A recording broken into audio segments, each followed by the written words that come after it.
Rocking around the Christmas tree, happy Christmas, holly hop. Mistletoe hung where you can see, and the couples tries to stop. Rocking around the Christmas tree, let the Christmas spirit ring. Later we'll have some pumpkin pie, and we'll do some caroling.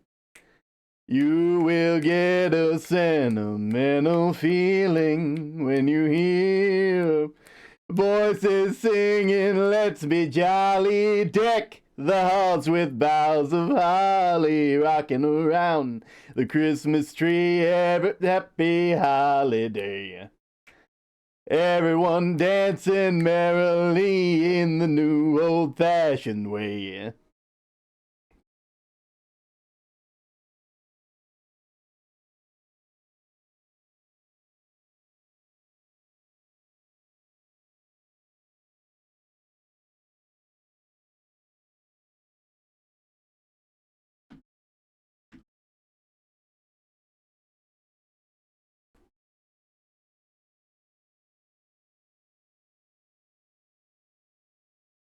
You will get a sentimental feeling when you hear voices singing, let's be jolly, deck the halls with boughs of holly, rocking around the Christmas tree, have a happy holiday. Everyone dancing merrily in the new old-fashioned way.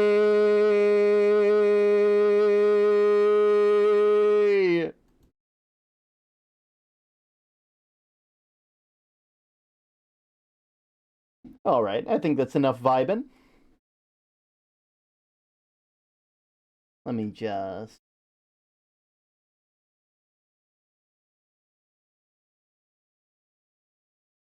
Hello. Hi. I hope you're all doing well. Hello. I hope you all had a lovely day today. I hope you all have been doing good.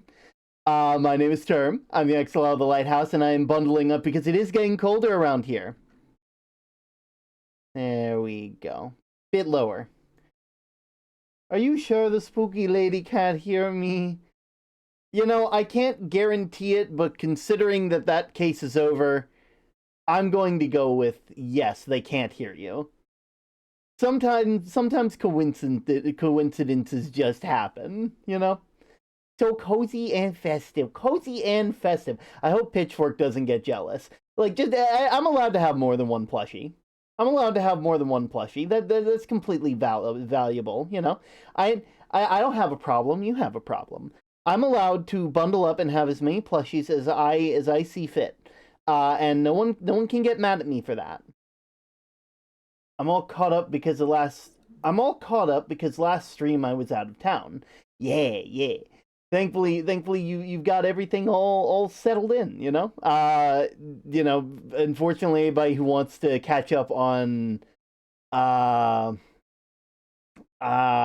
Into the Pit will have to wait. I'm actually uploading that VOD now because it got split up into so many different it was awful. It was just awful. Ugh.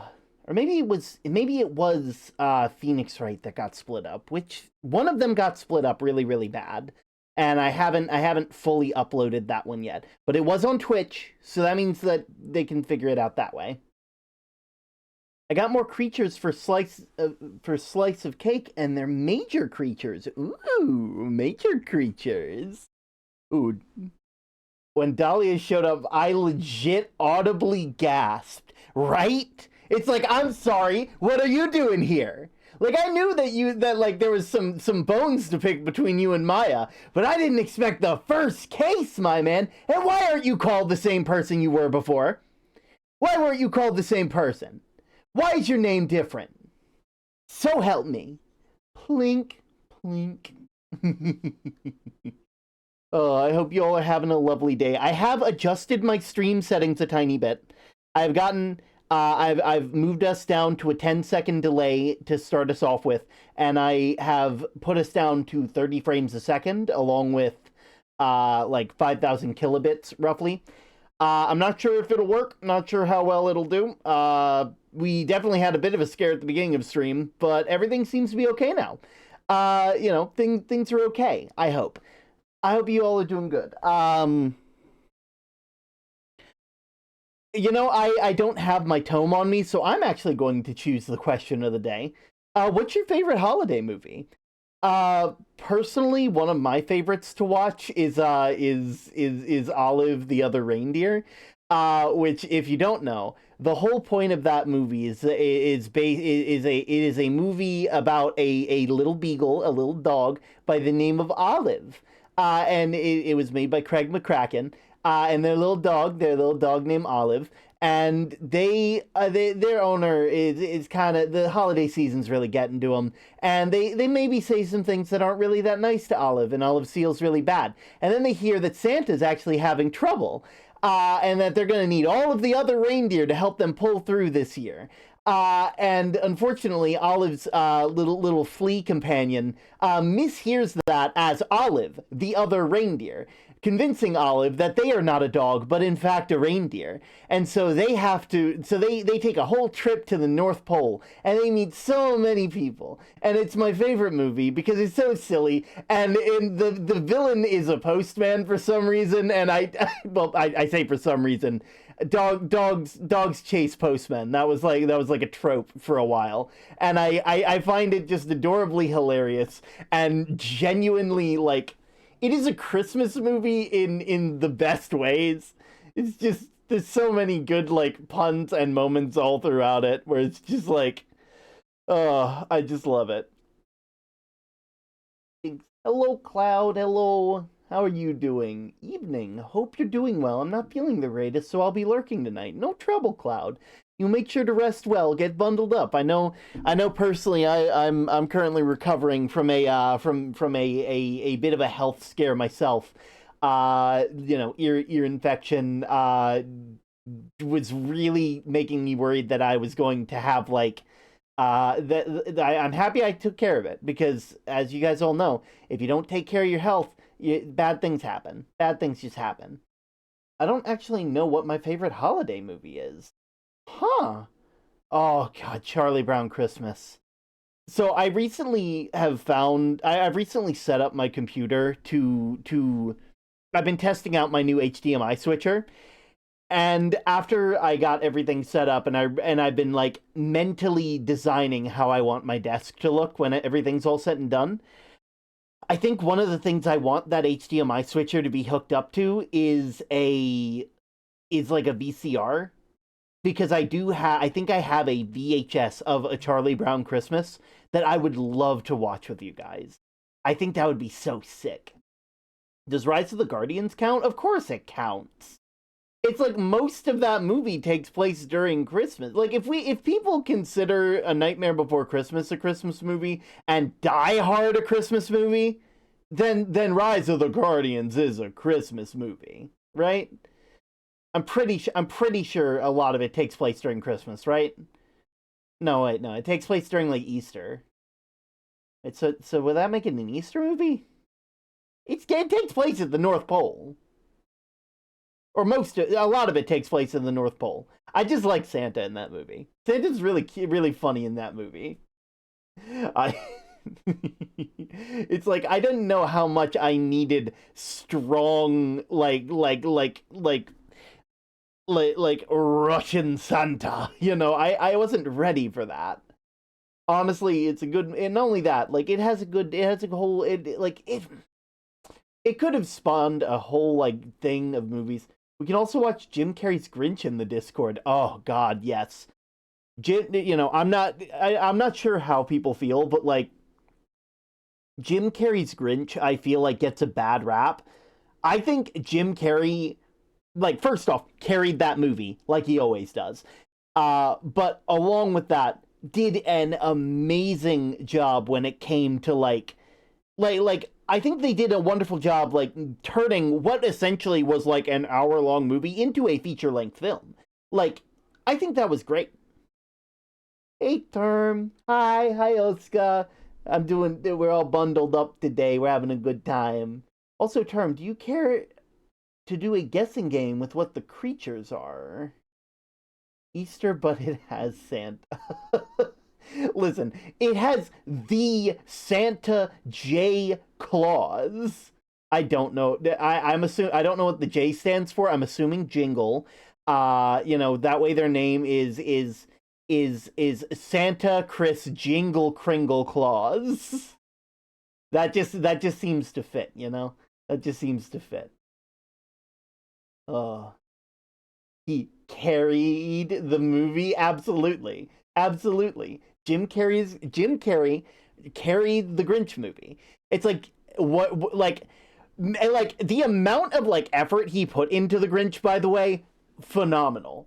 Man literally took researched CIA torture methods and how to withstand torture because of the makeup. Man was the Grinch and made sure to survive and tell the tale. The creature's been posted in media. Ooh, creature. I can't wait to see creature. If my Discord will let me open it. Why do I sound like Von Karma? Why do I sound like Von Karma? They better not show up in this game. Listen, Von Karma had their chance. Von Karma had their chance. Let's see. What the fuck did I zoom back into? I don't know, man. Your guess is as good as mine. What the fuck did I just hear? Oh. I don't know, man. Sometimes I just dip into an accent and I don't know how to get out of it. And then you just kind of deal with it for a little bit, you know? You just kind of see where that accent takes you. And sometimes that's all you got. Sometimes that's all you really got. Ooh. Proppelgangers. Croyasect.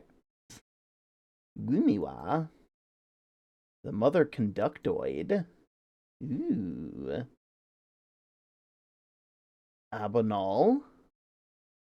And the Biomeal Wasp. Ooh. Very, very nice. Very, very nice. Great American. I just remembered the Grinch echo scene. Hello! Hello! How are you? How are you? I asked you first. Oh, that's real mature. That's real mature. Do exactly what I say. I'm an idiot. You're an idiot. Oh, it's so good. It's so, again, they did such a good job. They had, I can't remember if I'm,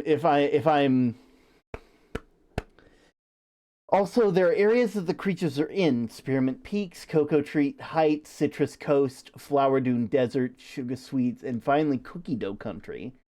So I feel like Spearmint Peaks. I feel like that's where the brain's braining. That's where Abonal and I feel like the Gumiwa come into. Let's see. Citrus Coast feels like the Biomeal Wasp and maybe the Conductoid, but I know I'm running out of stuff with that already. And those are the only thing I think I can really guess on. That's really all I can really give on that. But yeah, like the Jim Carrey Grinch is so fun. Like, I'm not sure if this is true, but you know that scene where like he pulls he pulls like the tablecloth like out and all the things stay and he walks off screen and then he runs back on screen, he knocks him over. I'm not sure if this is true, but apparently that was not planned. They wanted them to fall over, and Jim accidentally did it right and walked off, and they kept the take when he threw it down, because it was such a Grinch moment where him wanting to cause chaos didn't work, and it's so good. I love it. It's so good. There's no reason for it to be that good. You're right about the Avenol. Ah, okay, okay. Anyway, I have been sitting here for a fair bit now, about 15 minutes probably. So I should probably go ahead and get settled in, and get ready to play some more Phoenix Wright. So without further ado, I will see you guys there momentarily. See ya.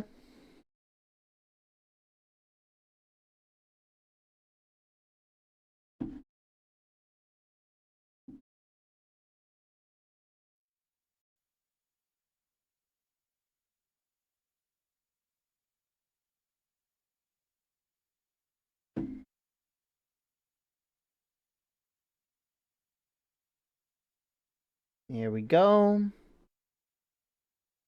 Oop. Something happened. I don't know what I did.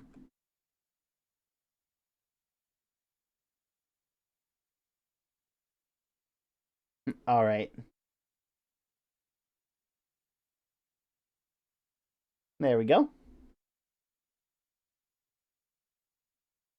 All right. Also, why is nothing showing up? I'm gonna figure this out. Give me a sec.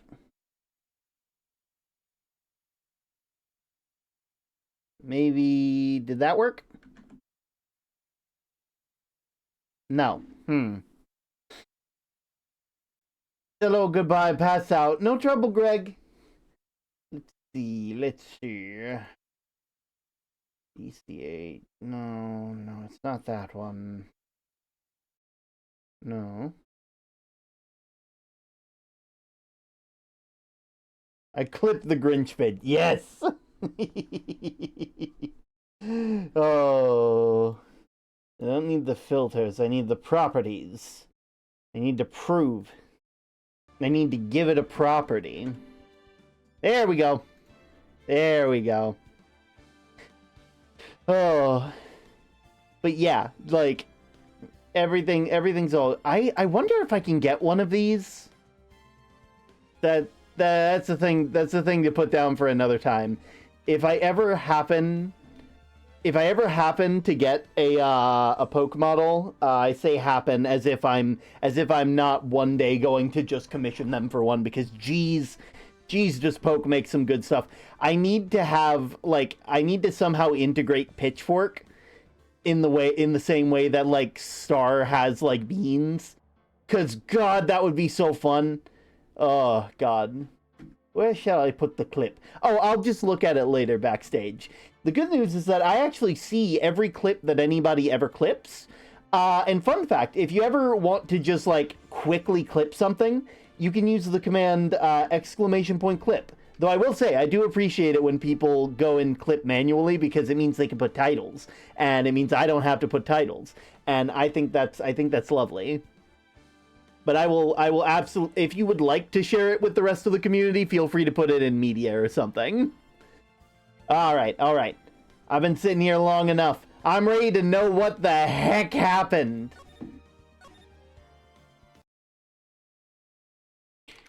Okay, Mr. Man? I actually forgot everything that we did last time, so, you probably don't want to hear that from your attorney. Don't worry about it. Mr. Foley, I'm sorry. I want to say thanks, you're real good. You really hooked me up. Thanks, we're almost there. Once I prove that she committed the crime. Yeah, but there's one big obstacle we've got to get past. Obstacle? Yeah, motive. Why would Melissa Foster kill the policewoman anyway? Motive, huh? Anyway, we're still badly in need of information. Information. Right. What we need the most is that information about Melissa Foster herself. All we know is that she's a student studying literature. And one more thing. What is it? Well, the incident that happened 5 years ago, of course. The kidnapping murder case that Zebra Boy is on death row for. I didn't do nothing. I didn't kill nobody. I never lied. Mr. Falls, in that case, tell us more about it. About what happened 5 years ago. Okay. I trust you. That day 5 years ago, I dream of it every day.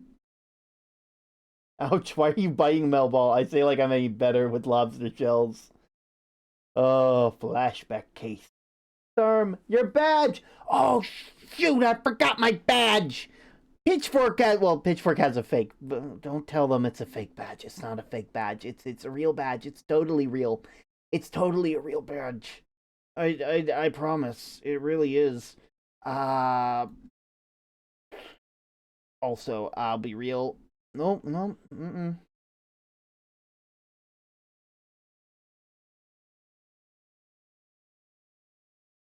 Come on. One sec.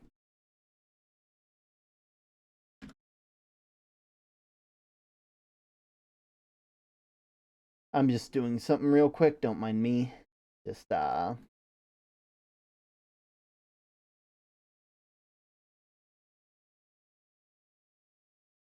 There we go. I think Pitchfork deserves to be a bit bigger, you know? I think they deserve that as a treat, you know? Pitch is good lawyer. Also, sir, what happened to your face? You know, that is a good point. What happened to your gosh darn face? It's like did you get in a fight with a barbed wired fence and lose? I'm sorry, that's rude. That's real rude. I'm totally not stalling while I try to find where my badge is. I mean, it's totally real. I totally have one. I totally have a badge. Uh,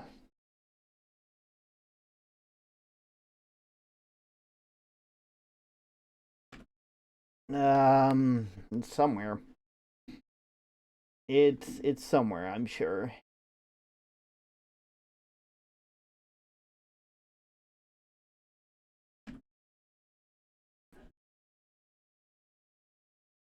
Hmm.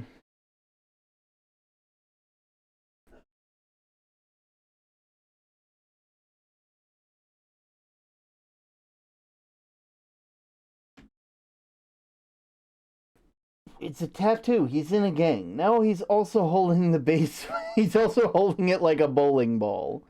Oh no. Oh god, where is it? Is that it? That might be it. Okay, and with that, the 2023 season comes to a close. Good night, everybody. Here we go. I got my little badge. I got him. I got it now. And you know what? You know what? Give me a sec. I know it's somewhere here. There? Here. You also get a little badge too. Just right there. Right there. Right there. Everything gets a badge. Everything gets it. Also, I'm just gonna lock that real quick. Just to make sure that nothing goes cray cray, you know? Nothing goes crazy. Oh. But yeah, I really hope Pitchfork doesn't get jealous of this new plushie. Like just it's holiday and they only get to come out during the holidays and they can't even speak like Pitchfork can. So like it's like I hope they realize I'm not trying to replace them or nothing, you know? I really hope they understand that. All right. That day 5 years ago, I dream of it every day. This picture, it reminds me everything. It looks same, just like then, 5 years ago. Looks like it could fall apart any minute. So it's been broken like that for at least 5 years? Ha! Sorry, buddy, but you sound like the one that could fall apart at any minute. It's true. I did. I I did kidnap her. 5 years ago, I kidnapped my girlfriend, Dahlia Hawthorne. Okay, that's a fucking bomb to drop, man. Your girlfriend? Uh-huh? Hey, hold on there. Did you say Hawthorne? The victim's last name. Dahlia Hawthorne, Valerie's little sister. What? Are you serious? That girl, let her go!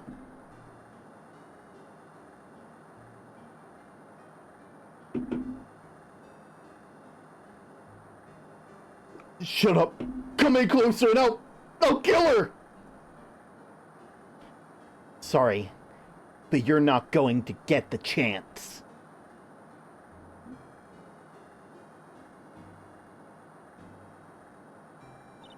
The detective back then was Valerie Hawthorne.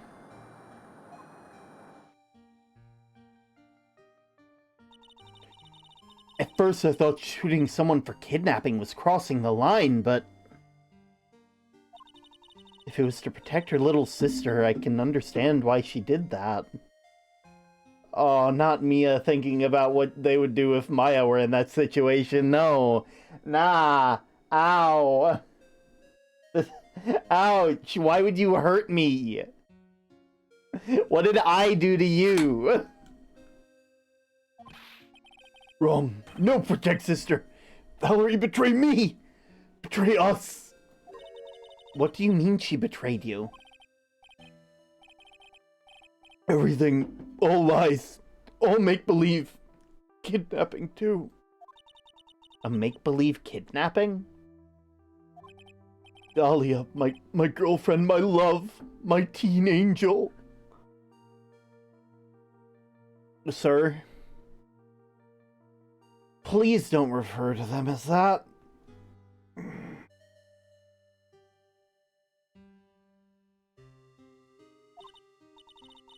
Did he actually say my teen angel?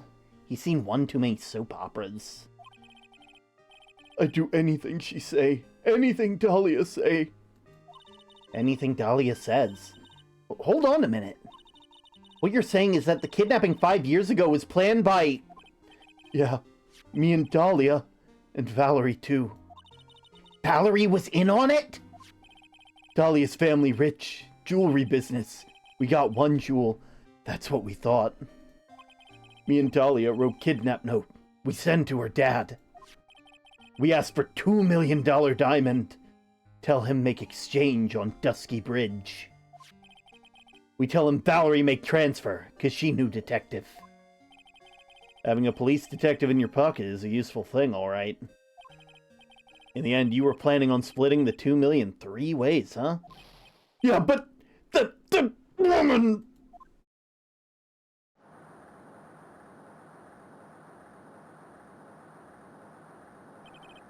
That woman, Valerie, she do it for real. She shoot me for real, me and Dahlia.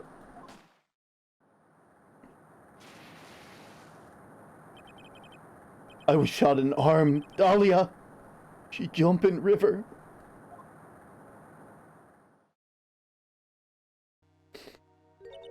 Jump? You don't mean she jumped on purpose, do you? I couldn't do it. I could never push her. I blacked out, wake up with police all over. And that's what they decided to give you the death sentence. I couldn't believe it. That woman, she betrayed me! Also, had to go and get some. That man, Terry Falls, he killed her.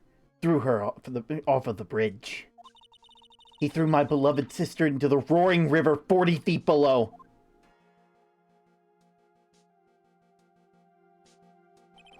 These 5 years, all I wonder is why? Why? Why? Why did she lie? That's all I want to know. So that's why you called her. You wanted to hear the truth from Valerie herself. Yes, but I forget what she looked like, so I tell her to wear a scarf. I don't want to hurt her. Just ask why. Why? Why do you lie? Why did you betray me? I just want to hear answer come from her mouth. That's all. Terry falls. No, Terry doesn't fall. Well, Terry didn't fall. I guess he was the fall man. I guess he was. So that's why. That's why you made a crazy escape like that. Just one thing, Zebra Boy. My senses are tingling all over. Tell me, Mr. Falls, where is it? Huh? Where's what? Come on now, kitten. The ransom. The $2 million diamond. Remember that now? Did you give it back to Pops? Did the police take it?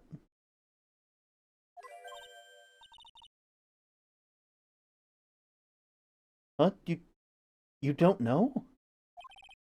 No, I don't. It's gone. With Dahlia. With Dahlia? That day on the bridge, Dahlia put it in backpack.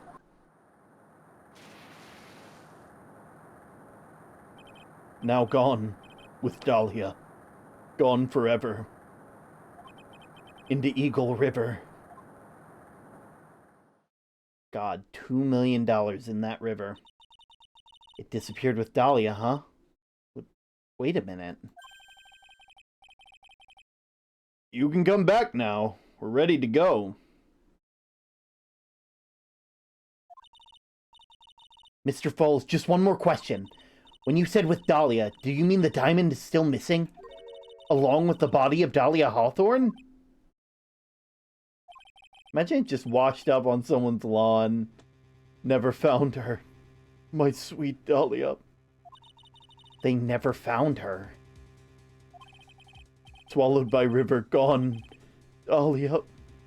My teen angel. Your teen angel. How old was she anyway? Just 14. 14? I guess you were robbing cradles before dying. Yeah, that's what I was thinking. I'm not gonna lie, I don't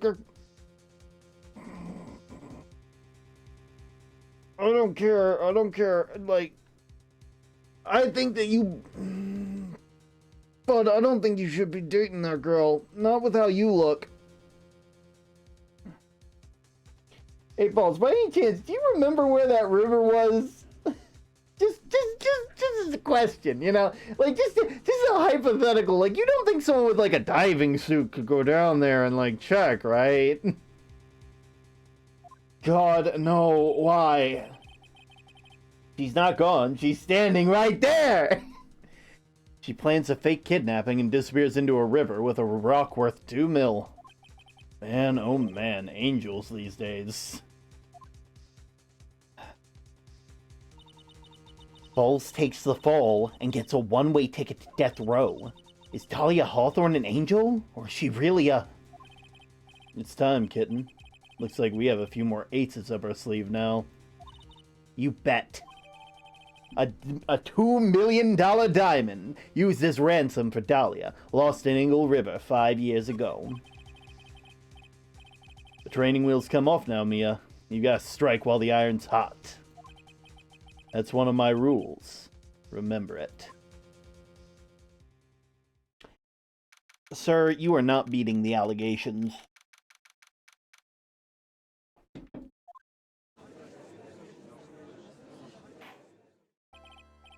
Now then, let's continue with the trial of Mr. Terry Falls. Witness?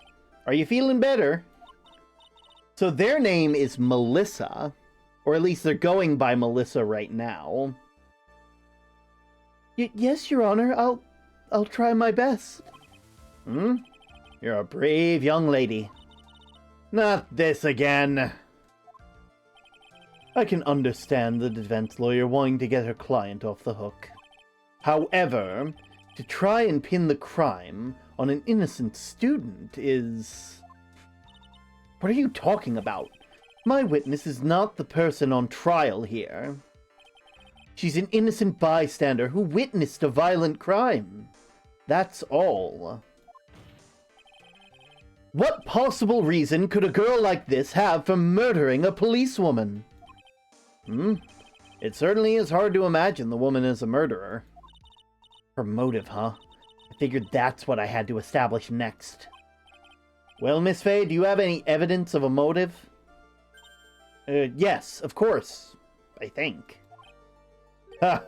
You're still acting like a tame kitten. Mr. Armando. Listen, a lawyer is someone who smiles no matter how bad it gets.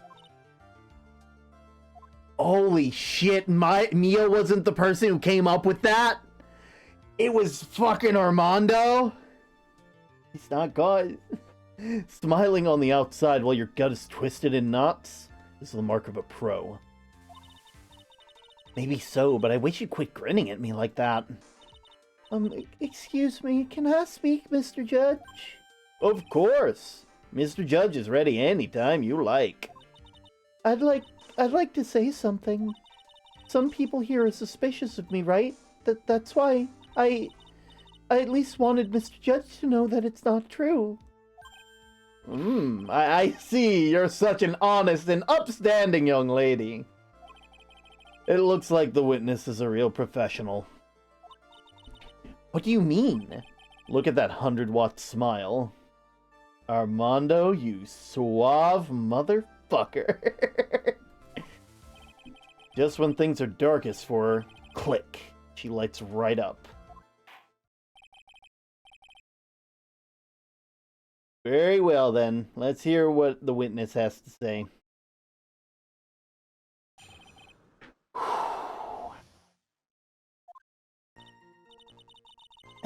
I was out of the country until the year before last. Until I entered college, I had never even been to Eagle Mountain before. And I certainly don't have any reason for wanting to hurt the police officer. Holding a grudge and killing an officer who testified against you 5 years ago? Or kidnapping a poor girl, I think the defendant is a terrible, horrible monster! Out of the country, eh? Precisely. Furthermore, she's no possible motive for committing murder. Indeed. You're up to bat, kitten. Sharpen those claws and put on your best smile. You bet. Somehow I have to tie her to this case. Melissa Foster's history. I was out of the country until a year before last. So let me just look over the evidence I have. There's my attorney's badge, stabbed in the back.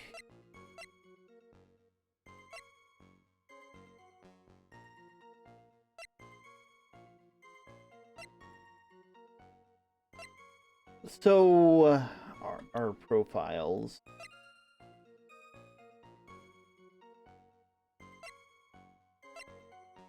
College student witnessed a photography incident on Dusky Bridge. Homicide detective.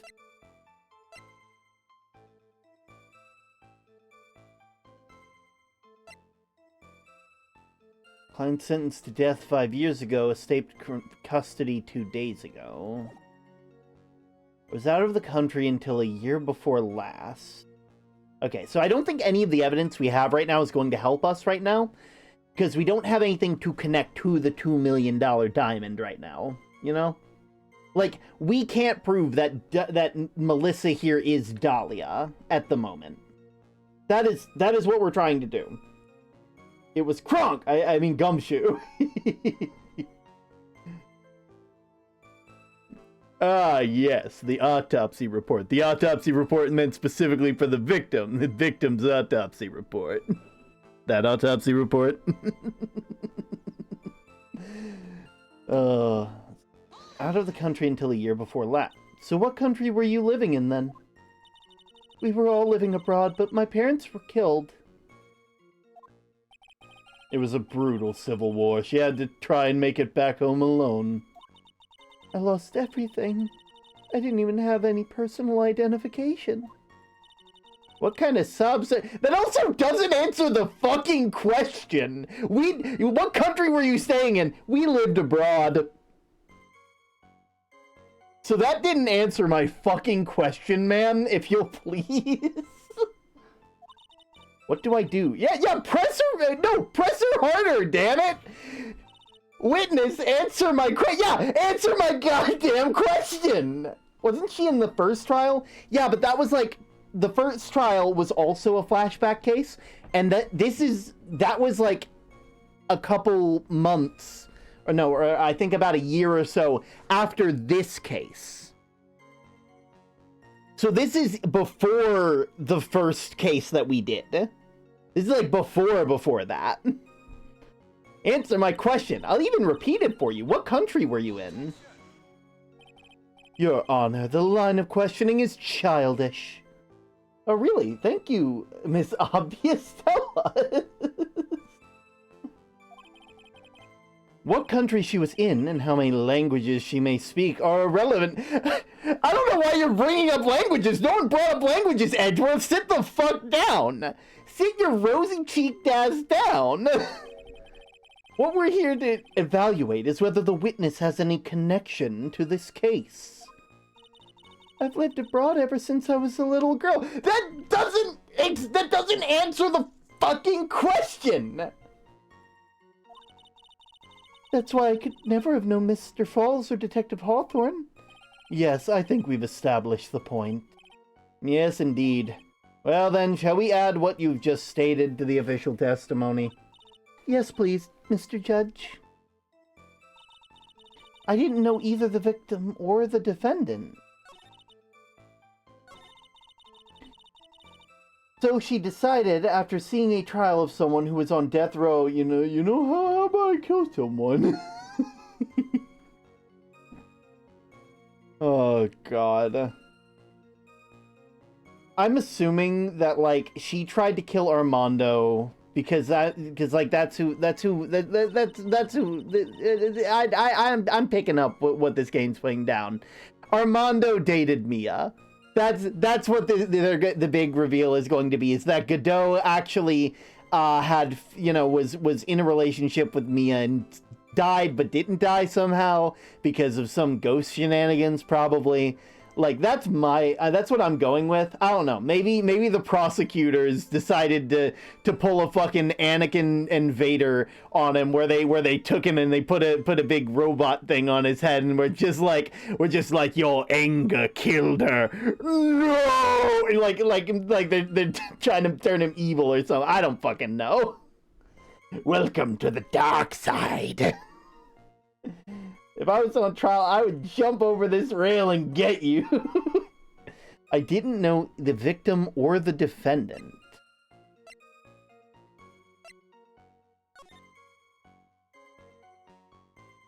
Talk to Dahlia. Tell her this time the whole truth. Tell her this time the whole truth must come out.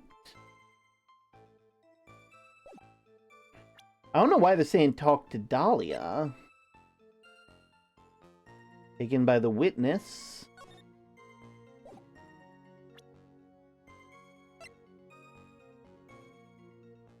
Time of the incident.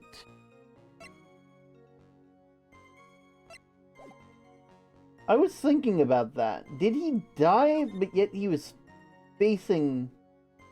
I was thinking about how did he die, but yet he's facing Phoenix.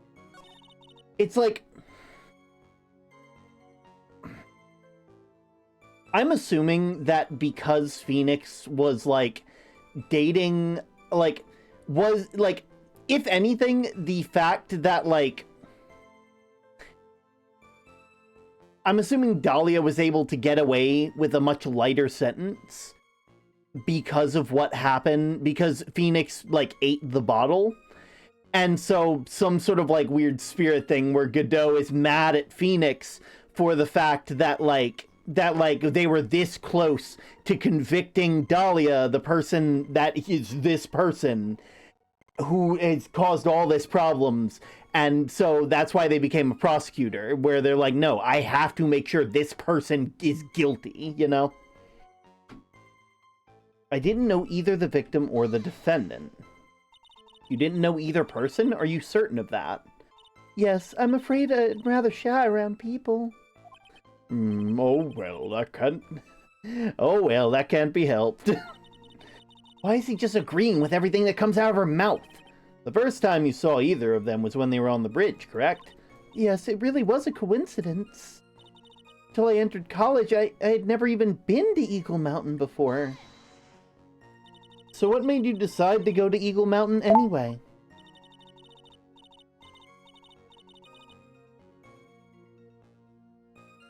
A friend asked me why I had a lion and a witch in my wardrobe, and I was like, Narnia business. Narnia business. That's good. That's good. Too bad, lady. Suck it up. Suck it up, lady. I just love being outdoors, picnics and hiking, you know? That sort of thing. You don't look much like a hiker to me, but you do sort of look like a digger of sorts. Oh, burn! But Eagle Mountain is a 2-hour drive from here, with no trains that run through there. There are plenty of mountains that are closer and easier to get to. Well, I went there once for a college hiking club. I fell in love with its stark, desolate beauty and its cold yet romantic beauty, gloominess. I didn't know you were such a goth.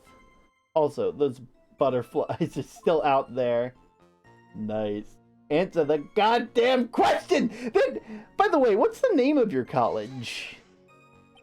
The prosecution objects to any question that involves the witness's private life. All that matters is that she is a material witness to a crime. The witness does not need to respond to a question that is clearly malicious in intent. Thank you. She's really gone too far. Miss Fay, you're treading on... you're treading on thin ice here. I hardly said anything. Talk about sensitive.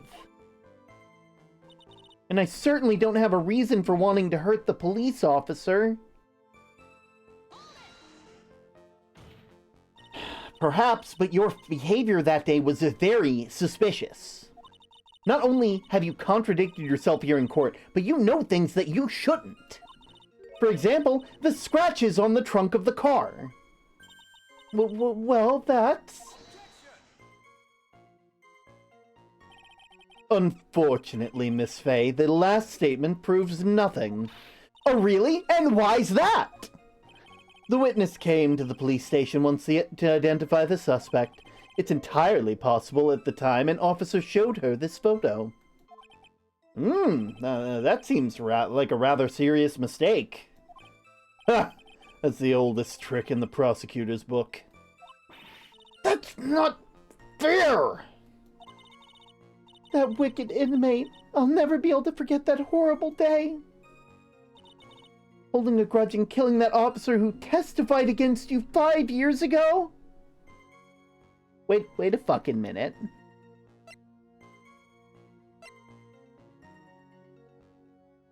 How do you know? How do you know that it was 5 years? They probably could have picked it up, actually. A grudge? Well, the policewoman's testimony was crucial, wasn't it?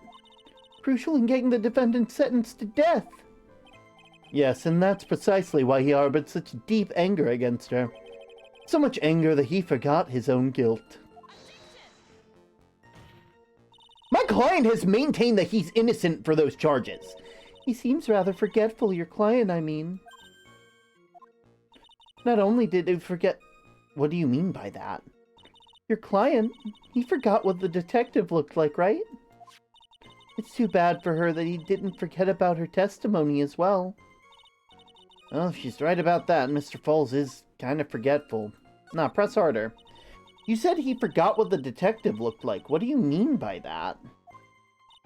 Well, he couldn't tell who she was without some kind of identification, right?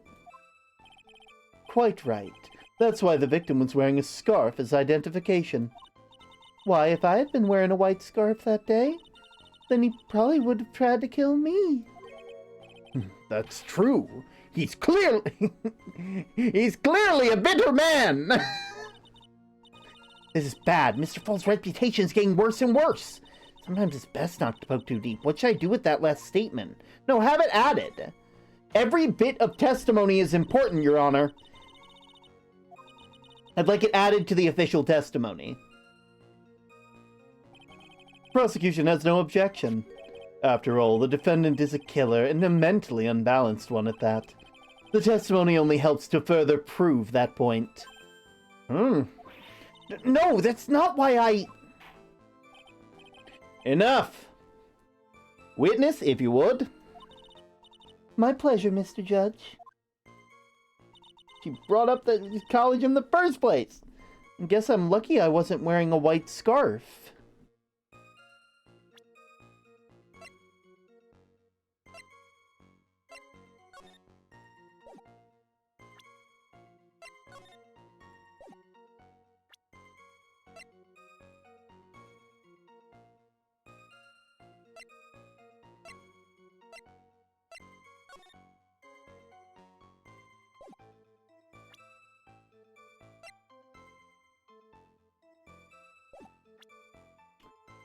So, my big issue with this is the fact that you were talking about a scarf that you shouldn't know about.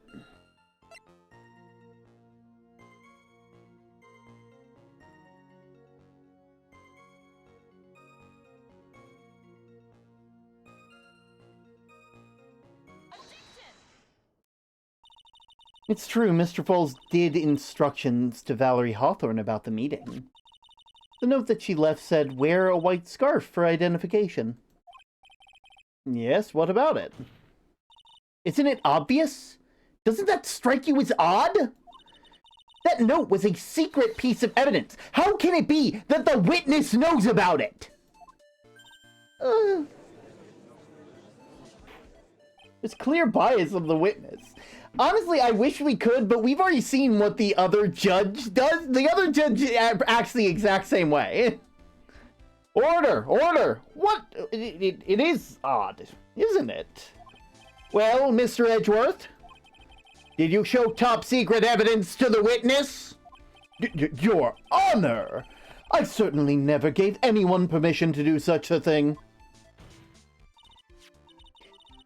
In that case, the only way... Just a moment! Of course I didn't know about the note. It's just, I saw it when it happened, with my own eyes. When the victim went to see the killer, she used her own scarf to signal him. That's why I assumed that signal was the white scarf. I suppose that makes sense. No, it doesn't! The fuck? What about it makes sense? What? Why would a random passerby assume that a random scarf that a random person is wearing is used to signal a person that they don't know about? They have too much knowledge. Come on, Mia. You can't let them weasel out of it so easily. Witness. Sorry, but your explanation isn't going to work here. But why? It's true. That's what I saw. Impossible. There's no way you could have seen the victim use a white scarf to signal him.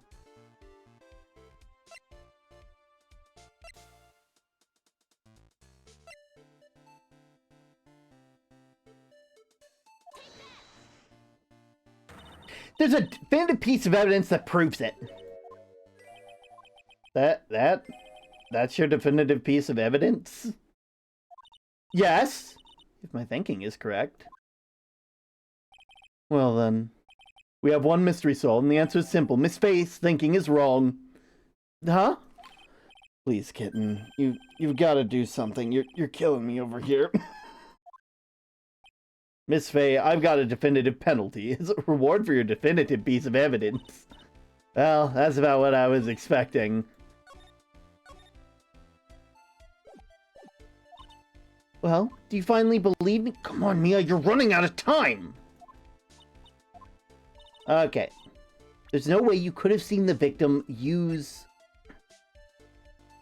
Edsun, I got it. Let's see.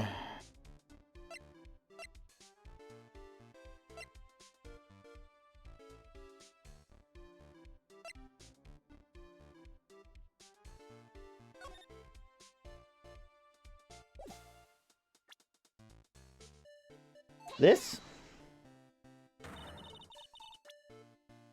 Okay, so not that one.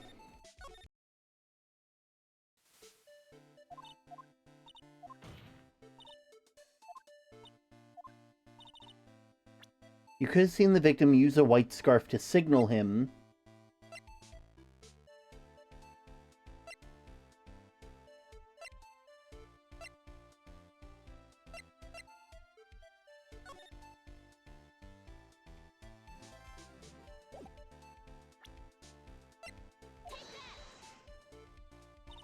You said several times in your testimony that the victim was wearing a scarf. A white scarf, correct? Yes, is something wrong? That's what I'd like to know, Miss Foster. Have a look at this. It's the victim's scarf. I'm sure people would disagree with what you call this color. However, it certainly is not white. You knew what the note said! She knew the contents of the note. No! It says, wear a white scarf for identification, and that's the reason why you said it was white! Term, where were you on the night of August 1999 when we saw your true love for the first time? Jeez. Well, if we want to be true, if we want to be accurate about this, I was... August, September, October... I was only about... I believe I was about, I had not been born yet. I was actually 3 months away from being born. The idea of me had only really come into being for about 6 months at that point. So, that's real. That's legitimate. I was not born until November 1999, so I need to ask you, Alex Flyer, why are you so intent on it being before then? Obviously, the calendar was 3 months slow, not 9 months fast.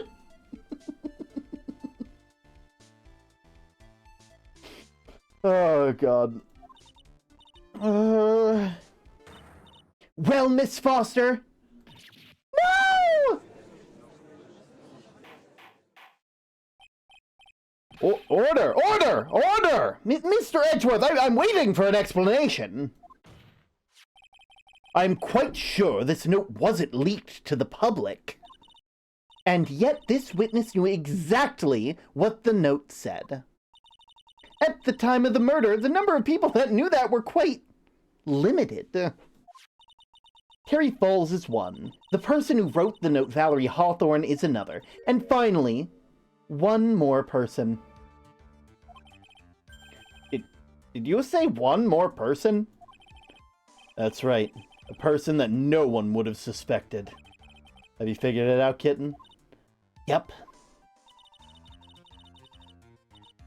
The third person who knew the contents of the note will be revealed to you after this ad. I was eating cheese at the ripe old age of 4 during the 2000s. Mm-hmm. Also, ads! Ads! Ads! And now we wait.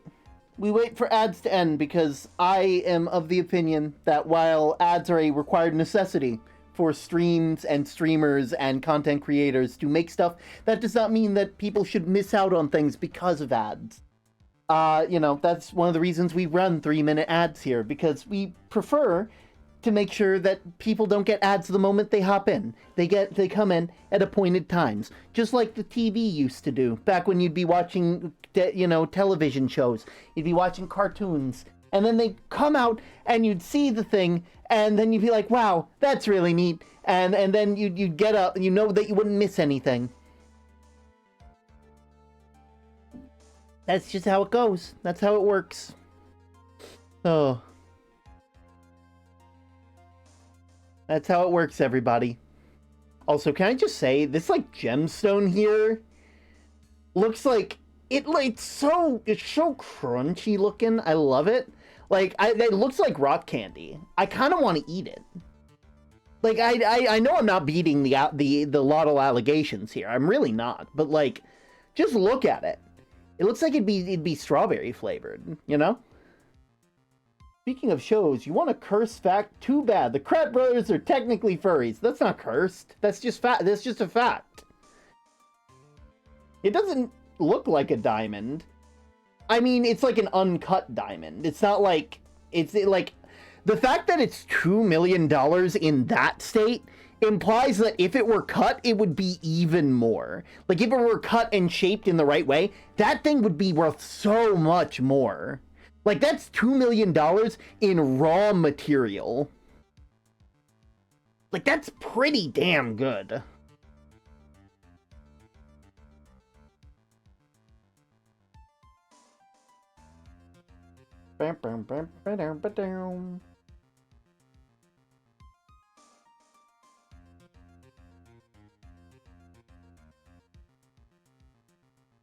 Seriously, Falls, where was that river? Like, I need to know. I need to know for my own thing. The fun thing is that I'm pretty sure that river, like, I think they just said it was, like, not near, was it near Karain Village? Or am I misremembering that? Also, Term, if you want to get us a head start so you can breathe underwater. If you want to get us a head start. You can breathe underwater. You know, valid. Oop, ads have ended. And so, now that we're back from the ads, last time on the Phoenix Wright Abridged, the third person that knew the contents of that note was... Dahlia Hawthorne! The person is Dahlia Hawthorne. Dahlia Hawthorne? I've never heard of that name before. Look at the victim's note. This is what it says. Talk to Dahlia. Tell her this time. There, it's her name. Right there. What is this? Who is that person? This Dahlia Hawthorne. Miss Fay must be desperate. She's trying to bring the dead back to life. The dead? Also, how big is it, too? Like, is that a hefty chunk of rock if it fits in the palm of one's hands? Or is it the size of a dodgeball? So they said that it was being carried in a backpack. So I feel like it's somewhere between, like, a baseball and like, a volleyball. Probably. It's cheating that you breathe underwater while we can't. So give us a head start. Listen, you can easily breathe underwater if you wanted. I don't think you realize that, like... If anything, I'm gonna have a harder time, because for you guys to breathe underwater, you get, like, a diving suit and shit like that that'll prevent the currents. I'm gonna have to swim against the currents. Like, that's a hard thing to do when you are not weighted down, my man. It is difficult. Especially when you're, you're, like, you know? It's like, trust me.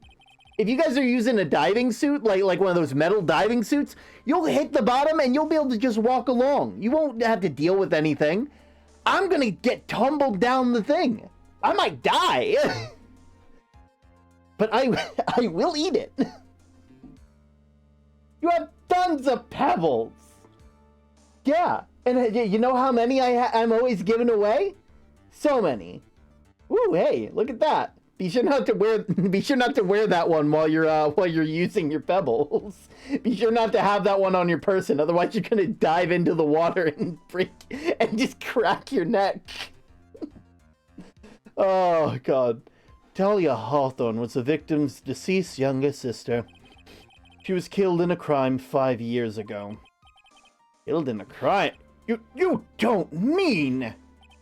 Yes, she was kidnapped and killed by Terry Falls. Hey, I wonder what that pebble is a reference to. You said she was killed, but was she really? What are you implying? Of course, people thought she died 5 years ago, when she fell off Dusky Bridge and was lost in Eagle River. However, her corpse was never found. She was declared legally dead 5 years ago. As far as the law is concerned, Dahlia Hawthorne is officially dead. But the fact remains that her body was never recovered. Dahlia Hawthorne was 14 years old 5 years ago. If she were still alive, she'd be 19 now. Melissa Foster? I believe that's the same age that you are. Ooh.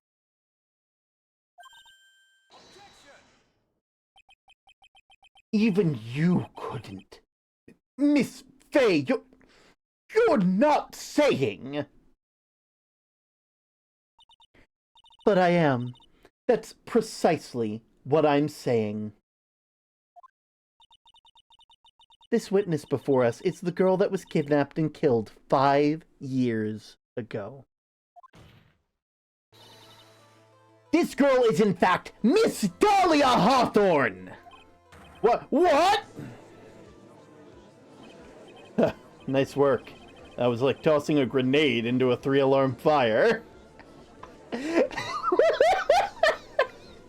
love you, Armando. I love you. That is the fun. I shouldn't be laughing because I'm just imagining throwing the grenade in like people are fighting this fire. It's crazy. It's getting crazy. The fire department, you just stroll by, roll a grenade in, boom, and then you just keep walking. But unless you can tie all the loose ends together, you're nothing but a hit-and-run arsonist. A hit-and-run arsonist! I understand? If I can expose her true nature, I can turn this whole case on its head. It's throwing napalm, some gasoline. Now's my chance to make Mr. Edgeworth squirm. Witness, who are you anyway? I'm... I didn't think it'd come to this. That's enough. You don't have to say any more, witness. Yes, I understand. What? Mr. Edgeworth. Explain yourself. Your Honor, I have an admission to make. I honestly never thought the defense would pursue the matter this far. You don't mean... Yes, the prosecution's office isn't filled with fools, you know. Though, my sister might disagree with that. Naturally, we conduct full background checks on all of our witnesses. And what did he say? Looks like the kid knew. He knew her true identity from the get-go. But why? If he hadn't revealed her secret, he wasn't going to say anything about it. All he wanted was her testimony, so he made a little trade. Let me introduce to you the victim's younger sister, Miss Dahlia Hawthorne. But I thought she died 5 years ago. We thought so as well, but, well, as you can see. Why? Why did she hide her identity for 5 years? That was nothing to do with the current case. She was merely an accidental witness to a crime. Accidental? I don't believe that for a minute. For the last 5 years, she's been playing the role of a victim. And now we find her acting suspiciously at the scene of another murder? Really, Miss Faye, I must say your strategy here is painfully obvious. You're trying to pin your client's crime on an innocent witness in order to win. At any cost. How dare you? Please, let us take a moment to think. 5 years ago, this girl was kidnapped and nearly killed. But even worse than that, 5 years later, Dahlia Hawthorne lost something much more precious. Her big sister. Miss Fey must be insane to even suggest that she murdered her. What?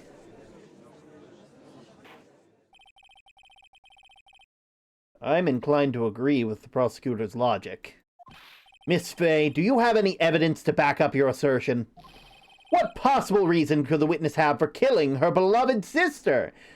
Well, that sounds like the save alarm going off in my brain. Well, you see, thought I was winning, but somehow he's turned around on me. I think you need a little push in the right direction, kitten. The defense is prepared to present evidence supporting our claim.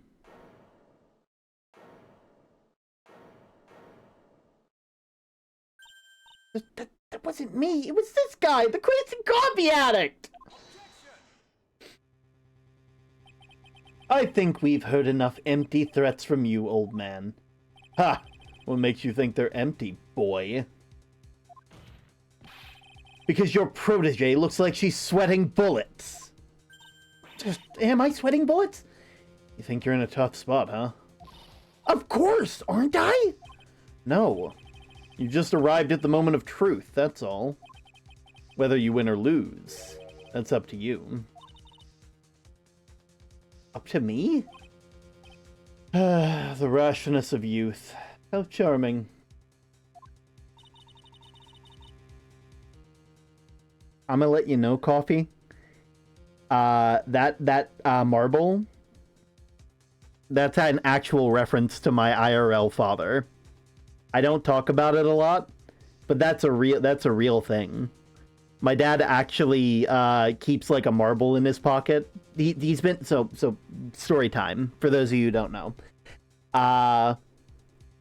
My dad is goes to they used to struggle with certain things, but and stress used to get to them a whole awful lot. And one of the things that they used to do to keep themselves grounded, to not let life get them too crazy, was they used to keep a marble in their pocket. Oh, I say used to. They still do. They're alive. They still live, and they're great. And that marble, whenever life started getting a bit too crazy or hectic for them, they would reach into their pocket and they would just hold on to it. Because it was such a small little thing, and it made them realize how small they were compared to everything else. That they don't have to have all the answers. They don't have to be right. They don't have to. They are not. Their actions are not something that is going to be looked at for like in history books later down the line for big things. At some point, like, the decisions they make right now will be forgotten, and that's okay. And being able to put their own sense of scale into perspective really helped them when they would get overly stressed. And I wanted to honor my dad, who is still alive, I will say. I wanted to put something into stream that reminded me of him. And that is why I put that in there. And I brought this story up a couple times, but it's one of my favorite ones that I put in there, because when I told Dad that I put it in the random drawing thing, he looked so, like, happy. He's just like, you put a reference to me in your stream thing? And I'm like, of course I did. You're my dad. Like, I love you. You're like, you and Mom are like the people who turned me into who I am today. And I can't thank you enough for that. But yeah, anyway, that's, you know, I always like, whenever I see that marble, I always love to bring it back up, you know? This is coming from someone younger than me. Now then, let's not waste any more time. Miss Fey, what motive would the witness have for murdering her own sister, Miss Valerie Hawthorne? Well, obviously it's the goddamn diamond.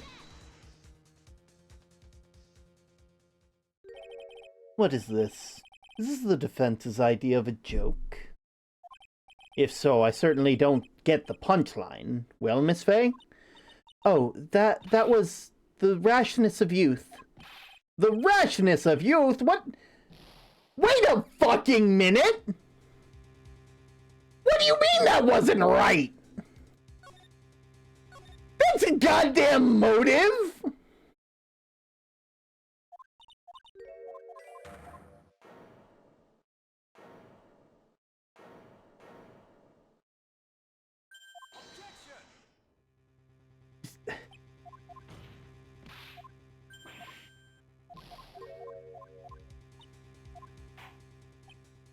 Okay.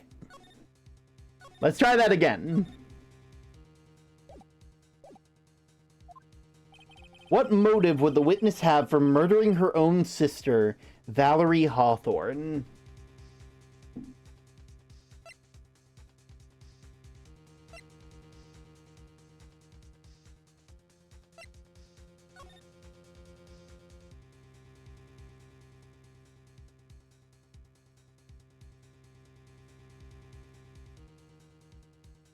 Tell her this time the whole truth must come out. I don't like the judge's new look. This is a different judge. They're Canadian. This is like from like in the past, and this is like a different judge in like a courtroom next to the other court, I'm pretty sure. Also, I think they're like the younger brother of the judge, but I could be wrong. I think it might be this. The story starts after Terry Falls escapes. He called Valerie and told her he wanted to meet. This is the note that she left. It says, talk to Dahlia. Tell her this time the whole truth must come out. Valerie Hawthorne gave Dahlia a warning. She told her she was going to reveal to the world the whole truth. The whole truth? I thought he was a younger version of the judge. I mean, I can kind of see it, but I don't think so. The cheekbones don't really fit. Also, we've met this judge before in present day. Like, this isn't, like, super far back. The whole truth. There was a dangerously important secret between Valerie and Dahlia. That's the reason Dahlia felt like she had to kill Valerie. To keep her mouth shut. Permanently.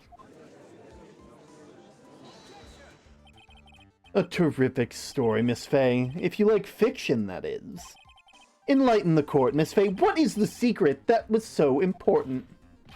Where's your evidence? Dahlia and Valerie Hawthorne and Terry Falls. There's only one important secret that connects them all.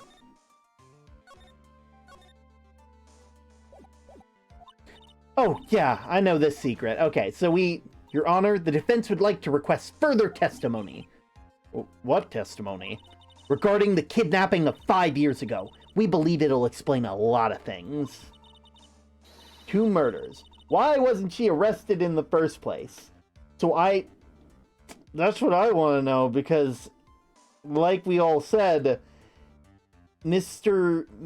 Edgeworth's first loss as a prosecutor was against Phoenix, not Mia, which means that we're probably going to lose this case somehow. And that means they got away with it. Which would explain why Dahlia shows up later and why they're not in prison. You know? Such as the nature of the important secret between the Hawthorne sisters. Very well, I'll grant this request for further testimony. I know it's painful for you, but can you enlighten us once more, my little maple leaf? Judge. Yes, I'll try, Mr. Judge. Putting on the old charm one more time, Dahlia. But this will be the last time you hide behind your womanly wiles. Okay. 5 years ago. 5 years ago, I was kidnapped by Mr. Falls. Back then, he had hair. The ransom price was this raw diamond. My sister Valerie brought it to the bridge. After she made the exchange, she shot Mr. Falls in the arm.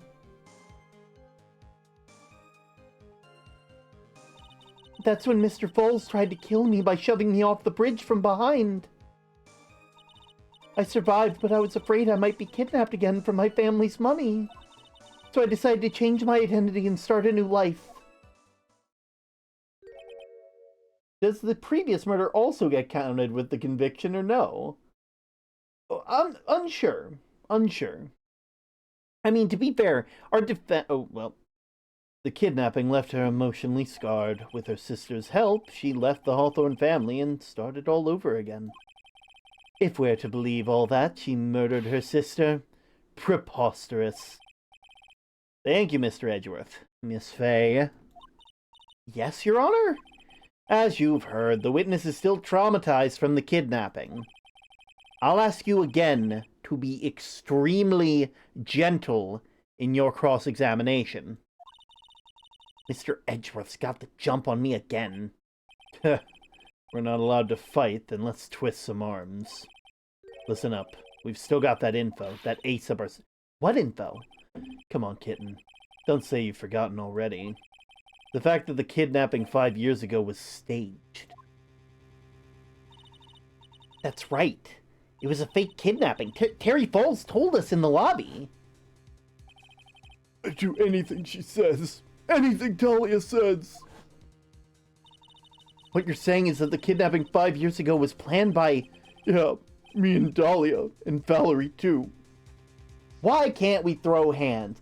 I don't know. Because some prosecutors are allowed to bring in goddamn whips. Some of them are allowed to throw hot, scalding coffee at the defense. But heaven forbid the defense do anything.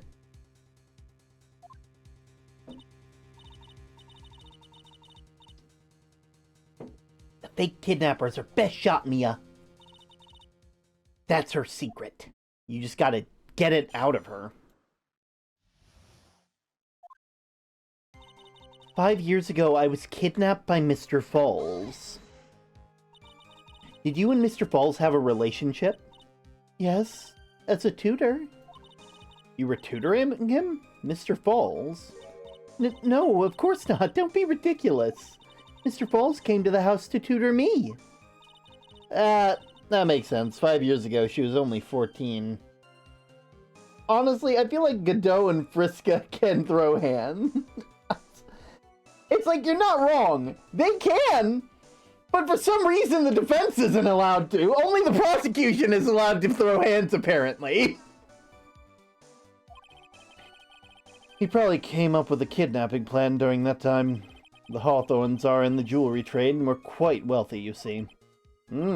Quite clever fellow, that Mr. Falls. Did I hear him right? Did he just call Mr. Falls a clever fellow? The ransom price was a raw diamond. My sister Valerie brought it to the bridge. I heard the diamond is valued in the neighborhood of $2 million. $2 million?! Oh my god, I'm sorry, Dahlia, but just, like, my little maple leaf, $2 million! God, how much is the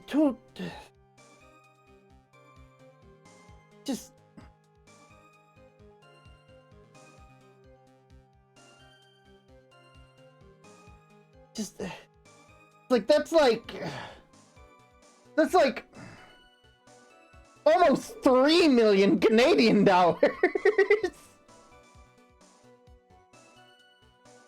Almost. Honestly, do you think Phoenix can throw hands? Yes, I do. Man's taken a punch from Red White. Man has fucking taken a taser to the goddamn chest and lived to tell the tale. Like, Phoenix is not like this weak, wimpy, namby-pamby kind of person, my man. I don't think you guys realize how, like, kind of insane Phoenix is. Like, you guys realize, like, the shit that Phoenix has gone through, all to help a goddamn client. And he doesn't have a car! He doesn't have a... Like, he's running everywhere, my man! Not to mention the amount of times he's gotten whipped. Exactly! Like, sure. Is Phoenix gonna be throwing fucking haymakers like Godot? Fuck no. Is he going to be, like, battling, like fucking, like, getting into fisticuffs like fucking Detective Gumshoe? Like, no. But man is a wall. Man can take hit after hit and he won't go down. You think he's not gonna be able to throw a goddamn punch? Like, you're, like, just... Like, I don't think you guys like, I think the only reason that, like, Phoenix Wright had, like... Hell, I'm pretty sure if you shot him, it wouldn't do anything. Have you seen Marvel vs. Capcom? Like, I don't think you guys realize this guy... This, like, let me get an image of this man real quick. Let me get an image of this man, because we don't have an image of him right now. Let me just show you this man. Look at this man. Like, sure, he's a bit skinnier than most, but, like, he's fucking tall. Like, and he ate goddamn glass and gold for Dahlia when he was in college.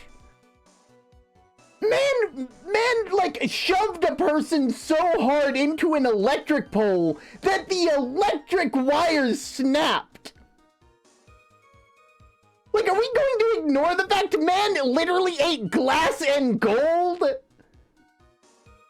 Are we going to, like... My man! Look at him! Like, he's, like... And then, like, along with that, the fact that last case he got confused for a mob boss. Like, I think the only reason that people don't look at this man and think, oh yeah, they could fucking beat me up, is because of how he carries himself. He just has self-confidence issues. Like... He does, like, when he's out and about in the real world, he is not confident. But when he is behind his fucking desk and he has the law on his side, he is imposing. Like, he will, like, I bet if he was allowed to fight the prosecution without getting a goddamn penalty, I think he would. Man will do anything for his client. Beating him, but damn! Oh, God, it's so, you know, it was still uncut, so it was about the size of a pint of milk. A pint of milk. A $2 million pint of milk. I don't know what to think about that. Oh, why am I imagining him catching the whip? God, can you imagine the day that Phoenix fucking snaps and just grabs it and just looks at Francisca and it's just like, not today. Like, can you imagine Phoenix, like, with actual self-esteem and, like, the willingness to not put up with shit? Like, man is stubborn. If like, someone get him some, like, self-confidence help, like, some self-help books. Because, like, God, he would be unstoppable. The only thing that stops this man is the law. Because he cares about it so much. And the fact, and, like, his own like, mental image of himself. The defendant demanded that her sister Valerie make the exchange. Not as a detective, of course, but as an individual. By the way, I want to ask you, Mr. Edgeworth, why do you think he wanted to make the exchange up there on that mountain? If he ever got surrounded, it'd be hard to escape. There's one thing a kidnapper wants to prevent, and that's police involvement. In a place like that, it would be easy to tell if he was being followed. With only one entrance to the mountain, he was ensuring his safety. What a wickedly clever man that Mr. Falls is. Yeah, right. It was all your plan. Anyway, Valerie brought the diamond to the mountain and... After she made the exchange, she shot Mr. Falls in the arm! That's when Mr. Falls tried to kill me by shoving me off the bridge from behind. So why would she do that? Well, that was a dangerous thing to do considering you were being held hostage. Yes, but actually that saved my life. What do you mean? You see, Mr. Falls was holding a knife in his right hand. Somehow, I just knew he was going to use it. I knew he was going to use that knife to kill me. That's why my sister shot him. It was to save me. Like, not today, Friska. We're doing this the calm way. No more whipping. That's when Mr. Falls tried to kill me by shoving me off the bridge from behind. I'd like to hear more about what happened right at that moment. Well, when Mr. Falls was shot in the right arm, he let go of me.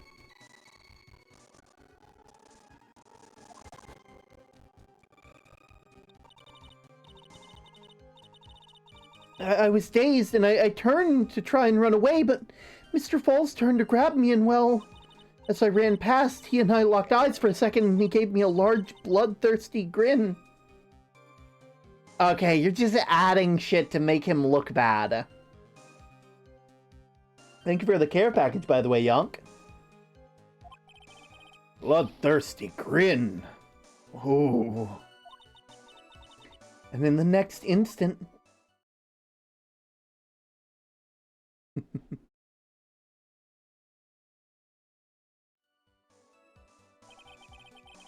I advise the court to remember that the river is 18 feet deep and incredibly swift.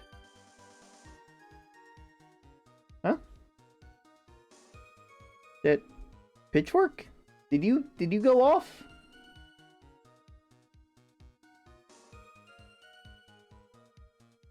Pitchfork. Pitchfork, you awake? Pitchfork. Care package term, also Helia Phoenix Wright. Okay, so you... Why did you not go off for Yonk, though? Yonk is a mod, excuse you. You need to be polite. You know for...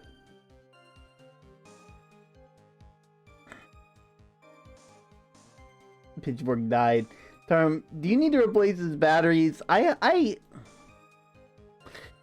not sure. Let me...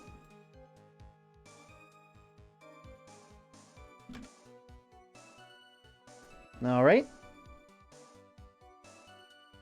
Nah, don't worry. He's afraid of furries. I'm sorry. What does that make? Testing. What does that make me then? I mean, I guess technically I'm not. I don't have like fur. Like, I mean, people have drawn me with it, but like, it's like it. I mean, I guess like axolotls don't typically have fur. What's the name? Like, it's not like scaly because they don't have scales because they're like amphibians. They're like slippies. Is that the? It's like from fucking Starbucks. Is that the name of amphibians? There's scalies, there's furries, fish. Sometimes DTS is a butt at times. Yeah, honestly, there's like a slimian. Oh, that's good. But yeah, we're having fun playing some Phoenix Wright. We're currently trying to prove that this person wanted to kill their sister, because why would they? I advise the court to remember that the river is 18 feet deep and incredibly swift. I was a strong swimmer, but I was knocked out. When I came to, I'd been carried by the river to a strange place. Also, sorry I'm sick, so I might be having a weird text. No, that's completely fine, Yonk. Honestly, it's nice to see you here. Also, sorry I'm sick, so I might be having a weird text. Kill! Kill!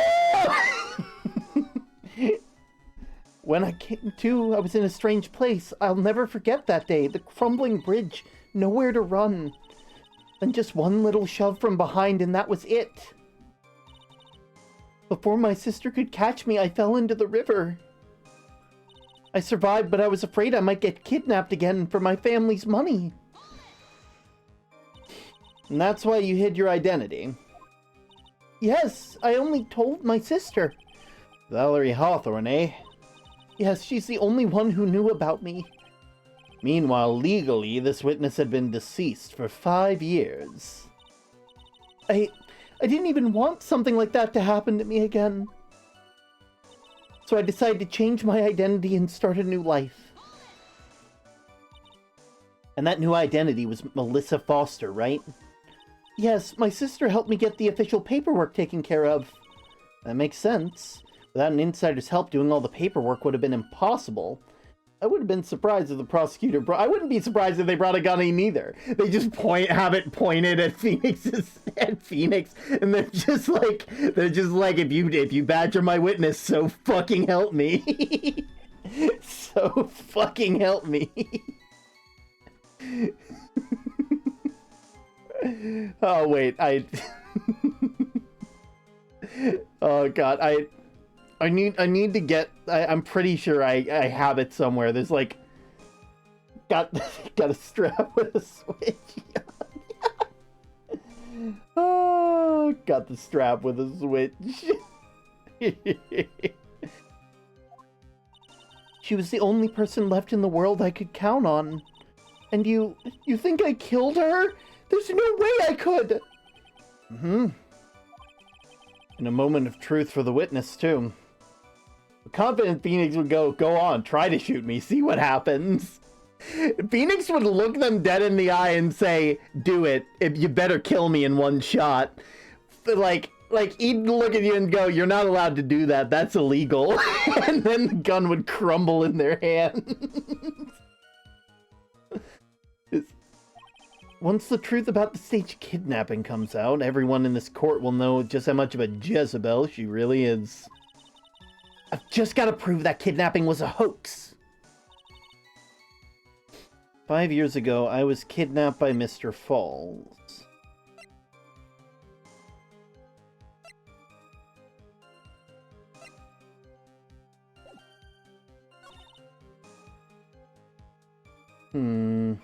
That's illegal. The gun better make it count. Better make it hurt. Exactly.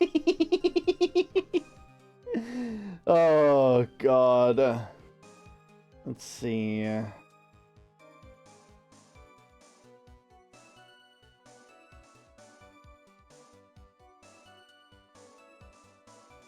I feel like it has something to do with, like, the diamond, because, like, it'd be like, well, where's the diamond now? Like, after she made the exchange, she shot Mr. Falls in the arm. Yeah, she made the exchange, but where did who got the goddamn diamond? You know?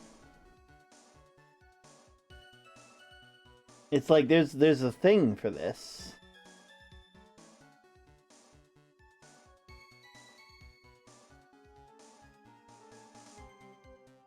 But, like, I'm not sure. I gotta use my time travel powers.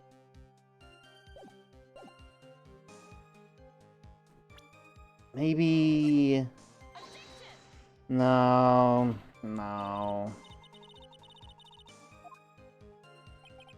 Come on, no.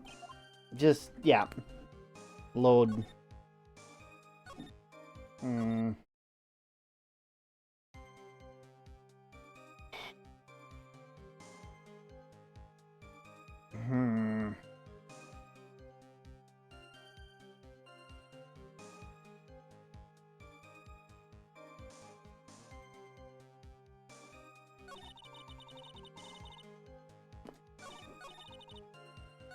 Okay.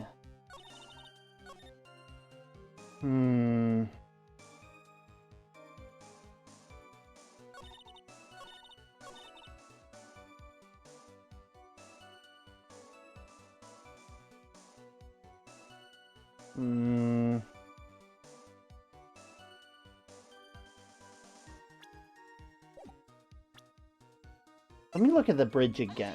Oh fuck! I don't know what I fucking did. It was right. What the fuck? Wait! I meant to look at it. Wait.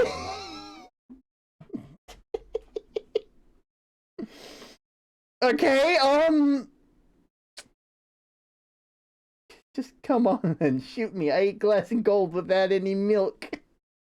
You say that Mr. Falls pushed you into the river.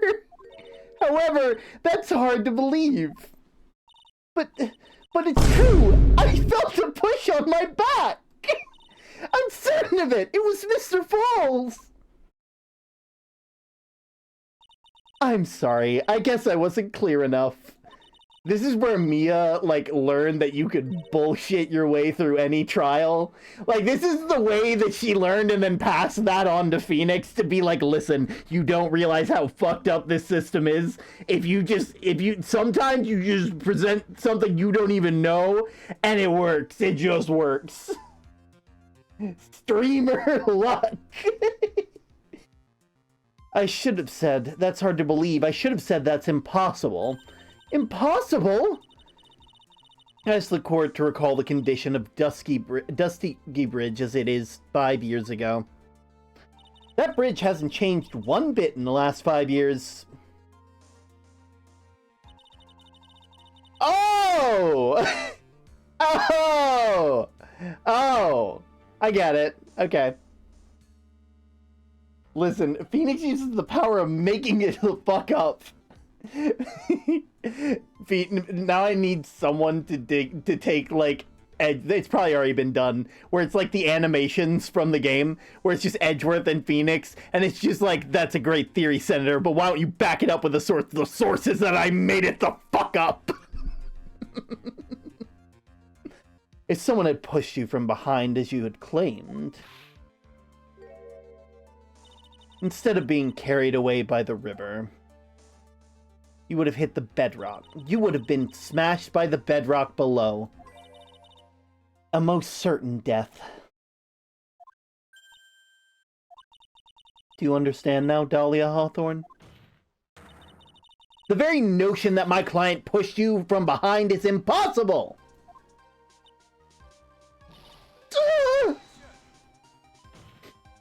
Your Honor, the events occurred 5 years ago. Why, for all we know, the water level in the river may have been higher back then. But it's 40 feet from the bridge to the river. A small change in the water level wouldn't have made a difference. This isn't Minecraft. What the fuck is a Minecraft?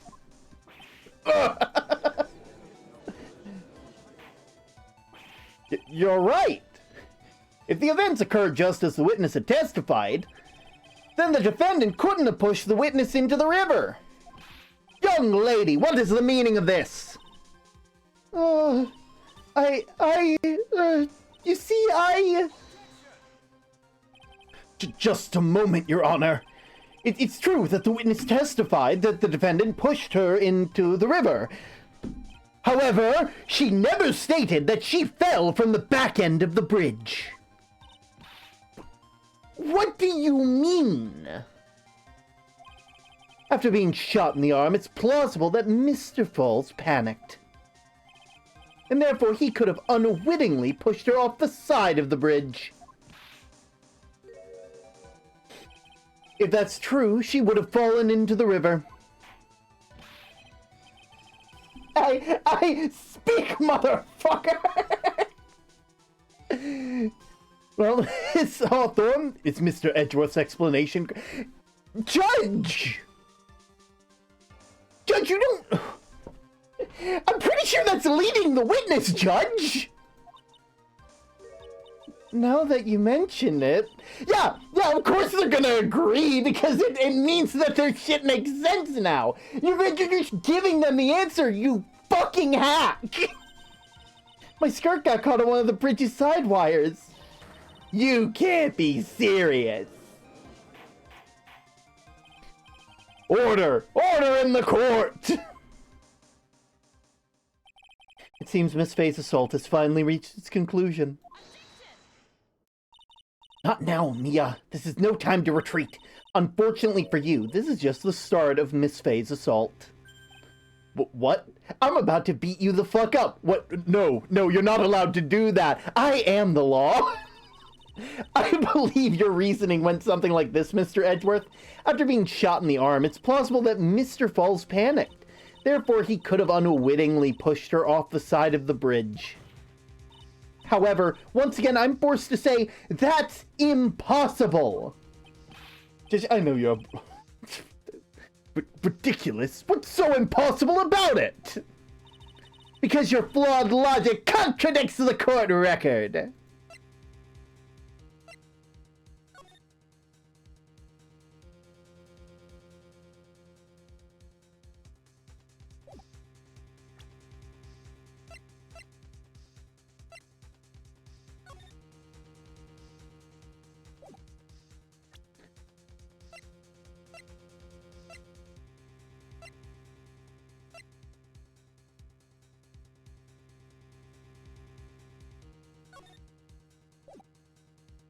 This?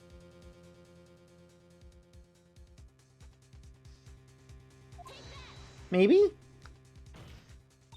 Your Honor, all of the answers are right here in this photo. Take a look at the wires supporting both sides of the bridge. They extend up to 5 feet off the ground. It would be impossible to push someone off from there! No! But let's remember the size and the strength of the defendant. Wires like that wouldn't be a problem for him. He could have easily picked up a 14-year-old girl and thrown her over.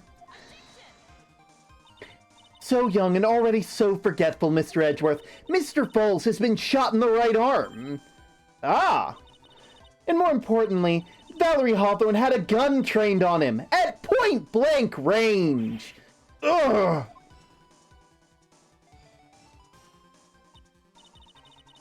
So, Mr. Falls throwing the witness off that bridge is clearly impossible! Ugh. Order! Order! What?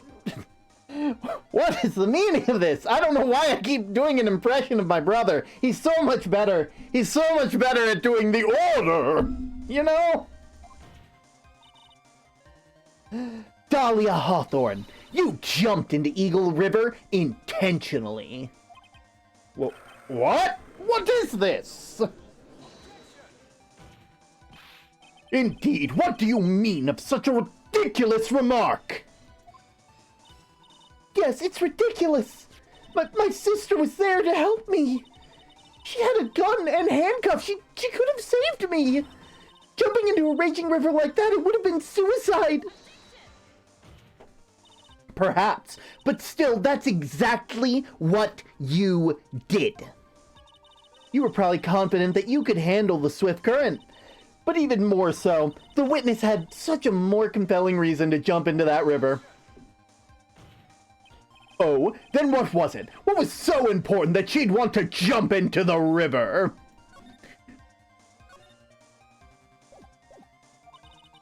The witness is still alive. The fact alone explains everything.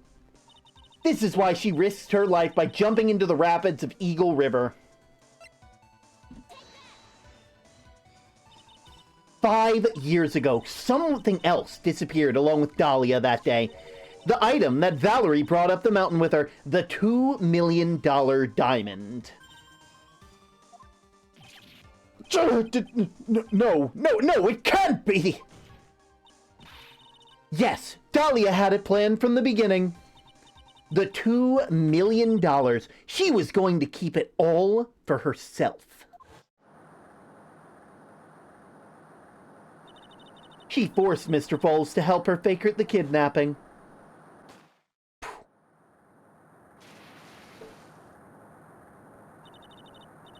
At the last minute, she betrayed him and threw herself into the river, with the ransom tucked away safely in her backpack. Why, that's simply ridiculous! Order! Order! Your Honor, 5 years ago, the witness was only 14 years old! Do you really think a 14-year-old is capable of such a demonic plan?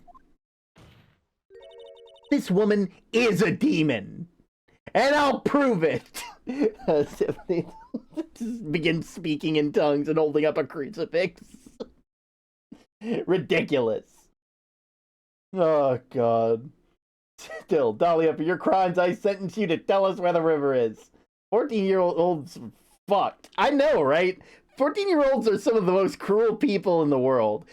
And it's really not fair that they get to be so cruel. Like, the only people that kind of beat them out are like corporate executives and like higher like rich fucks, because they have fuck you money, and I hate the fact that they have fuck you money, because they could, I'll show you proof. Throws holy water on her.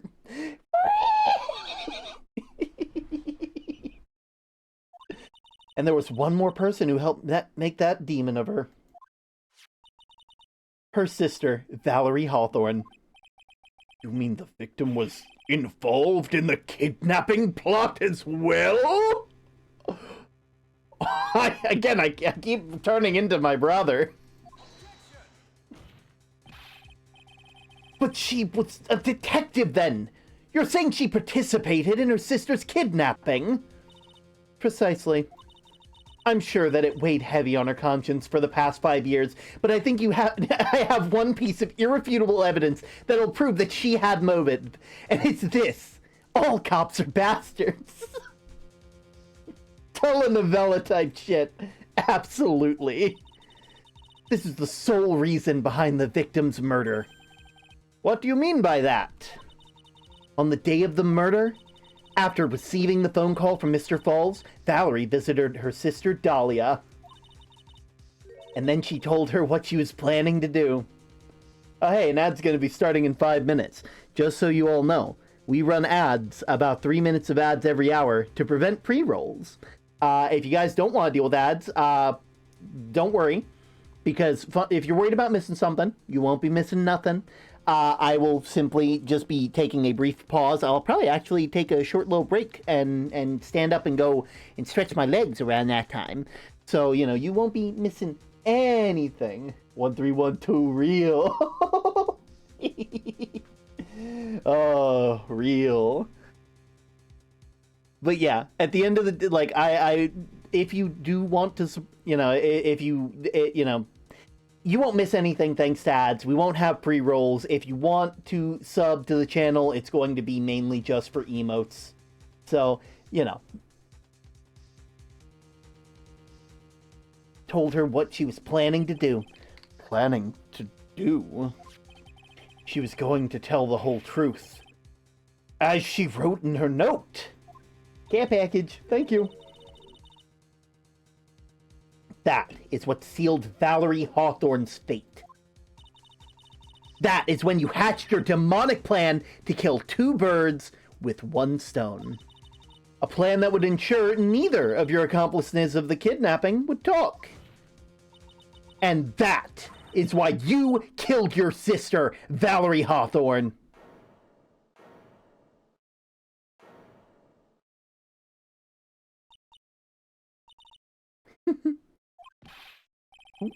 Who is that? Laughing at a time like this.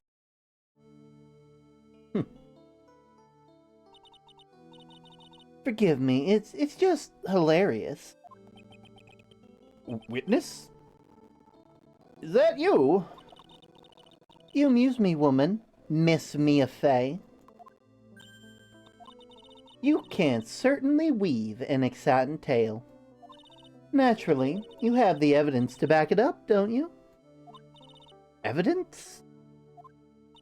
Evidence that I planned the kidnapping, of course, that I was 14, and I plotted it with Mr. Falls and my sister. Well, And one more thing. What happened to the $2 million diamond? If you can't provide evidence to at least show that. Well, Miss Fey?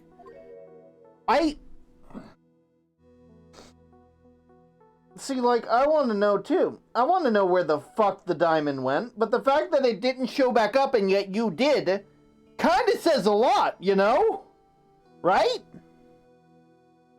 There's at least some kind of circumstantial thing here. the least we can say is that there is plausible doubt that our client actually did any of the stuff that you're claiming that they did.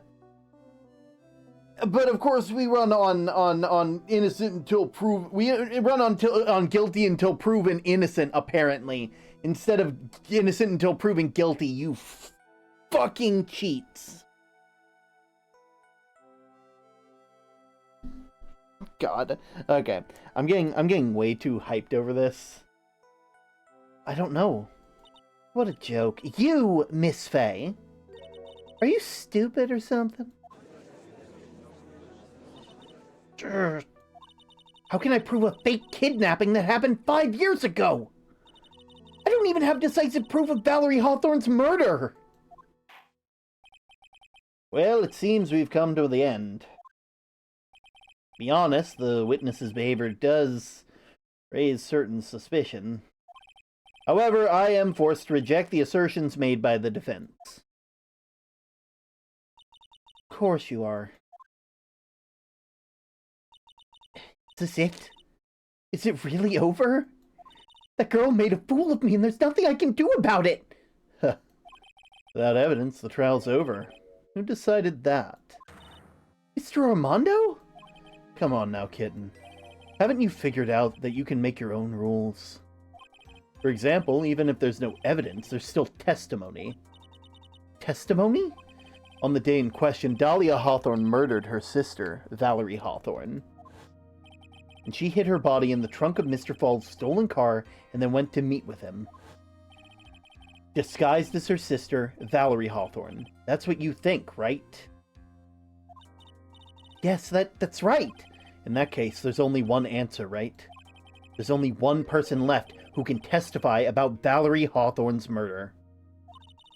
Since there's no proof, there's only one thing left to do. Who's the one person that can testify to that demon's crimes?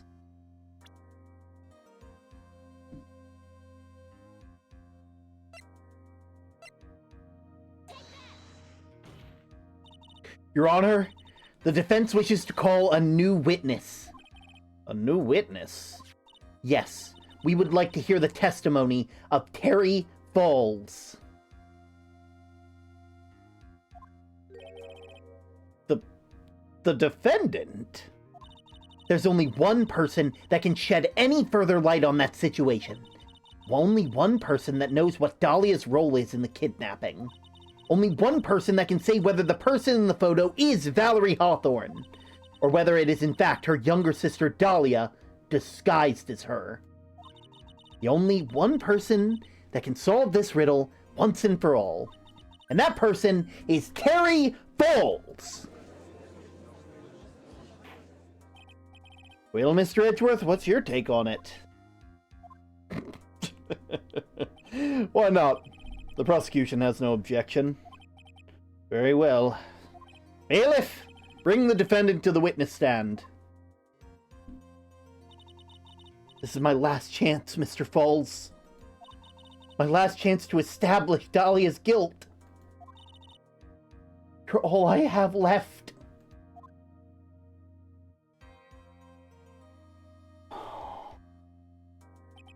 Defendant, you heard everything that's been said up to the... Okay. We have an ad running, which means I'm gonna go and take a short break. So I will be right back. I'm gonna go get myself a snack.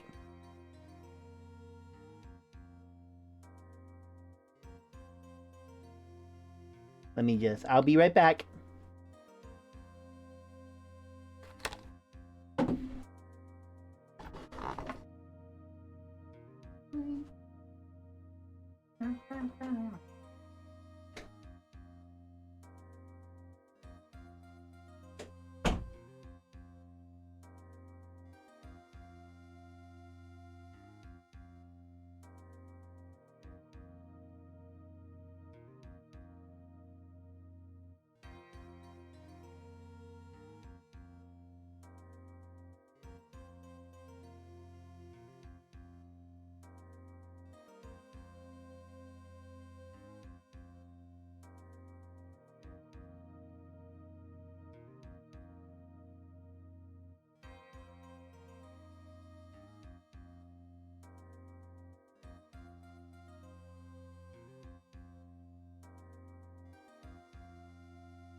canes, candy canes.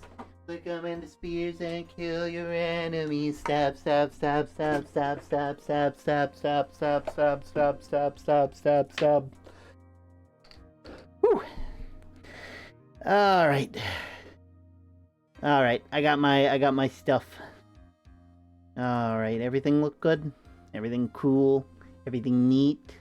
You having fun? Oh.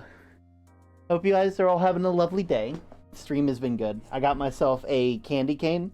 It's like those cherry ones that have like the extra colors on them. I've actually never been a big fan of the peppermint candy canes. If I'm gonna eat some, it better be fruity. It's got to be like me, you know. So to be fair, I guess I can also say that I could eat the peppermints because they're cool.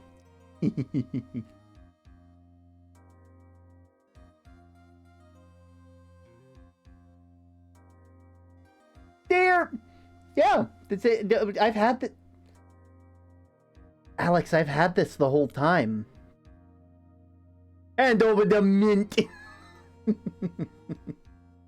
Like, I've had this deer the whole time. I've been wearing this since the I've had this since the beginning of the stream. I've been worried that Pitchfork was gonna get jealous because, like, I've been holding them this whole time. You know.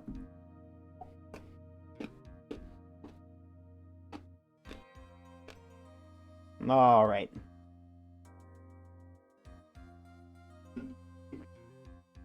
Let's get back into it. I'll gladly take your peppermints. All right. Where were we? Right. Defendant, you've heard everything that's been said up to this point, correct? What's the reindeer's name?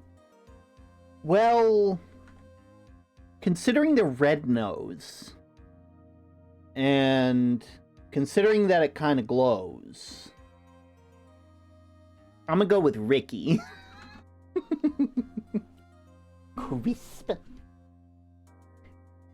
Defendant, you have heard everything that's been said up to this point, correct? I don't believe it. No way! Dahlia died 5 years ago! Dahlia betrayed me!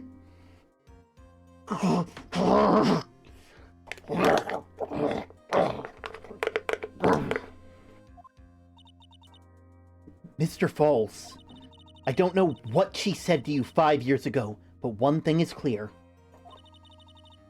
Dahlia is very much alive.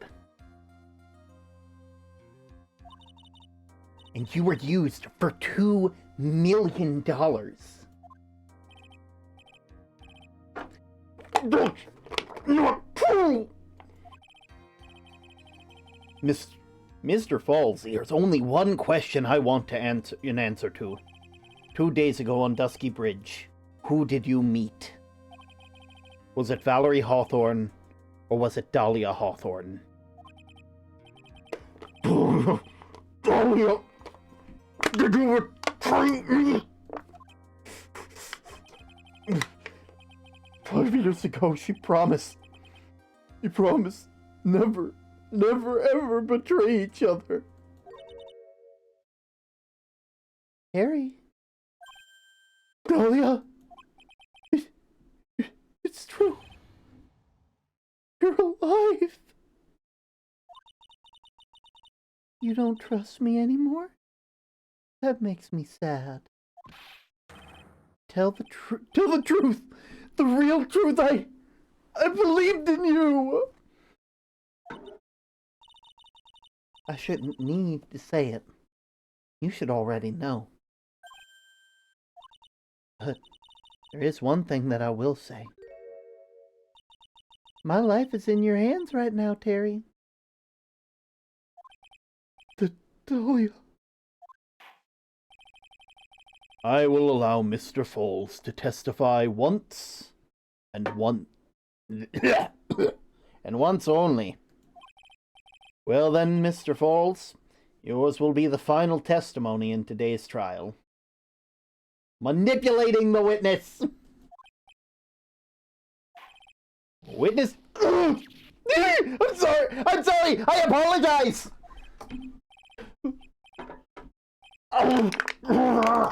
Order! Order, please! Are you going to swallow your fucking ball and chain? Hmm? Ketchup! Water!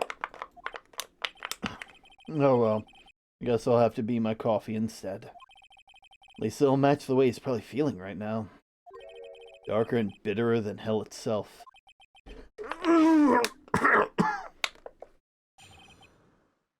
Who Terry Falls saw. That day, 4 p.m., I stopped the car. I was in front of Bridge. She wasn't there, so I waited on Bridge. I watched the car from the bridge and I never put noise in the car! Finally, one woman came. She stood in front of me. We talked, and then she left. That was Valerie. Not Dahlia! Mr. Falls, you're covering for her. Do you think she'd do the same for you? That's enough, Miss Fay. His last statement was a fitting way to end the final testimony of the trial. Well then, Miss Fay, please proceed with your cross-examination. Is this how you want it to end, Mr. Falls? Another guilty verdict to go along with your death sentence? There's only one person who can stop it. You can, I think.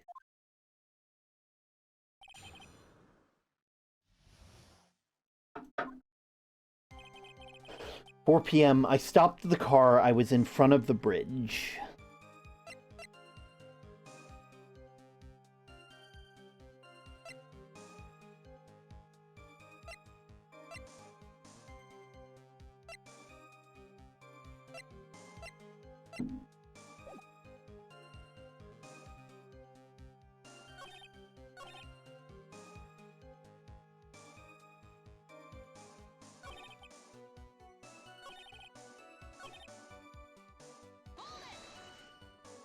How can you be so sure? It was raining at the time, and sunset that day it was at 5 o'clock.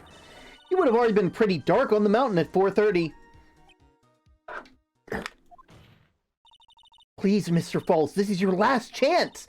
You've already taken the falls once for something you didn't do. That woman.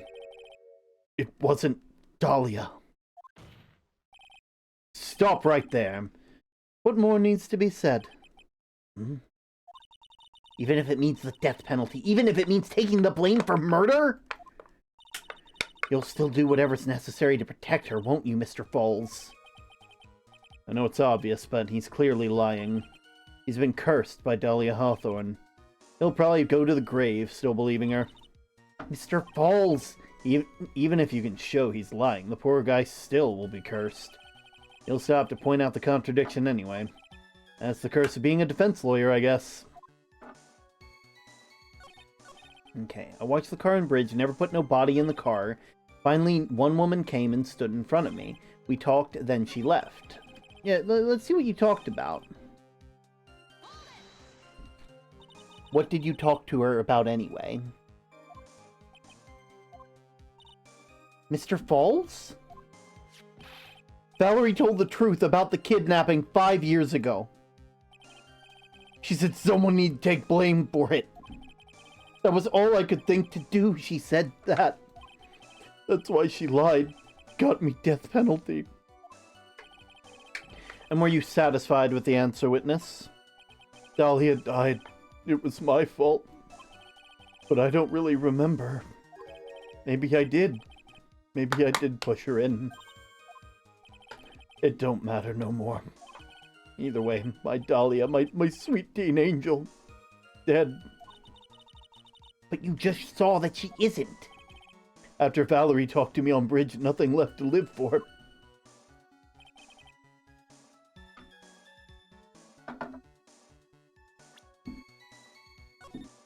So I have a problem with the fact that...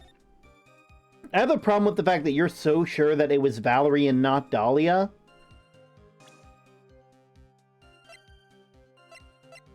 Considering the fact that you requested that they wear a white scarf. Okay, you fuck.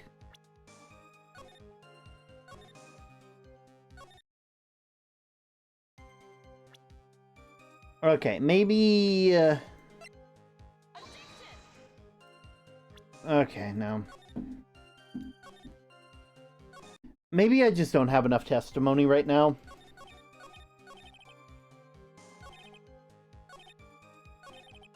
"4 p.m., stop car was in front of bridge."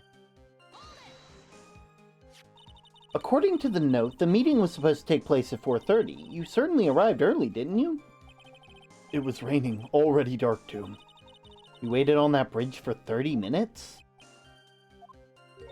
Mr. Falls? Eagle Mountain, that spot, strong. Strong memories. Why did he just clam up? Could it be he's hiding something here?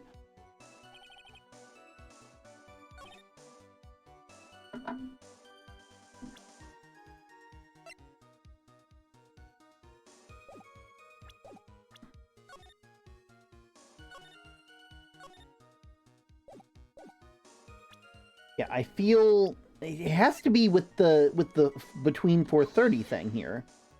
Okay. I guess not. She wasn't there, so I waited on the bridge. You were quite early, so you waited on the bridge, correct? Yeah, I like waiting. I'm used to it. I'm sure he is. Zebra Boy waited 5 years to ask a single question. To find out why a woman would betray him. Damn, 30 minutes must have been like the blink of an eye. I watched my car from bridge. I never put no body in that car! Finally, one... No. You were watching the car? The bridge, other side broken. Nobody can come from there. So I was watching car. What else were you expecting him to do? I suppose that's the obvious thing to do, but something's bothering me. I'm getting the feeling of a contradiction. I wonder, what's on the other side of the broken bridge anyway? No one lives there. There's a small shrine up on the mountain, but that's it. Anyway, nobody came! No car, nothing!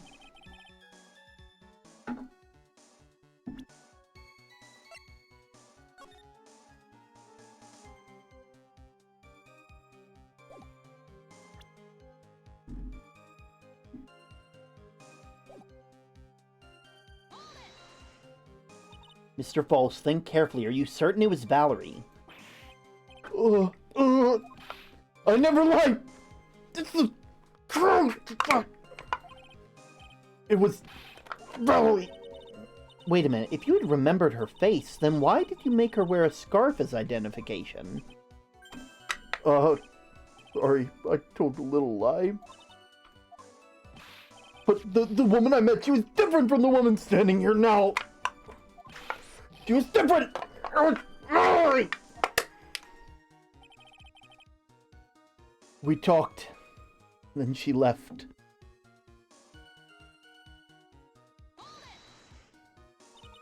What did you talk to her about?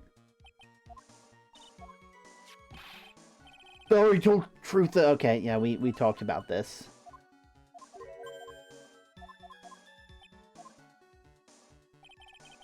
Well, so are you trying to break your teeth? He probably is, honestly. That was Valerie, not my Dahlia.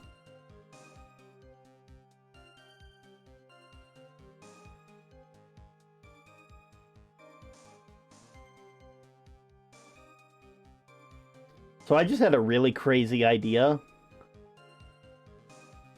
And I worry that, like, I'm stretching way too... I feel like I'm perceiving the future of this game.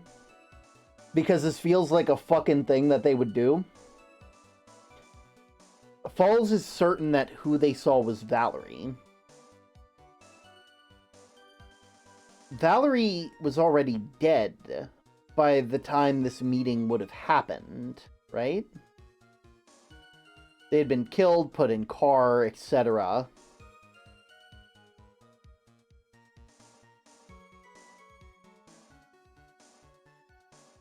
That means that they would be dead.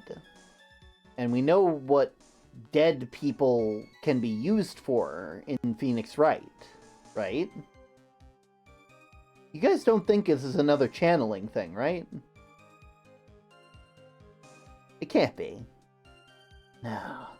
Nah, totally not. I doubt it. I don't think it would be.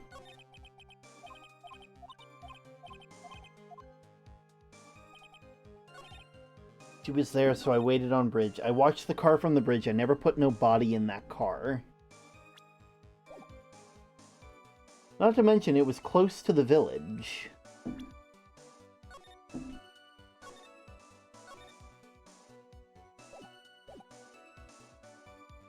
If your theory is right... It's like, I don't know why, but like, it feels right, you know?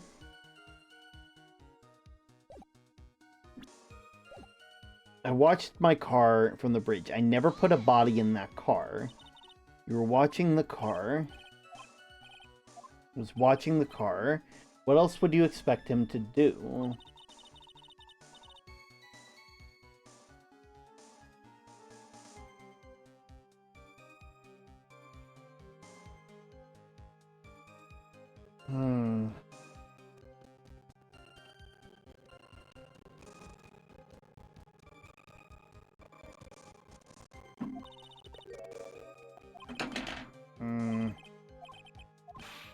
Also, yeah, them bringing up the fact that there's like a shrine there.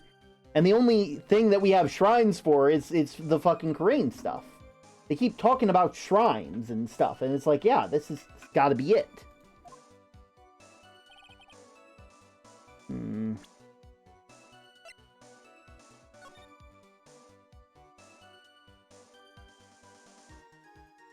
Wait a minute. Wait a fucking minute. Wait a fucking minute. You guys see the problem? You guys see the issue?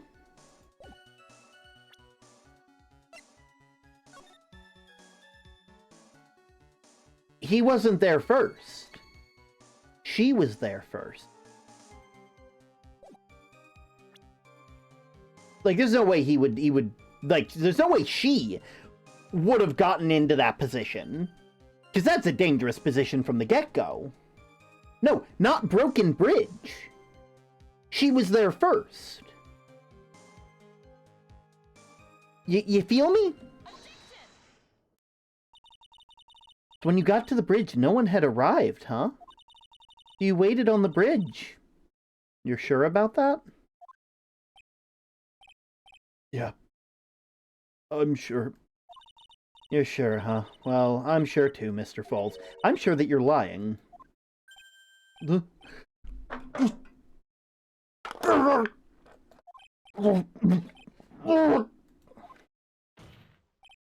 Oh, I would love to hear your rationale on this, Miss Faye. You want to know who arrived on the bridge first? Just look at this photo. It's perfectly clear. Obviously, the person that came first would be the one at the end of the bridge, correct? But the victim is at the end of the bridge. Precisely my point. In other words, Mr. Falls, you must have arrived at the bridge after she did.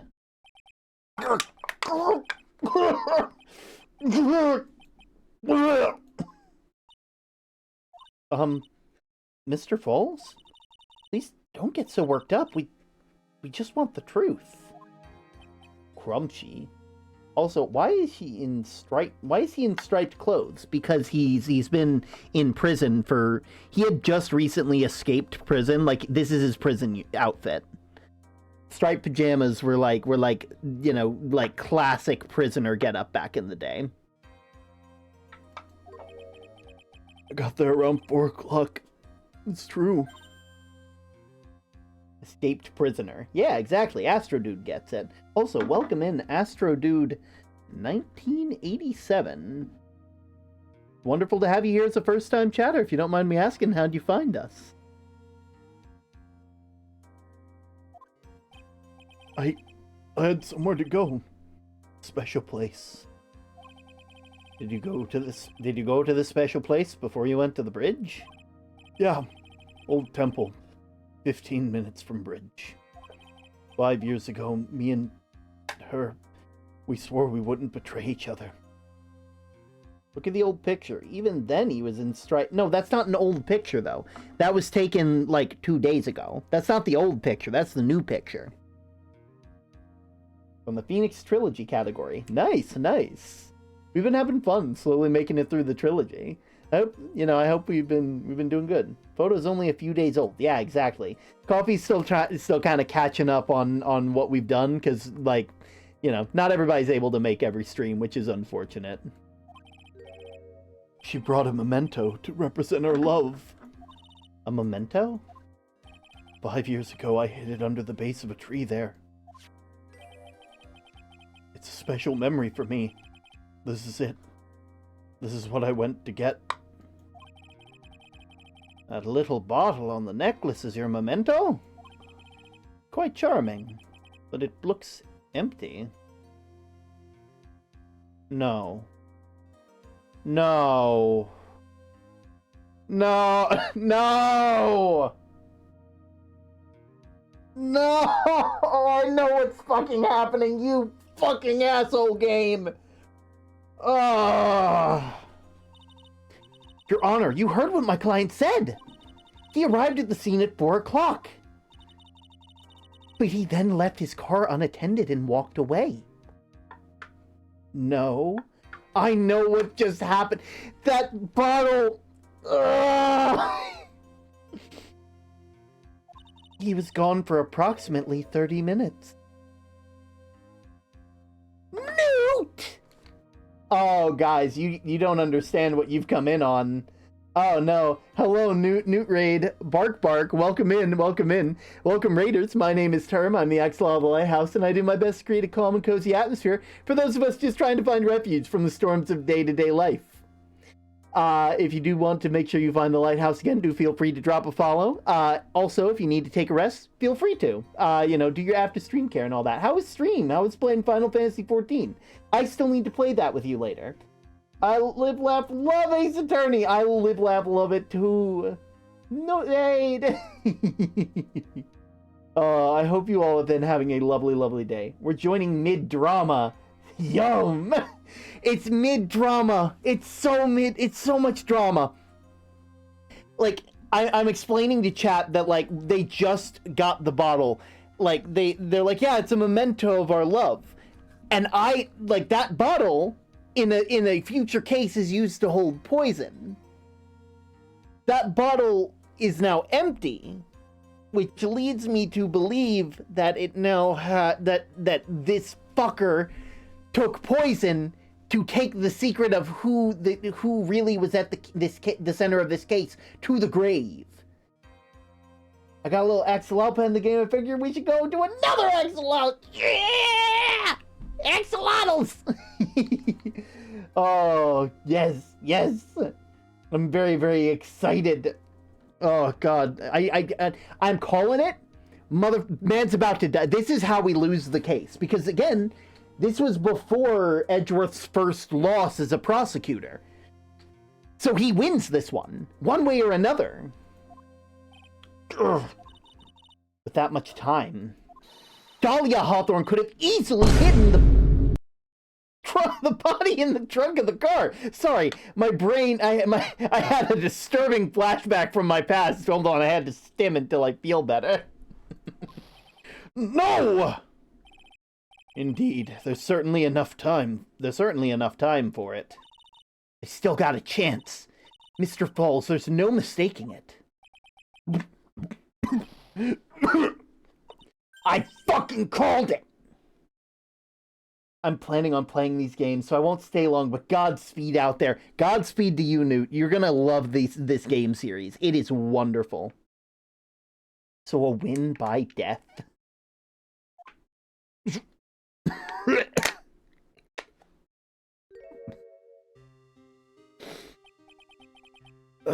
That's enough.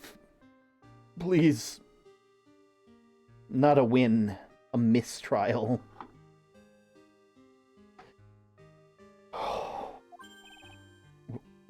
Witness? I promised her 5 years ago, if it ever happens, that we can't trust each other no more, then we're supposed to drink bottle. No, stop the trial! Your Honor, we need a recess! I was stupid. Couldn't keep promise. So I did it. I drank this.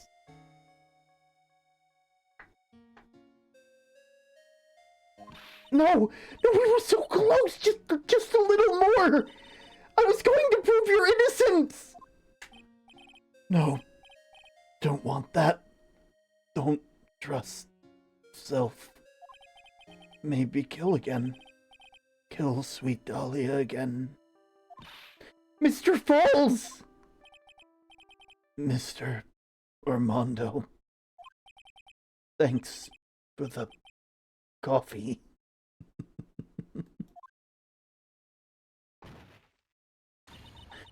Mr. Falls!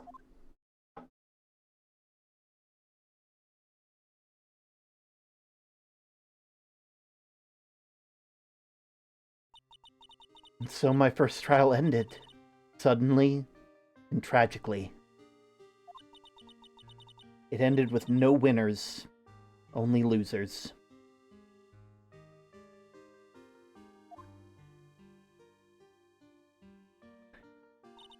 I ended up with a wound that cut so deep into my soul I thought it'd never heal. I'm sure it was the same for the young prosecutor as well.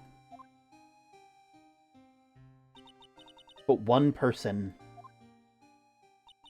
the true criminal Dahlia Hawthorne, she left the court with a secret smile on her demonically sweet face.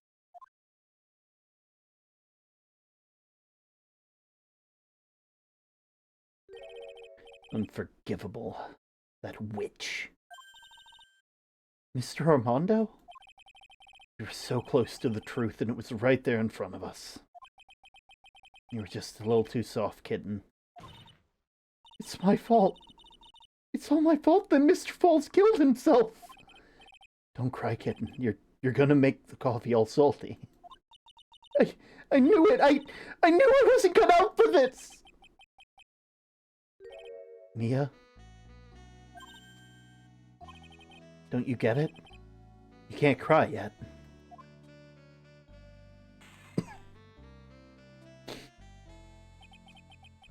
The only time a lawyer can cry is when it's all over. Mr. Armando?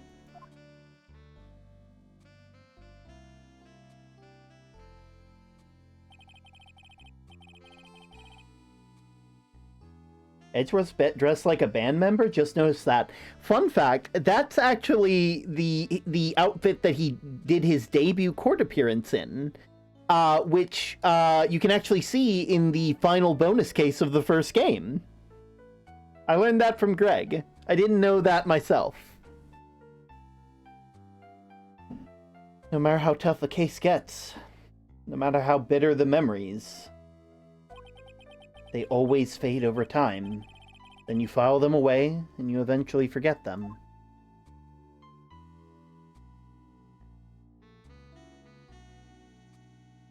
Yeah. 1 year later, in this very same courthouse, I myself got wrapped up in that case.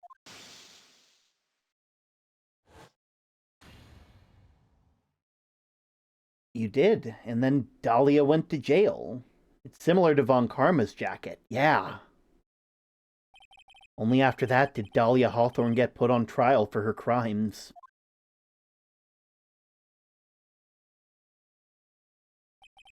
The verdict that was ultimately handed down to her was guilty, of course. Naturally, when the verdict was read, she had a perfect, angelic smile on her face.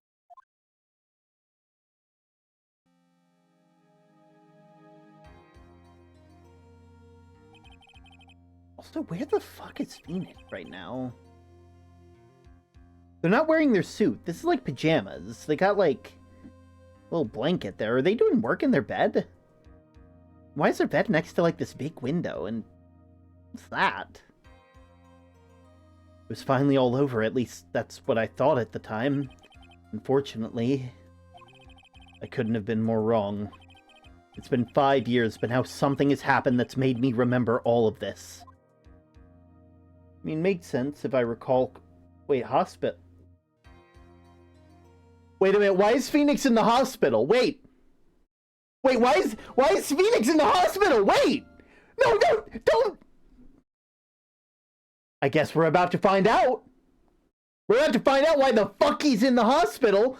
I was singing your praises, Phoenix. Did you get beat the fuck up? Yeah, we're saving. We're continuing. I gotta know why the fuck you're in the hospital.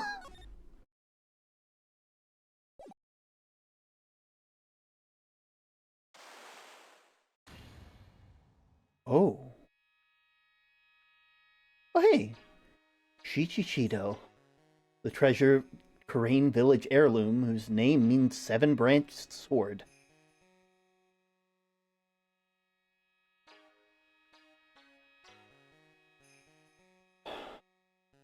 It is said that the sacred sword represents life itself.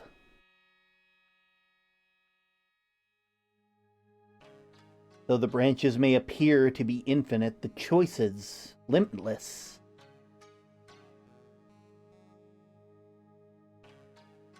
Like our destinies, the sword comes to but one end, one merciless point.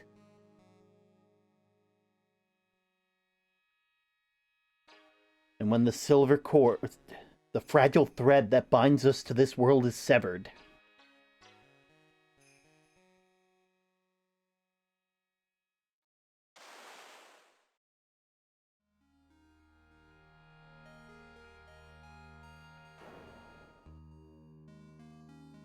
the illusion is revealed, and the implicatability of fate is finally laid bare.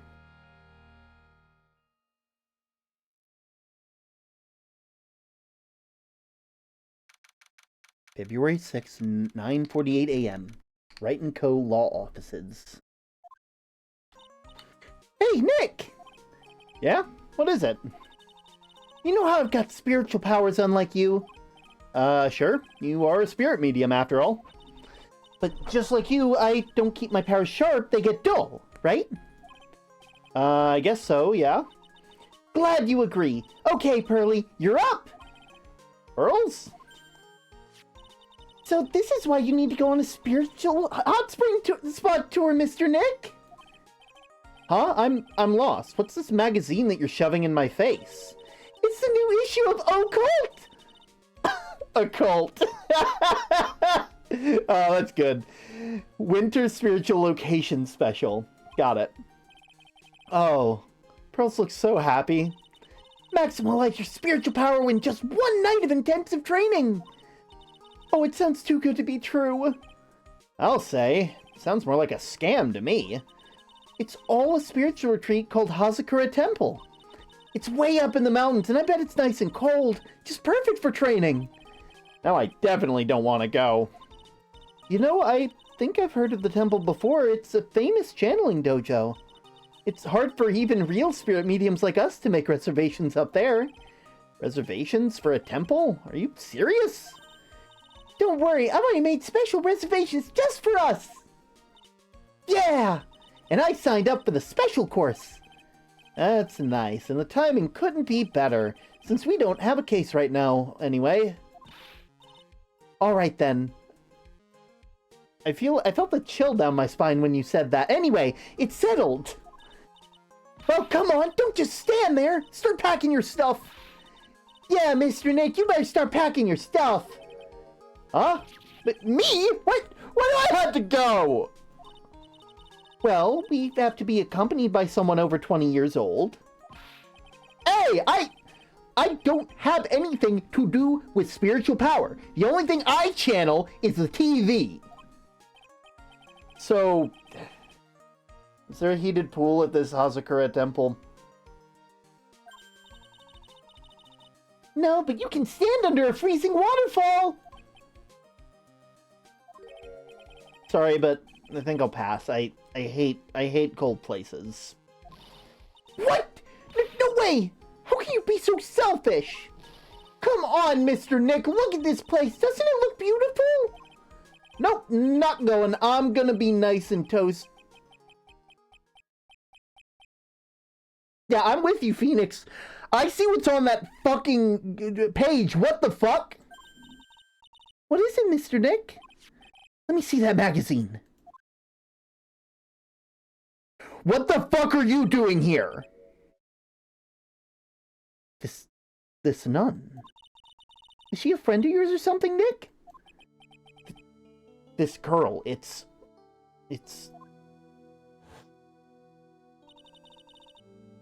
My name is Dahlia Hawthorne.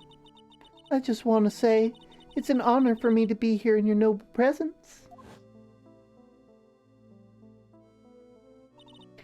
Honestly, how can any woman ever count on you for anything? You disgust me. But it can't be. It can't. She was found guilty. She should still be in prison. She was guilty. Mr. Nick? I'll go. Huh? Hazakura Temple. I said I'll go. Yay! Isn't that great, Burley? Yeah! Oh, thank you, Mr. Nick! You'd do anything for Mystic Maya, right? Even walk over burning coals, right? How did she get right hand on the Bible? God strike me down if I'm wrong. That fucker is cheating! How the hell did she get out? That's what I want to know! How did she get out? Occult. How the hell did she get out? No, she's...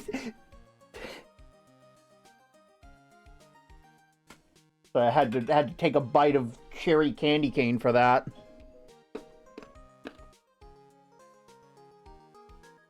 Dahlia Hawthorne. I knew there was no way she could possibly be at that temple, but I just had to see for myself. Maybe we can put her down and make sure she stays down. Yeah, they have to wait for Phoenix Wright to put him down. Who's this nun really was?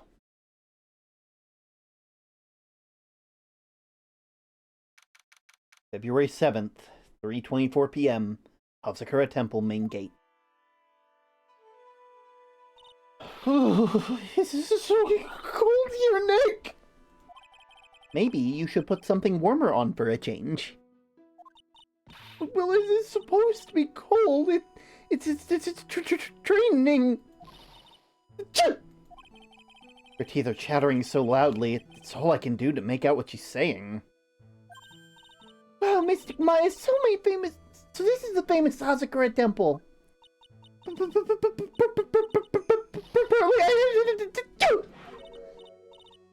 Well. How nice of you to be here. Welcome to our temple. I'm hoping weird clone, because it ain't no way. Listen. I know I said this before. During the last trial. I'm just saying, there is a whole goddamn, this whole spiritual thing. The whole point is that the person that channels the spirit takes on the look of that person, and they are taken over by that spirit. I'm just saying. That might be what we're looking at. But also, that would imply that she died in jail, which that makes me even more concerned. And also, who the fuck was channeling Dahlia? Or did she do it herself? Did she take over a nun? Oh, can a soul do that? Can they be powerful enough to take over someone? Oh god, this is getting spicy. Welcome to the temple. Oh, thank you. Oh, my, thank you for coming all this way. Come now, you must have been cold. What's with the past tense? We're freezing into human popsicles. Well, we are high up on the mountain after all. In any case, we shouldn't speak here. Please, follow me inside. Thank you, I was starting to think I'd put the... Oh, yes, almost forgot to introduce myself. I am the head nun here at the temple. My name is Bikini. Bikini? That's right! Actually, it's my temple name. What do you think? It's a tradition to have one, and I wanted something that was nice image to it. So I thought, why not choose a bikini? Besides, it makes me seem younger. It certainly does. Oh, I signed up for your special course. Well, my, quite brave considering how cold it is. Young people can be so reckless with their health. Don't blame me if you become one of those you channel. Reckless? Wahaha! Maybe you should take it easy tonight, Mystic Maya. We can come back another day. But you went through all the trouble to get reservation. Yes, that's right. You come all this way, so please enjoy yourself. There's still time before supper, so why don't you have a look around? Hey, so before we get into anything, have you seen my badge? You think you can take a look at this? I may not look it, but I can tell you I'm very much in demand. And to be quite honest, I'm finding it a little difficult to say. What is she trying to say, Mr. Nick? I think she's trying to say that she's busy. But seriously, Nick, what's the deal? Nothing has even happened yet, and you're already shoving evidence in people's faces. I mean, possession is a thing that can happen in real life, haunting and stuff, so it ain't out of the realm that Dahlia took over and transformed them into her. It'll just be a first for the game, because it always had to be, like, instigated beforehand, right? Like, it always had to be someone channeling that spirit, and that spirit being powerful enough in deciding to do bad shit in the body. And you think at some point someone would have done, like, a soul-severing technique like the Branch family brought up before, but I guess not. You need to forget about work and relax a little. Try to have some fun, okay, Mr. Nick? But this is how I have fun! Sure, pin the hypothermia on the lawyer. It's great fun. Okay, you know what? No. Actually, who the fuck is this? You think... Okay, no, fine.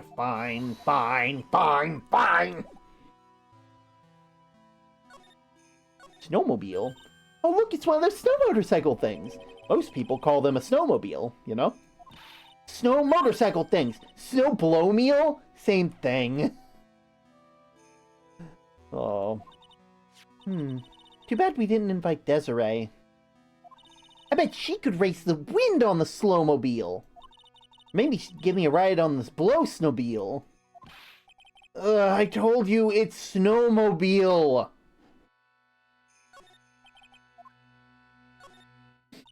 What do you think, Nick? Pretty awesome gate, huh? Sure is. Looks pretty well maintained, too.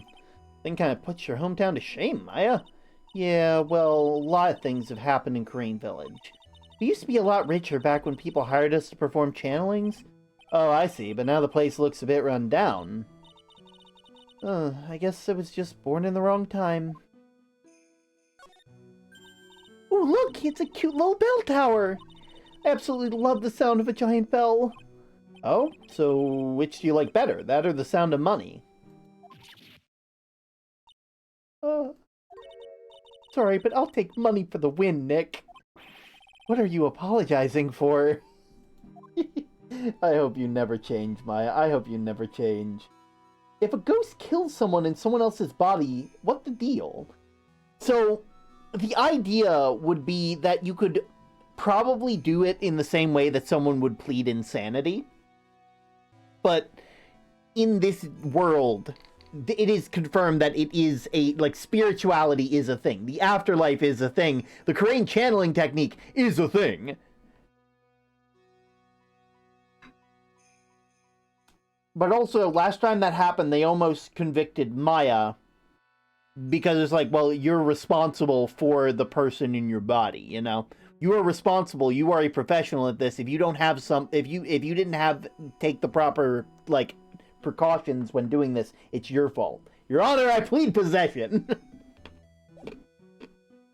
Alright, channeling dojo? What's the channeling dojo anyway? Oh my, you don't even know that? Forgive him, sister, he knows not of what he's saying. Well, just call me Bikini and forget that sister part. The channeling dojo is basically a spiritual power training ground. You have a special holy items prepared here to help people boost their spiritual power. Holy items? If you train an entire evening surrounded by these items, it's quite mysterious. The spiritual power of these items seem to envelop you. Wow, she must have just gotten off the trolley from the land of make-believe. So what exactly is the special course? You must be incredibly devoted to be interested in such a young age. It's a training session where you sit on a block of spirit ice and chant a spell. 30,000 times, all while being showered in freezing cold spirit water.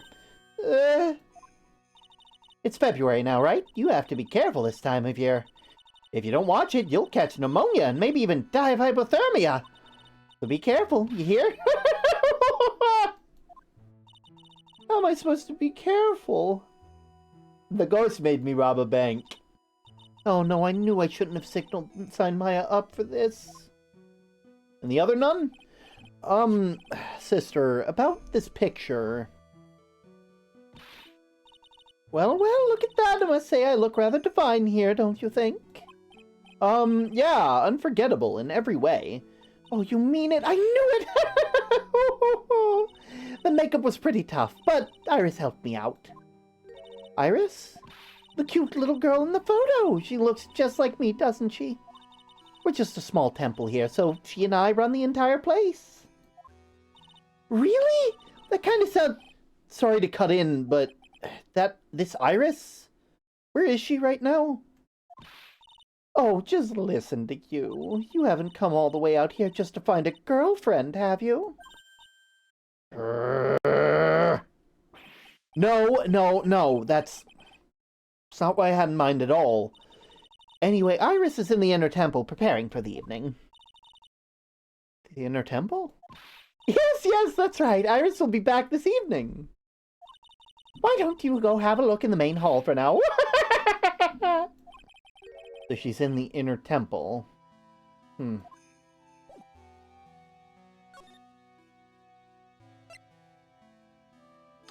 Before we go to the main hall, I wonder what the fuck is up with the suspension bridge.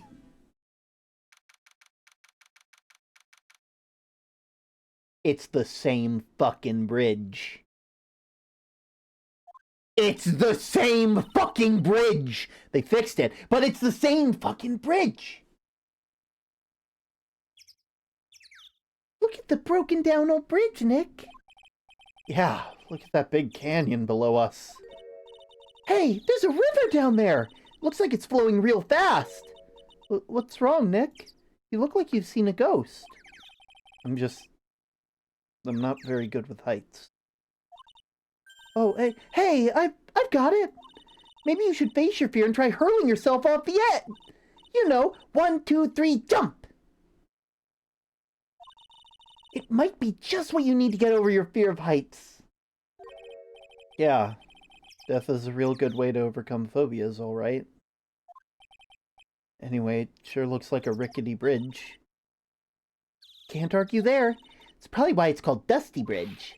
Read it again, Maya. It says Dusky Bridge. Well, it's practically the same thing. There's a narrow path to a different direction that's called the main hall. The sign here's so old and the text seems to have vanished. The path leads to the wooden staircase that goes down to the bottom of the canyon. Oh, alright, wooden staircase on it then. Do you really think it's necessary? You'd have to be blind not to see the stairs. Well, it can't hurt. Just pass me a pencil, okay? Graffiti is a crime, Maya! There's footprints, too. Some letters are engraved in a rough-cut boulder. D-U-S-T-Y Bridge. Huh. It says Dusky. Dusky Bridge, okay? Come on, Nick. Take a look at this bridge and you tell me it's not supposed to be dusty. This sign is obviously wrong, and I'm gonna fix it. Now give me a pencil, Nick! Do I look like a pencil holder to you? Can't believe there's public phones here. Who would even use it? People who live here, I guess. I doubt they have any real phones here. Yeah, but it took like 20 minutes to walk here to the main hall. You already have a lot of criminal charges, Maya. It would have been smarter of them to build the main hall here, don't you think? Maybe you should work on channeling someone to make more logical sense, Maya. Maybe your sister. Maybe she would love to see this place. Come on, Nick, why don't you just hop across the bridge? It'll be fun. I am not so sure. It looks like bunny hopping across the bridge would destroy it. Okay, Nick, then let's try to get a cute, fluffy little bunny and test your theory. That right there sums up the fundamental difference between the sane and insane. Oh, well, no. I don't think I didn't see that. 20 yards to that cliff over there. Guess that's where I'll be training tonight. Do you want to train with me, Nick?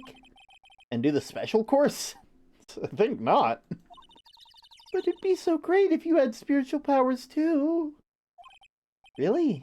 I see dead people sounds more like a cause for alarm to me. Can I just say, it's actually really sweet and cute that, like, Maya... You don't think that Maya's trying to get Nick to have spirit powers? So that way, like, they don't have to give up their family legacy to spend more time with them. Like, you don't think that's the case, right? You don't think Maya, like, really... Like, you don't think Maya do you think Maya worries that, like, they're gonna have to be the leader of Kurain Village and that means they'll have to spend less time with their friend Nick? And so they're trying to see if they can get Nick to become more spiritual in an attempt to make it so that way they can spend more time with Nick? Right? Honestly, it'd be neat seeing Phoenix with channeling. Could be neat. I mean, they technically already do with Maya's Magatama.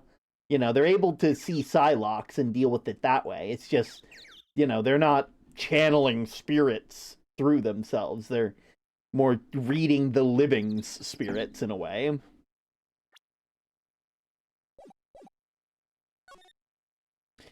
Okay, good to know, good to know. Main hall. Hey, there's the Magatama. Asakura Temple.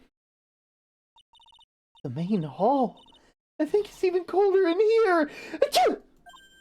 Mr. Nick, you smell that? It smells like meat and gravy. Also, he can read minds. That too. Yeah, you're right. I guess it's pot roast for tonight. Yum! Weird. I thought they would serve something a little more, well, traditional? What are you talking about, Nick? You think monks and nuns just sit eating rice and gruel all the time? Mystic Maya's right. Oh, I hope it's mashed potatoes. I love mashed potatoes! What a cute little acolyte. Oh, you're not... It's not you. Okay, I thought it was going to be the other one. Greetings, all of you. Oh, hello. You look familiar for some reason, and I don't quite know why. This lady makes Maya look like a 6.8 out of 10 on the weirdness scale. Your outfit. You come here for the special course too? Unfortunately, no. Actually, I'm... Ah! You're Miss Elise... Elise... Donum. Okay. Elise Donum. Yeah, that's right. You know of me. My name is Pearl Faye. I'm your biggest fan. Who is she, Nick? I see it now. Zvari, a fortune teller. Have you found your daily pebbles? I've got all your books, Miss Donum. What a sweet thing to say. Please call me Elise. Books? Mr. Nick, don't you know anything? Don't you know who that is? Well, an author, maybe. Yes, and an illustrator of picture books. Picture books, huh? Oh, now I get it! Hey, before we see anything, have you seen my badge? Miss Donham, what do you think about this? Mr. Nick, do you think Miss Elise is a suspect? Huh? You may be my special someone, but I will not let you do this to Miss Elise! Why would I suspect her of anything? It's not like anything has happened. Isn't it cute, Nick? Pearlie's getting all overprotective over her new friend. Hey, before I talk to you, let me just take a look at all this. There's a laughably large Magatama on the altar. If I can see Cyclops with a tiny Magatama I've got, I can only imagine what kind of powers this bad boy would have under the hood. That's actually a really good point. Like, does the bigger Magatama have more spiritual energy? Can you do more with a bigger Magatama? Looks a bit old, but someone does a good job taking care of it. Speaking of altars, I remember seeing one like this in Karain Village last year. Guess they really do have something to do with the spiritual power after all.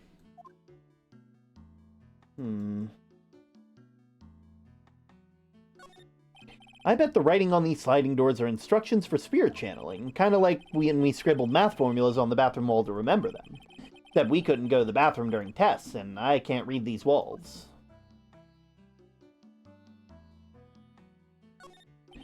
There are straw zabuton cushions arranged around a hibachi brazier. I haven't seen a layout like this since I saw those old Japanese movies on TV. But it has to weigh a ton. I bet Phoenix could lift it. I bet they could lift it. I bet they could do it. Now I'm just imagining Phoenix like in the spirit bomb position from Dragon Ball. You know the one where they're like, lend me your energy, but it's just them holding the giant Magatama. If it wasn't for hibachi, they'd probably freeze to death. Okay. So, Elise Donham? I'm sorry, I don't know who you are. I don't get a lot of chances to really enjoy picture books. It's alright, I take no offense to that. My books are nothing but simple stories for children. And really beautiful pictures too, Miss Elise. Your books always make me feel as if my heart's about to be purified. It makes me feel very happy to hear you say that. You're lying, my big shiny rock says so! I do have to admit, she certainly seems like a kind and sensitive lady. Miss Elise won an award last year for her book, The Magic Bottle! Yes, a friend of mine secretly submitted a story I had written to a publisher. They liked it so much that they asked if it was alright to make it into a book. Wow, must have been a really great story. Maybe I should try to write a children's book too. If I do, you can secretly send it to a publisher for me, Nick. Recently, I've accepted a sort of apprentice, you might say. An apprentice? He calls himself Loris Donham. Oh, ads have begun. So, I'm gonna be real. This is the Rock of Lied. What are you, stupid? I must go. I have to get up early for a dentist appointment tomorrow. Unfortunate, but understandable. You enjoy your time backstage. 10 ads! But are those ads equivalent to 3 minutes?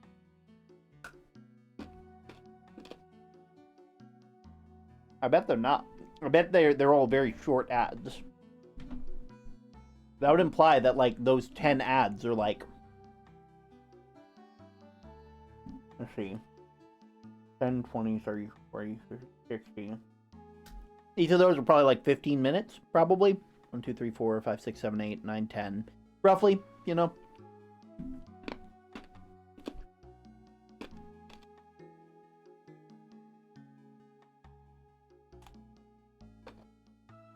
God, that candy cane's good.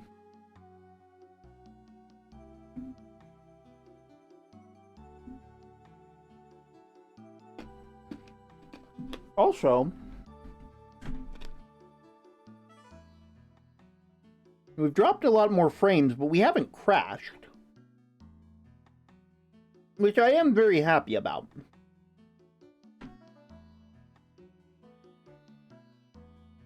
Let's see, we've dropped like 10,000 frames over the course of stream. Let me check that out real quick. Like, has stream been good for everybody? Anybody who has an ad, like, has it been not ad? Anybody who has like their stuff turned off? Is it like anybody who has a sub or uses Twitch Turbo, has stream been good? Like, I want to know if the quality's been good, because I have been messing around with my settings. Because I want to not have to deal with some of the stuff that we deal with. Looks like we sit pretty at about 4.9k, which is good, you know. Also, what do you mean 62? Meh, that's weird. Anyway. Oh. I assume it's been pretty good, all things considered, you know? You know?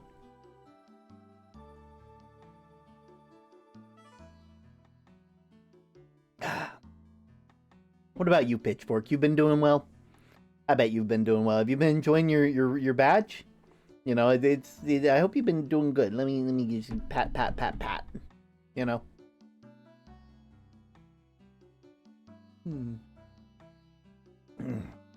We'll probably go for like another 30 minutes to an hour, roughly. I think that would work well, because it'll get us into the actual, like, meat and potatoes of this thing without it being, like, crazy, you know? Like, we'll get into the meat and potatoes and we'll get invested. But then next, we can save the next thing for next episode, you know? Freedom, welcome back.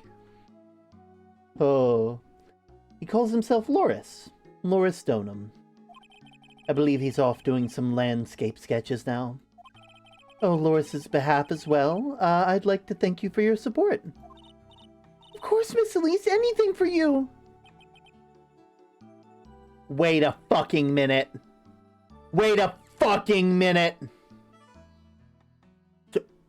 So help me if I think I know who Loris is. I'm calling it now. I'm calling who Loris is right now. I'm calling them the fuck out. It's Larry, isn't it? It's Larry, isn't it? Loris Donham. Speaking of meat and potatoes, I did have some meat and taters for dinner. Nice, I had some pulled pork. Why come here? Why do you come to Hazakura Temple, Miss Elise? Are you here to do some spiritual training? No, not that. I'm actually here to gather materials for a new book I'm working on. Wow, I can't wait to read it! Pearls is completely taken with her. I wanted to do a book with a more Japanese feel to it this time, so is that why you're dressed like you are? The children have a certain image of me in their minds. I don't want to disappoint them. What can I say? She really is a sweet lady. Wow, Miss Elise, you're dressed up like a mountain nun! Yes, the good people here are kind enough to let me borrow this. I'm wearing training clothes underneath my robe as well. I want a staff like that. You like the crystal sphere? It's real amethyst, you know. Maybe she'll find one like that up here on the mountain. Good luck, Nick. I know you'll find me one. Well, you'll have to excuse me now. I have to go help with the dinner preparations. Wow, you mean you're cooking dinner tonight? That's right. Would you like to help too, Pearl? Yes, sir! I want to help wherever I can! Pearls looks like she just won the lottery. Oh, I'll help too then! No, it's fine. Please, don't worry about it. Feel free to relax and explore the area with your friend. Huh? But... Oh, yes, please, take this. I think it will help you. There's a map of the area. We wouldn't want you to get lost now, would we? Well, this is the extended picture. We now know where everywhere else goes. The inner temple. That's where this was, on the other side of the bridge. Well, if you insist, we'll take the chance to check out the other temple. Okay, I'll see you two there later then. Remember, you're not allowed to fight. Come on, Nick, let's go. At least we'll stay warm if we keep moving. Oh. February 7th. Huh? Where'd Sister Bikini go? It's across from Eagle Mountain. Go help that other nun out. Oh, right. I think her name is Iris? Yeah, that was it. I want to find out who Iris really is, but I'm scared of what I'll find.